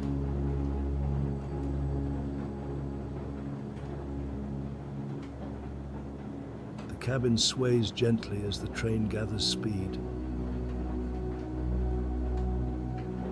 The traveler sets their bag aside, untucks the folded blanket, and smooths it across the bunk. Its weave is soft beneath their fingers, warm from the lamplight. They slip off their shoes and place them neatly by the door. The floorboards creak just faintly as they move, as though the train itself notices and approves. Then they lean back. The pillow is firm but kind, holding their head at just the right angle to watch the window. Cool glass against their cheek, the faint vibration of the rails passing through it. The rhythm outside is steady now. A click, a hush, a click, a hush. Wheels moving in time with their breath. Beyond the glass, towns blur and vanish.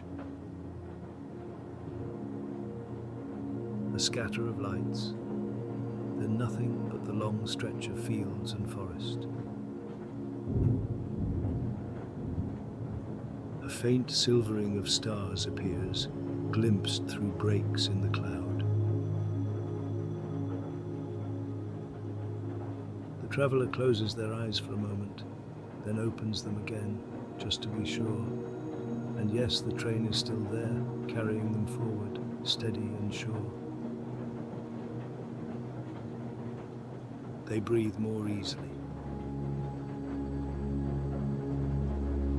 The heaviness of recent days loosens, falling away like luggage they never needed to bring. Here, there is only motion, only rhythm, only rest. The train will hold them until morning.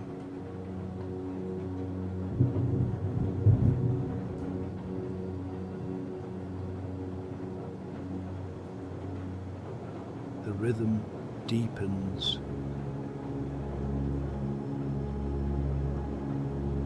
Wheels against rails, rails against wheels, a pattern older than thought. The traveler drifts, eyelids heavy, the lamplight softening into a golden blur.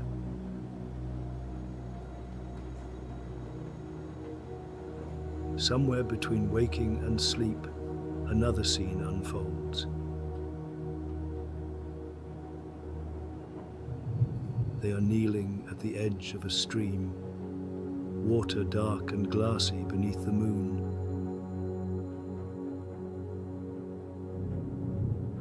In their hands, a small folded boat of paper.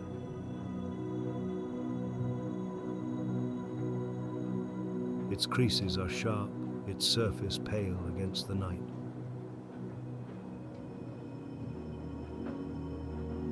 They place it gently on the current.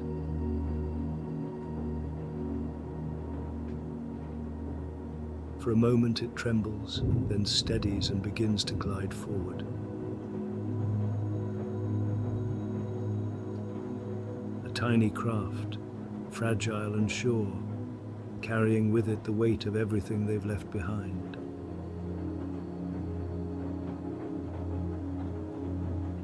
The boat drifts smoothly, gathering speed, its white folds glowing faintly in the moonlight.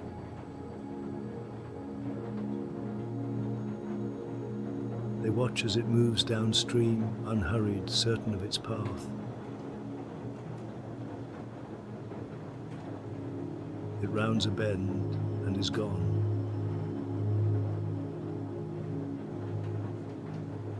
Only the hush of water remains, which is also the hush of rails, which is also the hush of breath.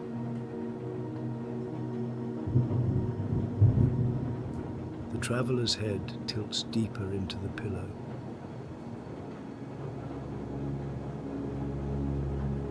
The dream dissolves, but the feeling lingers. The sense of being carried gently, faithfully into the night.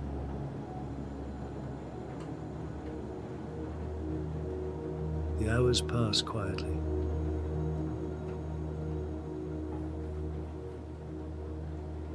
The train holds its course, steady and sure, while the traveler rests in its care.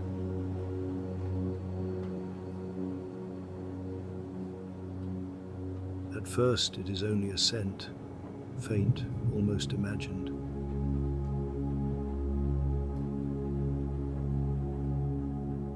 Salt, carried on a thread of air drifting through the small vent above the window.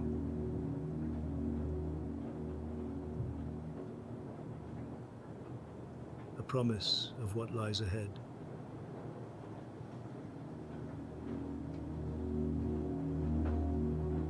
Then a sound, distant, high and calling.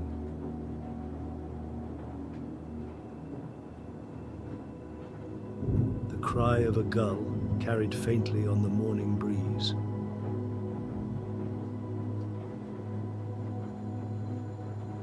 The traveller stirs, eyelids fluttering open.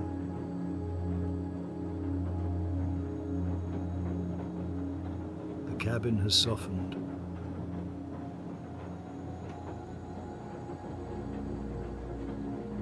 The lamplight is dim now against the paling sky.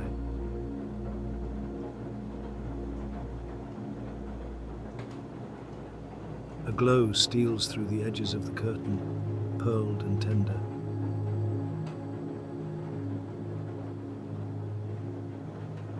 The fabric shifts with the sway of the train, as though it too is breathing.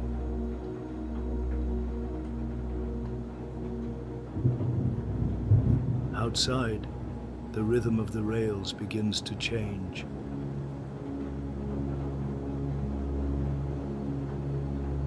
Slower now, gentler.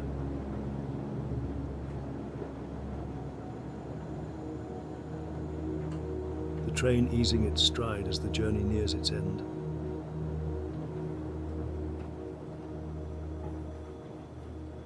The traveller sits up, blanket falling softly into their lap.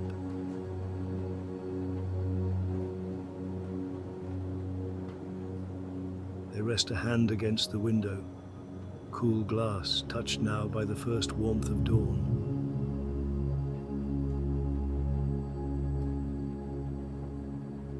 Beyond it, a wash of light begins to reveal itself, and though the sea is not yet seen, it is already here waiting.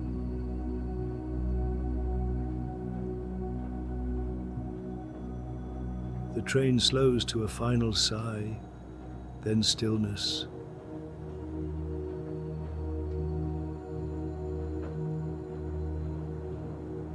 The traveller steps down onto the quiet platform, air fresh and cool against their face.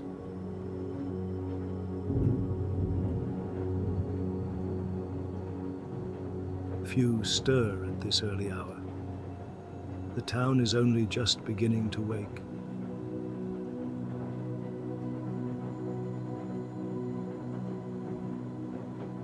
They walk through narrow streets that slope gently toward the shore.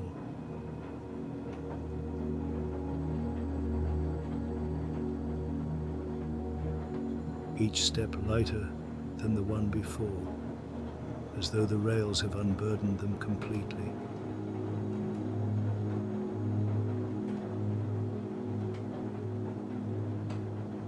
And then the sea.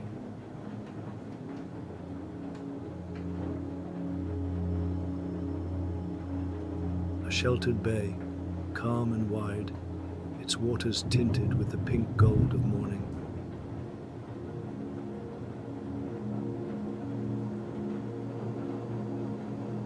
Waves lap softly against the sand, each one folding into the next like the breath they've carried all night.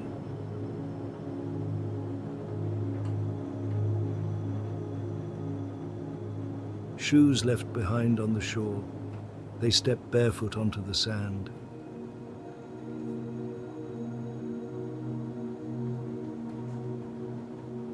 The grains are cool, damp with the night just past.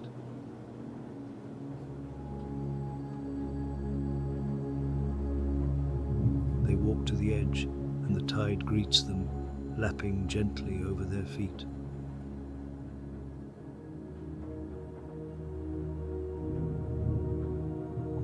The water is cool, the sun warm upon their face.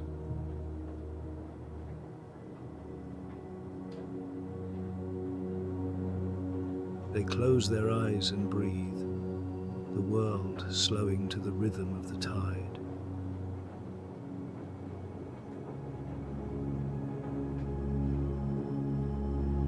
A sigh escapes, deep and certain, carrying away the last remnants of weariness.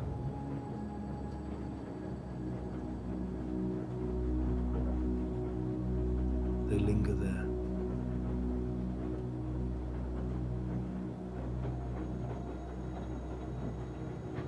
Another wave curls forward, sliding across their toes before drawing back again, leaving smooth arcs on the sand.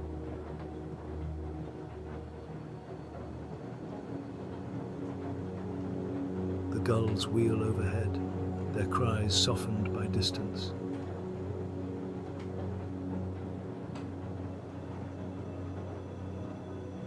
The air itself feels clean, salted and bright, filling the lungs with every breath.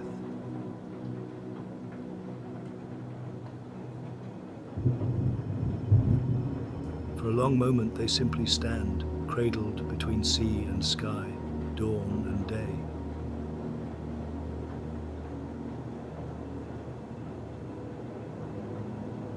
Nothing to hold, nothing to hurry.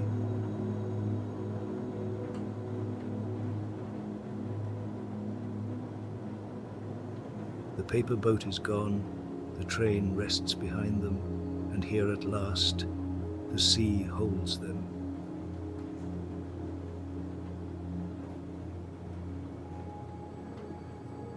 The journey is complete.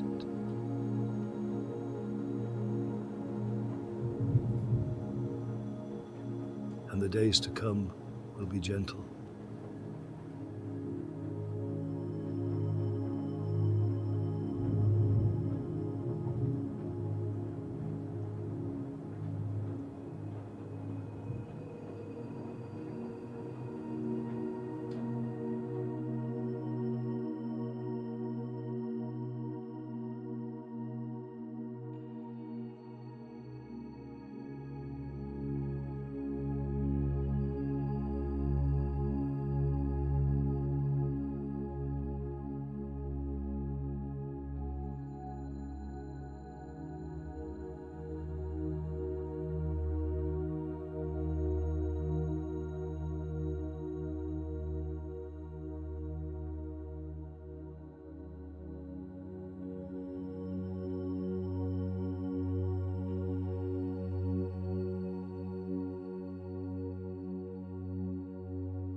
Welcome to Bedtime Story Lounge, a peaceful space where grown-ups can slow down, breathe deeply, and drift into restful sleep with soothing storytelling.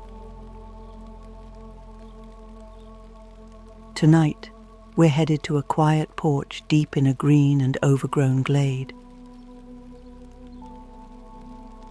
The rain is falling soft and steady. The teapot is warm. And the woman who lives here, once a famous potion brewer, now offers something simpler: comfort, calm, and a place to sit a while. If you enjoy stories of soft rain and quiet wisdom, tales of healing herbs, warm cups, and listening without judgment, do give this video a like and subscribe for more. It helps others find our little corner of calm. And tell me, if you'd like, how do you warm up after coming in from the rain? The rain is falling gently now, soft and steady on the porch roof.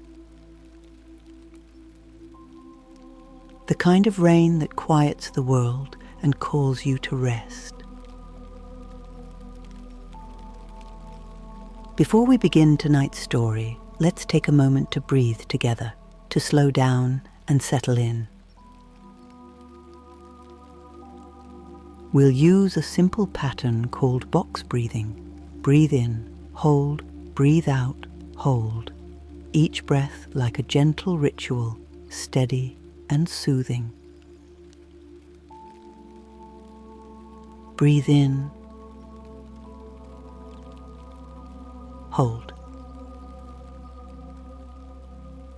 Breathe out. Hold. Breathe in. Hold. Breathe out. Hold. Breathe in. Hold. Breathe out. Hold. Breathe in. Hold. Breathe out. Hold. Breathe in. Hold. Breathe out. Hold. Breathe in. Hold. Breathe out. Hold. Breathe in. Hold. Breathe out. Hold. Breathe in. Hold. Breathe out. Hold. Breathe in. Hold. Breathe out. Hold. Breathe in. Hold. Breathe out. Hold. Good.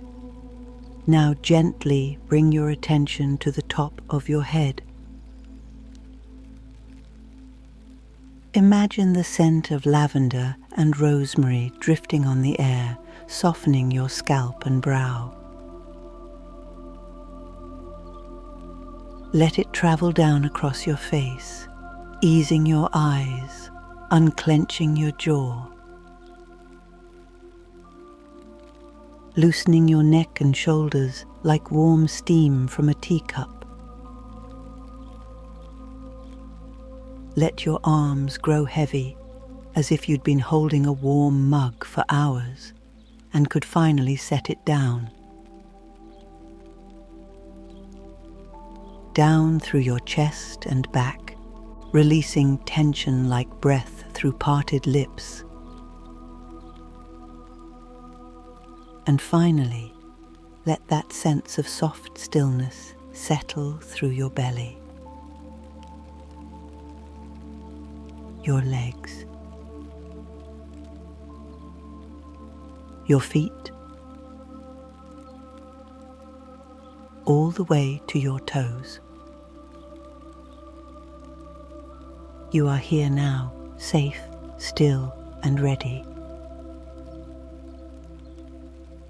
And somewhere not far from here, an old woman is rocking slowly on her porch, a teapot at her side, and the rain for company. Let's join her.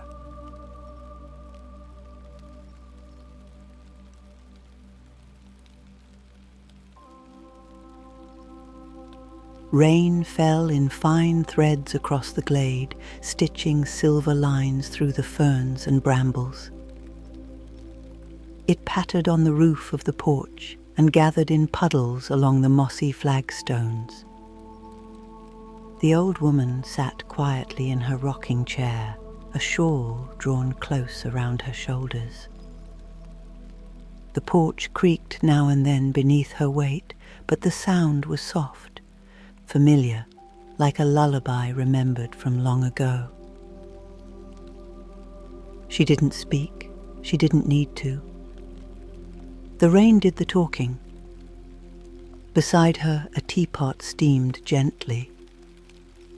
The scent of herbs rose with it, something calming, something warm. Lavender, perhaps, or mint, maybe both. Around the porch, little clay pots spilled over with green, chamomile, rosemary, lemon balm. Each plant lovingly tended, rain-speckled and thriving. The old woman was once known far beyond this glade. A potion brewer of rare talent, her name passed from healer to traveller, whispered across maps and mountains. But those days were behind her now. Now she brewed only what was needed. A tonic for aching joints. A syrup for a restless night. A tea to soothe the quiet ache that lives behind the ribs. And sometimes, like tonight, she brewed for no one but herself.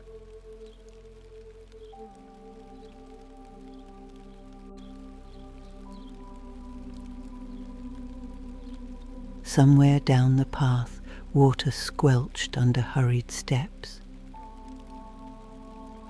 The old woman didn't rise.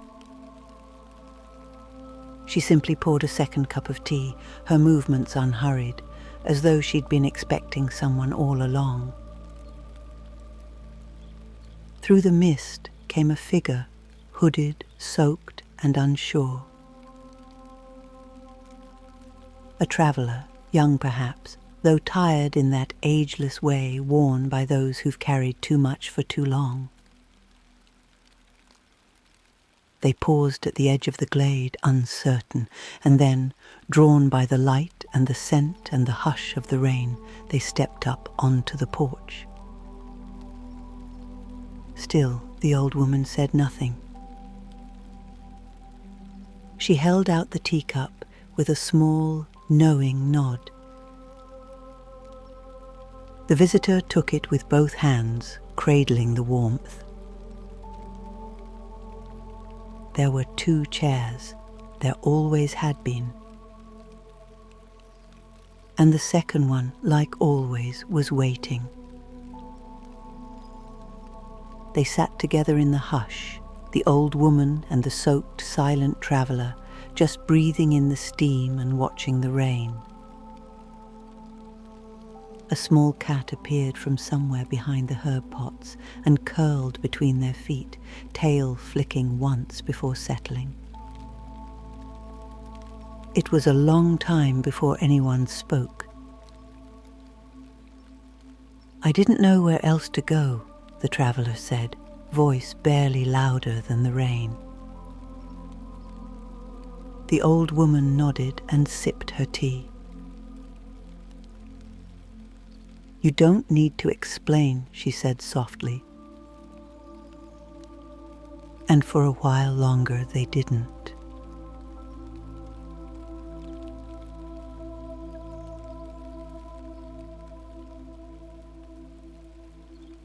The traveller's hands were steadier now, curled around the warm ceramic cup.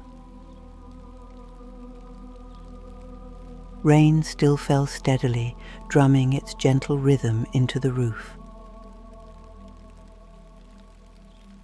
Somewhere deeper in the glade, a frog croaked, then fell quiet again.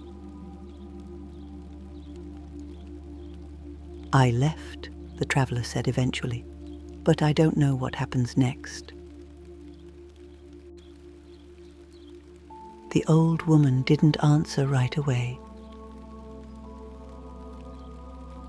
She leaned forward, plucking a sprig of lemon balm from a nearby pot. She held it between her fingers, breathed it in. "I've always believed," she said quietly, "that next doesn't need to be decided all at once." She rose slowly, disappearing into the cottage with the sprig of lemon balm and returning a moment later with a small stone bowl and pestle. She began grinding herbs by the porch rail, chamomile, lemon balm, a pinch of cinnamon bark. Her motions were slow, circular, certain. The air filled with the scent of healing. "This isn't a cure," she said, almost to herself. "It won't change anything, but it might help you sleep." The traveller nodded, eyes shining but dry. The old woman brewed the new tea, poured it into a second cup. This one was smaller, meant for resting hands and quiet nights. And then, as the rain shifted from rhythm to lullaby, the old woman spoke. "There's an old story," she said, "about a girl who planted sorrow in her garden." The traveller looked up. "She watered it with tears," the woman went on. "Sat beside it each morning, and in the spring something new came up. Not what she expected, not sorrow at all, lavender, wild and sweet." The traveller didn't speak, but something softened in their posture, some small untangling. "Sometimes," the woman said, "sorrow prepares the soil."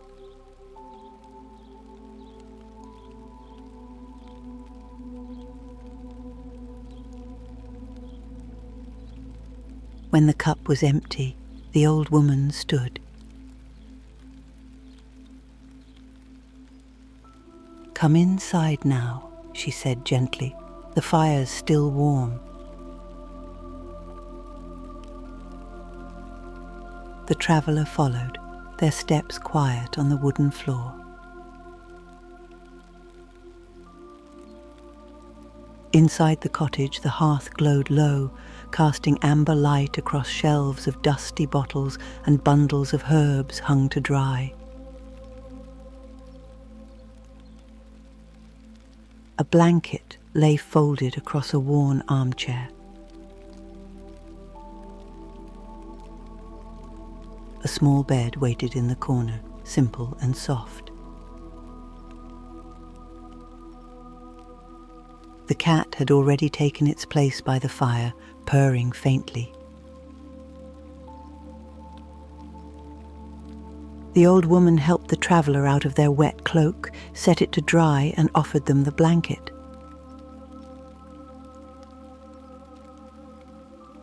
"You'll sleep here tonight," she said, with the tone of someone who'd already decided.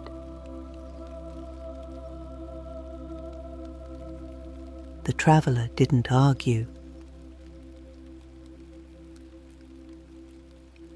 She watched them settle, then turned back to the porch.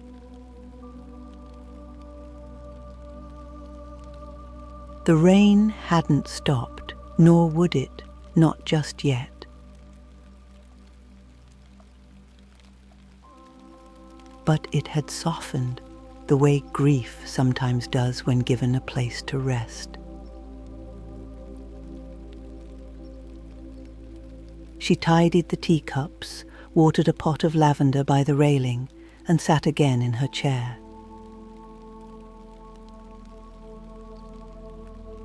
The porch creaked under her as she rocked. The motion was as familiar to her body as breath. The glade was quiet now. The world could be wild, yes. But here, in this small corner of it, peace held steady. And the old potion brewer. She closed her eyes and listened to the rain.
Welcome, and thank you for joining me tonight at the Bedtime Story Lounge.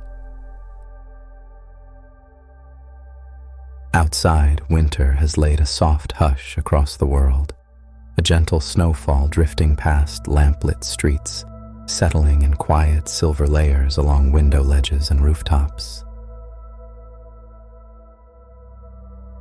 And somewhere in a small village library, warm with old books and steady lamplight, a solitary cat is beginning his evening wander. Tonight, we'll follow him from the cozy world of stories into something a little older and a little more magical. If you enjoy stories of quiet winter nights, of soft paws on wooden floors, of secret doors and warm golden light, pause here before you drift off to sleep and subscribe for more.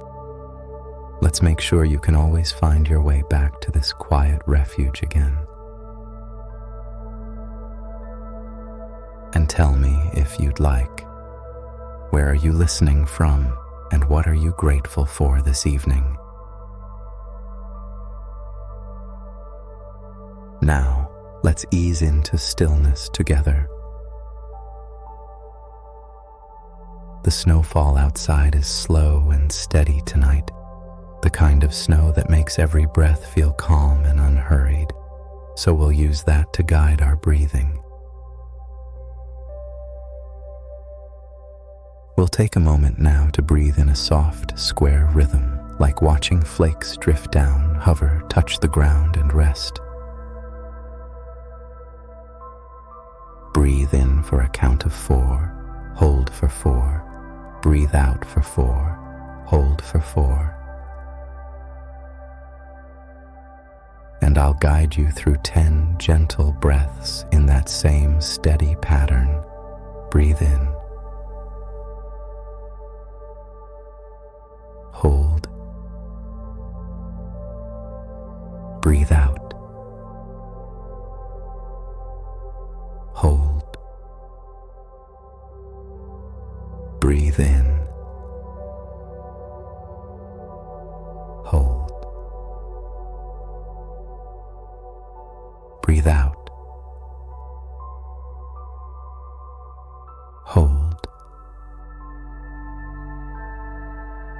Breathe in.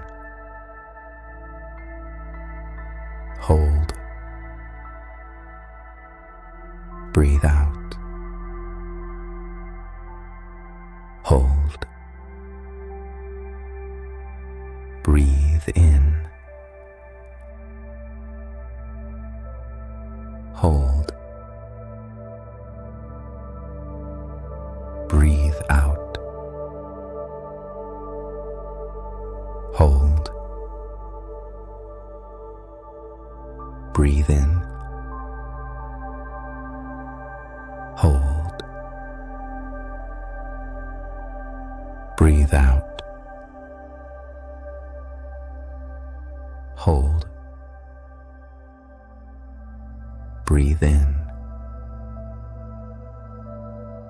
Hold. Breathe out. Hold. Breathe in. Hold. Breathe out.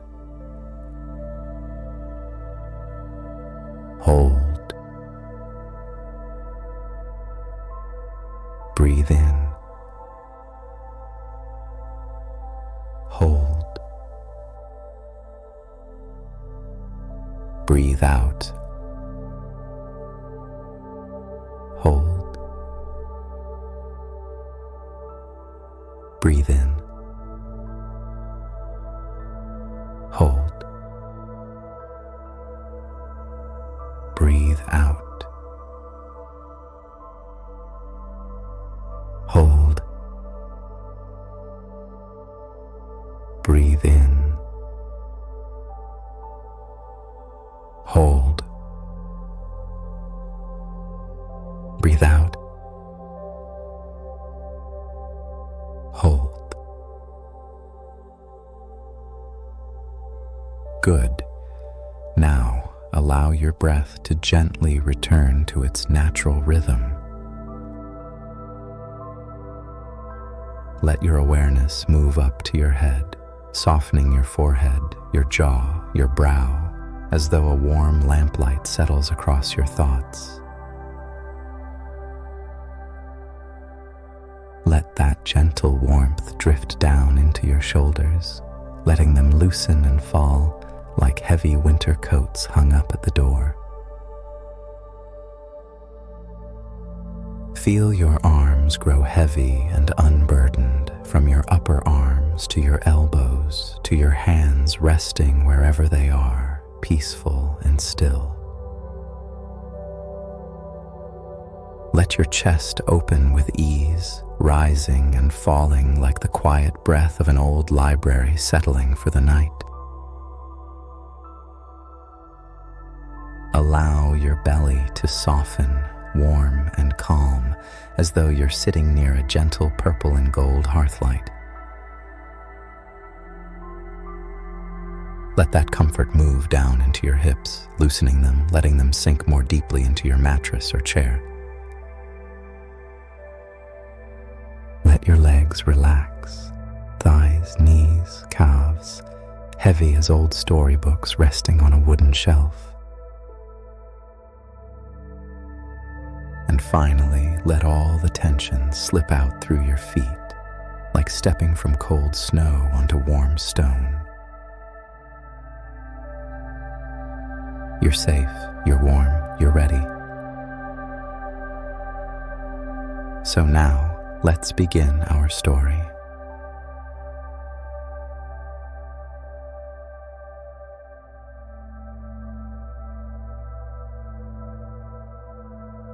Evening settles gently over the village, laying soft silver across rooftops and the narrow curve of the high street. Snow drifts down in slow, unhurried spirals, the kind of snowfall that makes every sound feel softer, every lantern glow a little warmer. Inside the small village library, the last of the day's footsteps fades away. The door sighs closed, and the winter hush wraps itself around the building like a blanket.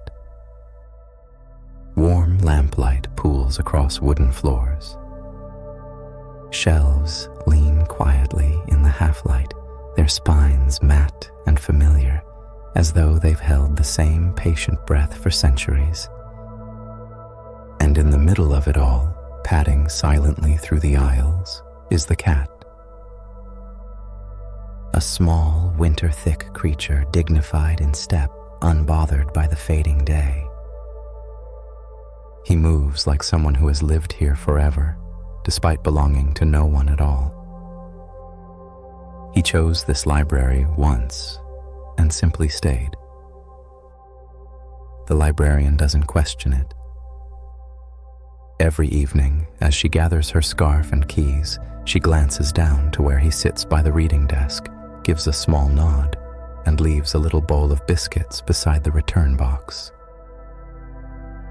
Then she locks the door, hums her way into the snowy night, and never notices the small blue door at the back of the library.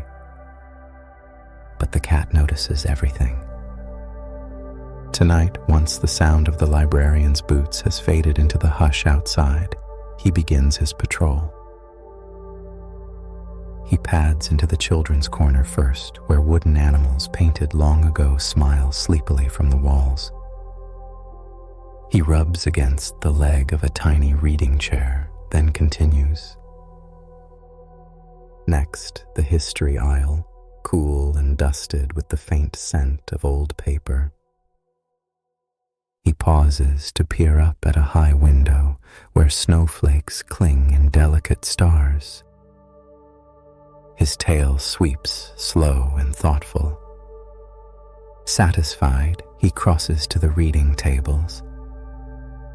He checks each chair, each book left open beside a lamp, each corner where shadows gather. Nothing unusual, nothing out of place.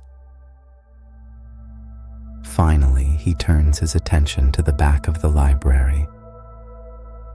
To the door the librarian never notices.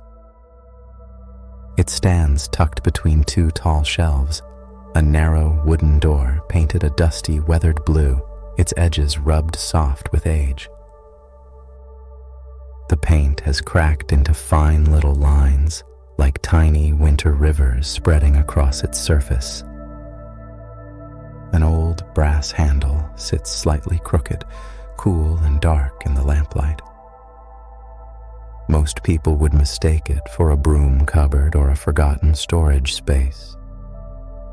But the cat pads toward it with purpose, whiskers forward, tail lifted just slightly. He sits before it for a long moment, ears swiveling as he listens to the quiet. The library holds its breath with him. And then, very slowly, he gives 3 soft, deliberate blinks. Click, a lock settles into place somewhere deep inside the wood. A pale glow threads itself along the cracks in the blue paint, catching every line, making the old door look suddenly alive. The brass handle brightens as though warmed by unseen hands. The door eases open as though it has been waiting all day for this small ritual. A warm breath of air drifts from the darkness beyond, and without hesitation, the cat steps inside.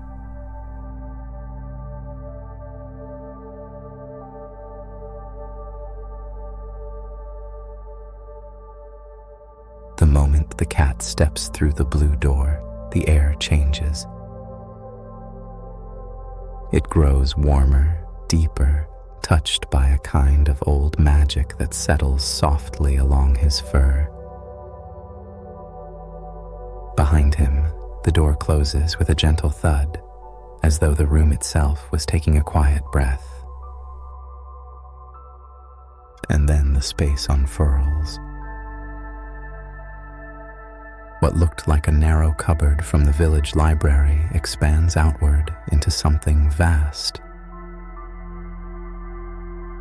A hall stretches ahead of him, tall as a cathedral, but warm with lantern light. The ceiling arches high above, ribbed with carved beams and stone pillars that fade into a soft, magical haze. Shelves soar up along every wall, deep oak polished by centuries of hands. Some remain rooted firmly to the floor, while others drift a few inches above it, swaying gently as though rocked by an unseen tide. And high above, a handful of balconies float freely, bobbing in the air like lazy gondolas. The lanterns themselves hover in slow circles, tiny orbs of gold and soft violet, casting ripples of light across the books. Each one brightens a little as the cat walks beneath, as though acknowledging his arrival. The cat doesn't hurry. He never does. He pads forward, tail lifted in that dignified curve of his, taking in the familiar glow. He brushes against a low shelf where the spines shimmer faintly at his touch. Several books shiver open by a fraction, as if waking up before settling again. A ladder nearby adjusts itself, moving a few inches to the right of its own accord. The cat watches, unbothered. This library has always been alive. A soft glow catches his eye near the far wall. There, set inside a tall stone arch, rests the library's hearth, a wide, welcoming pool of purple and gold firelight that doesn't so much flicker as wisp gently upward. The flames float in soft, ribbon-like curls, drifting into the air as lightly as breath. The cat pads closer, lifting a paw. He touches the edge of the light, and the fire pots around him like warm mist. No spark, no sting, not a hint of danger. Just heat, soft and steady. For a moment, a faint purple glow clings to his paw, shimmering there like a memory before fading back into the air. He purrs under his breath, a slow, approving rumble, then continues deeper into the hall. Across the grand space, beneath a balcony that drifts as lazily as a passing cloud, stands the second door. Taller than any doorway in the village library, it is carved from dark, ancient wood, almost black in the half-light. Its surface is etched with constellations and curling star maps, the grooves filled with a faint silver glow, as though the door remembers every night sky it has ever opened onto. At its center, a circular brass disc lies set into the wood, engraved with spirals that catch the lantern's gold light as the cat approaches. Faint, shifting colors spill from the seam beneath the frame, blues, greens, violets, like the aurora waiting impatiently on the other side. The wood hums softly, a quiet resonance in the floorboards, in the air, in the bones. This door is older than stories, older than memory, and the cat treats it with the ceremony it deserves. He sits, settles his paws neatly beneath him, and watches the shifting colors for a moment. Then, slowly, deliberately. He gives 3 soft, patient blinks. The carved constellations ignite with gentle silver light, blooming outward like dawn across ancient sky charts. The brass disc warms, turning from dull metal to molten gold. The colors beneath the door swell, shimmer, reach upward.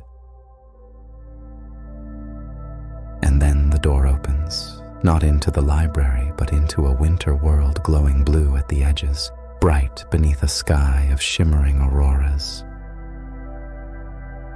The cat rises to his feet,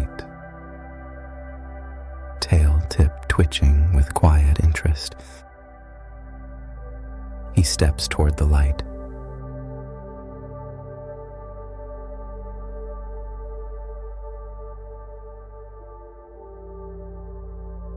The world beyond the door is washed in pale blue moonlight. Snow stretches out in soft, unbroken drifts, glowing faintly beneath sweeping curtains of green and violet aurora.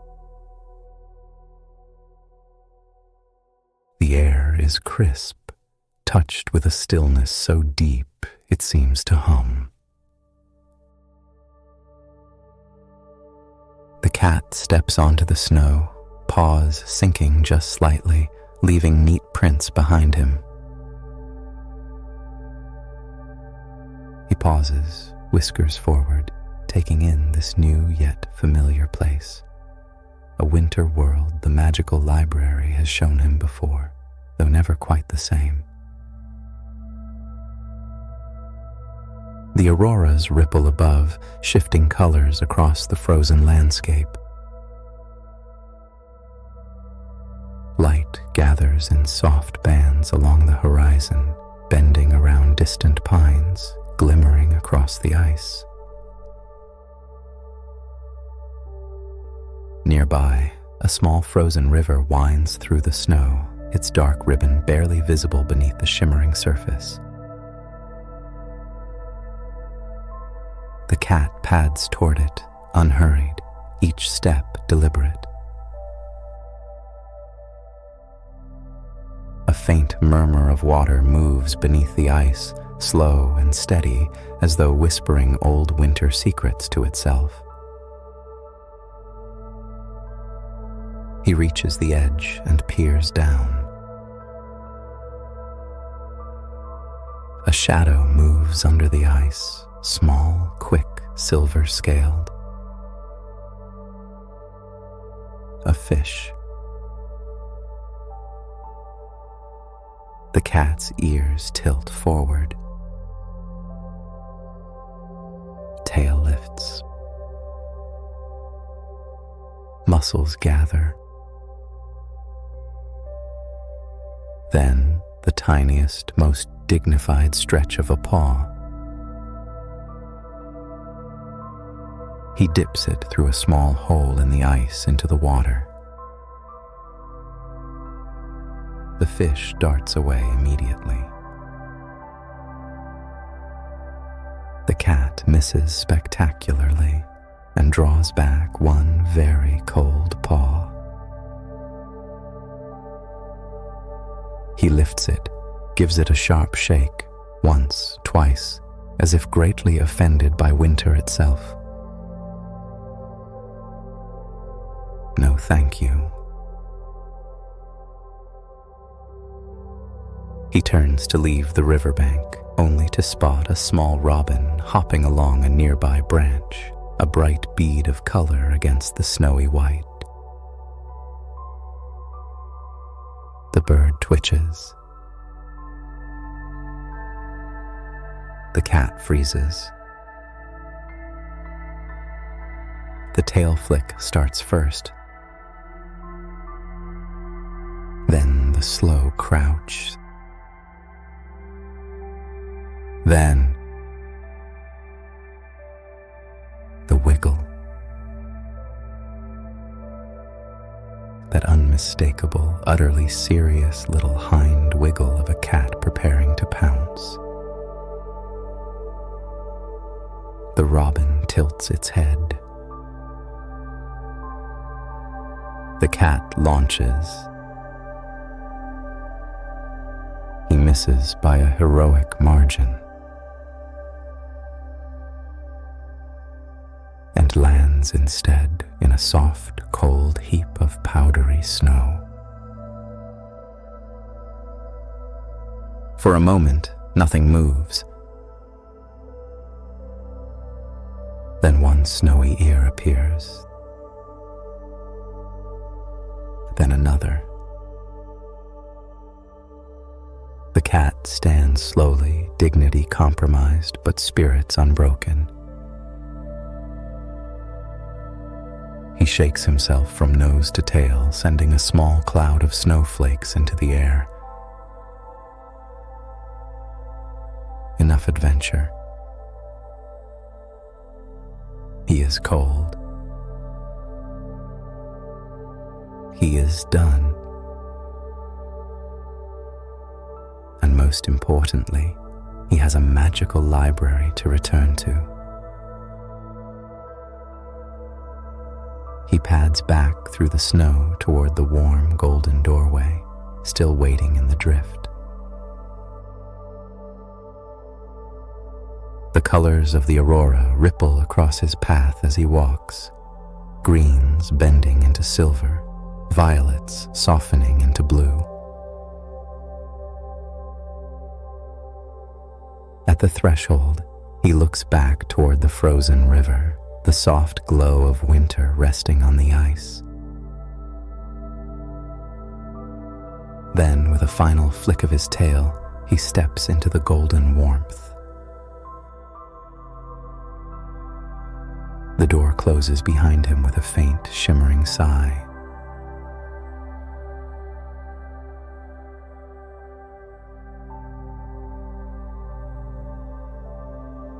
The golden glow of the magical library wraps around him the moment he steps through. Warm air drifts gently across his whiskers, chasing away the last touch of winter cold.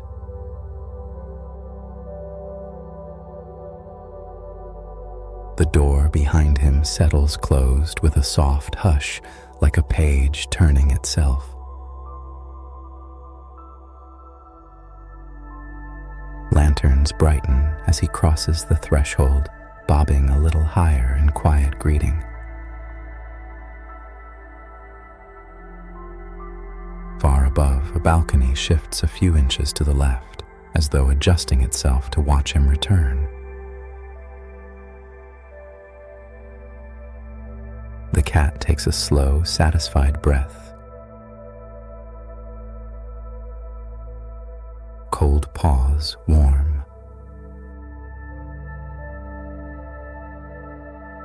Snow melts from his fur in small, glittering drops that vanish before they ever reach the floor.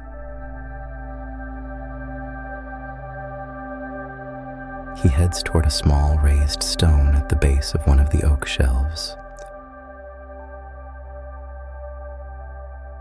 Upon it rests a bowl, plain, simple, waiting. It has been empty all evening.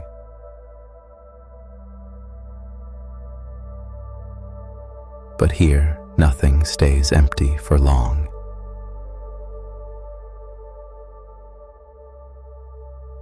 As he approaches, the bowl gives a soft chime, like porcelain touched by warm fingertips. Then, in a slow swirl of golden light, it begins to fill. A rich, savory aroma rises into the air, warm, comforting chicken gravy, thick and delicious, exactly to his liking. The cat lowers his head and eats with the deep contentment of someone who knows he is exactly where he is meant to be.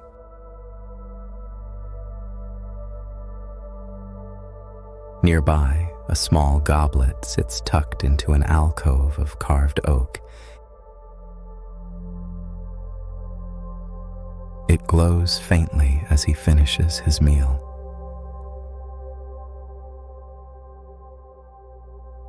The glow brightens as he approaches.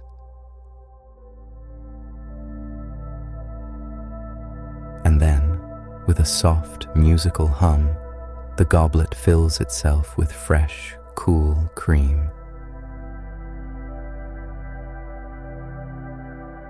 The cat drinks deeply, then sits back with a tiny huff of satisfaction.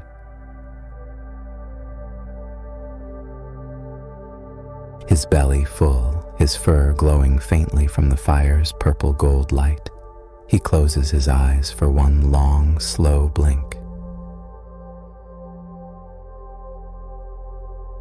Somewhere above, a lantern dims in response, as though the library is preparing to settle with him. One of the floating balconies drifts to a halt. The magical fire wisps upward in gentle curls, its soft heat reaching every corner of the hall. Content, the cat rises to his feet once more.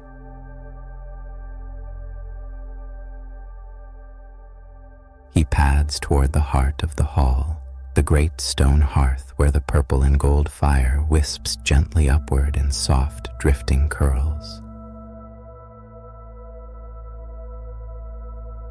The air there is warm but never hot. A kind of magical heat that settles into the fur and soothes every muscle.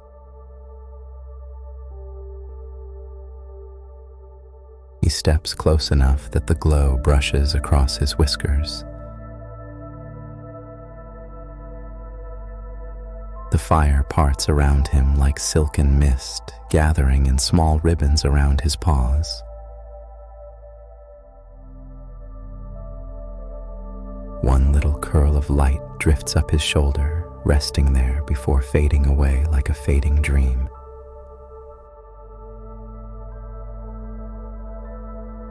The cat circles on the warm flagstones, slow, deliberate, satisfied.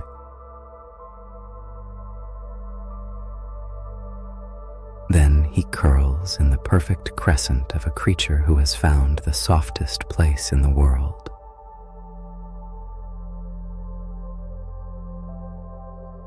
His breathing deepens almost immediately.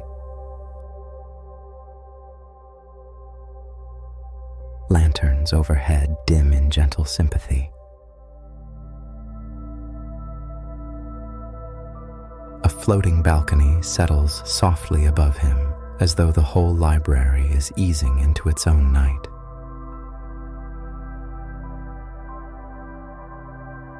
The magical fire wisps upward in slow spirals, brushing a little warmth across his face. He blinks very slowly and once more, then lets his eyes fall closed for the night.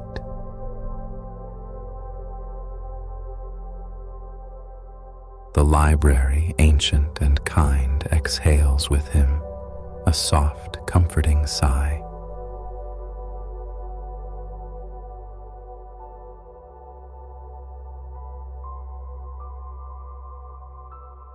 The cat settles into the warmth beside the magical hearth, the purple and gold light curling softly around him.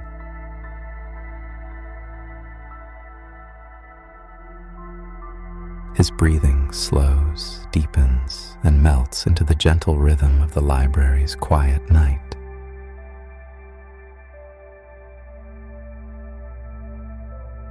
Above him, a drifting lantern dims itself to a warm, steady glow, neither bright nor fading, just enough to cast a golden ring across the flagstones.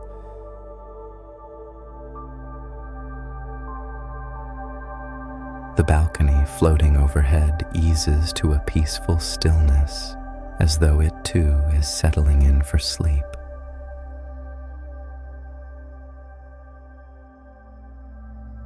The magical fire wisps upward in soft spirals, each curl slower than the last.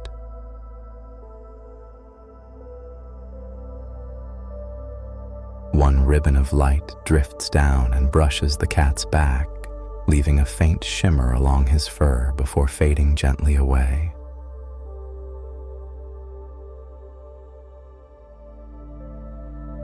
The great hall quietens, shelves shifting just enough to find their resting place.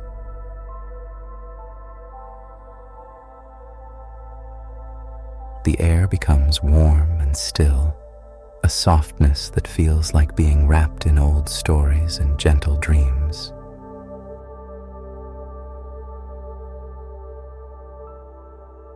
The cat curls more tightly beside the hearth, tucking his paws beneath him.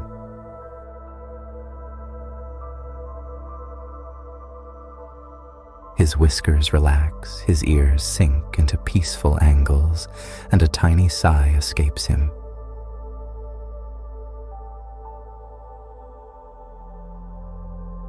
Here, in the golden warmth of the magical library, he is home.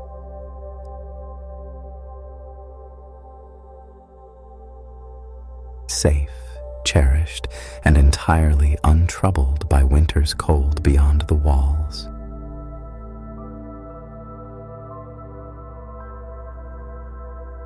Somewhere far across the hall, the tall constellation door closes itself with a soft, shimmering whisper.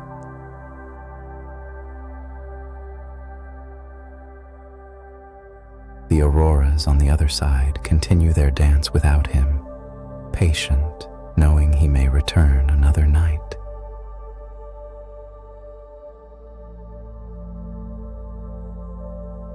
The blue wooden door back to the village library remains closed for now, resting as deeply as the cat does.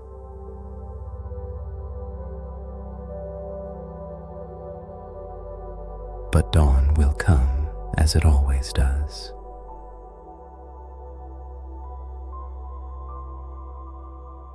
And when the librarian arrives in the morning, brushing snow from her coat, she will find him waiting, just as she always does, as if nothing unusual happened at all.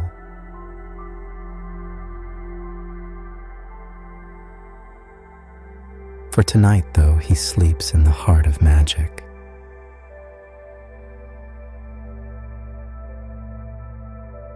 Wrapped in warmth, surrounded by old whispers and drifting lantern light.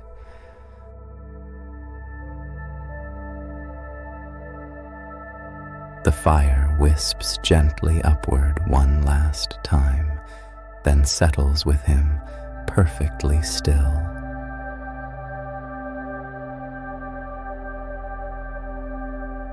And the library sleeps.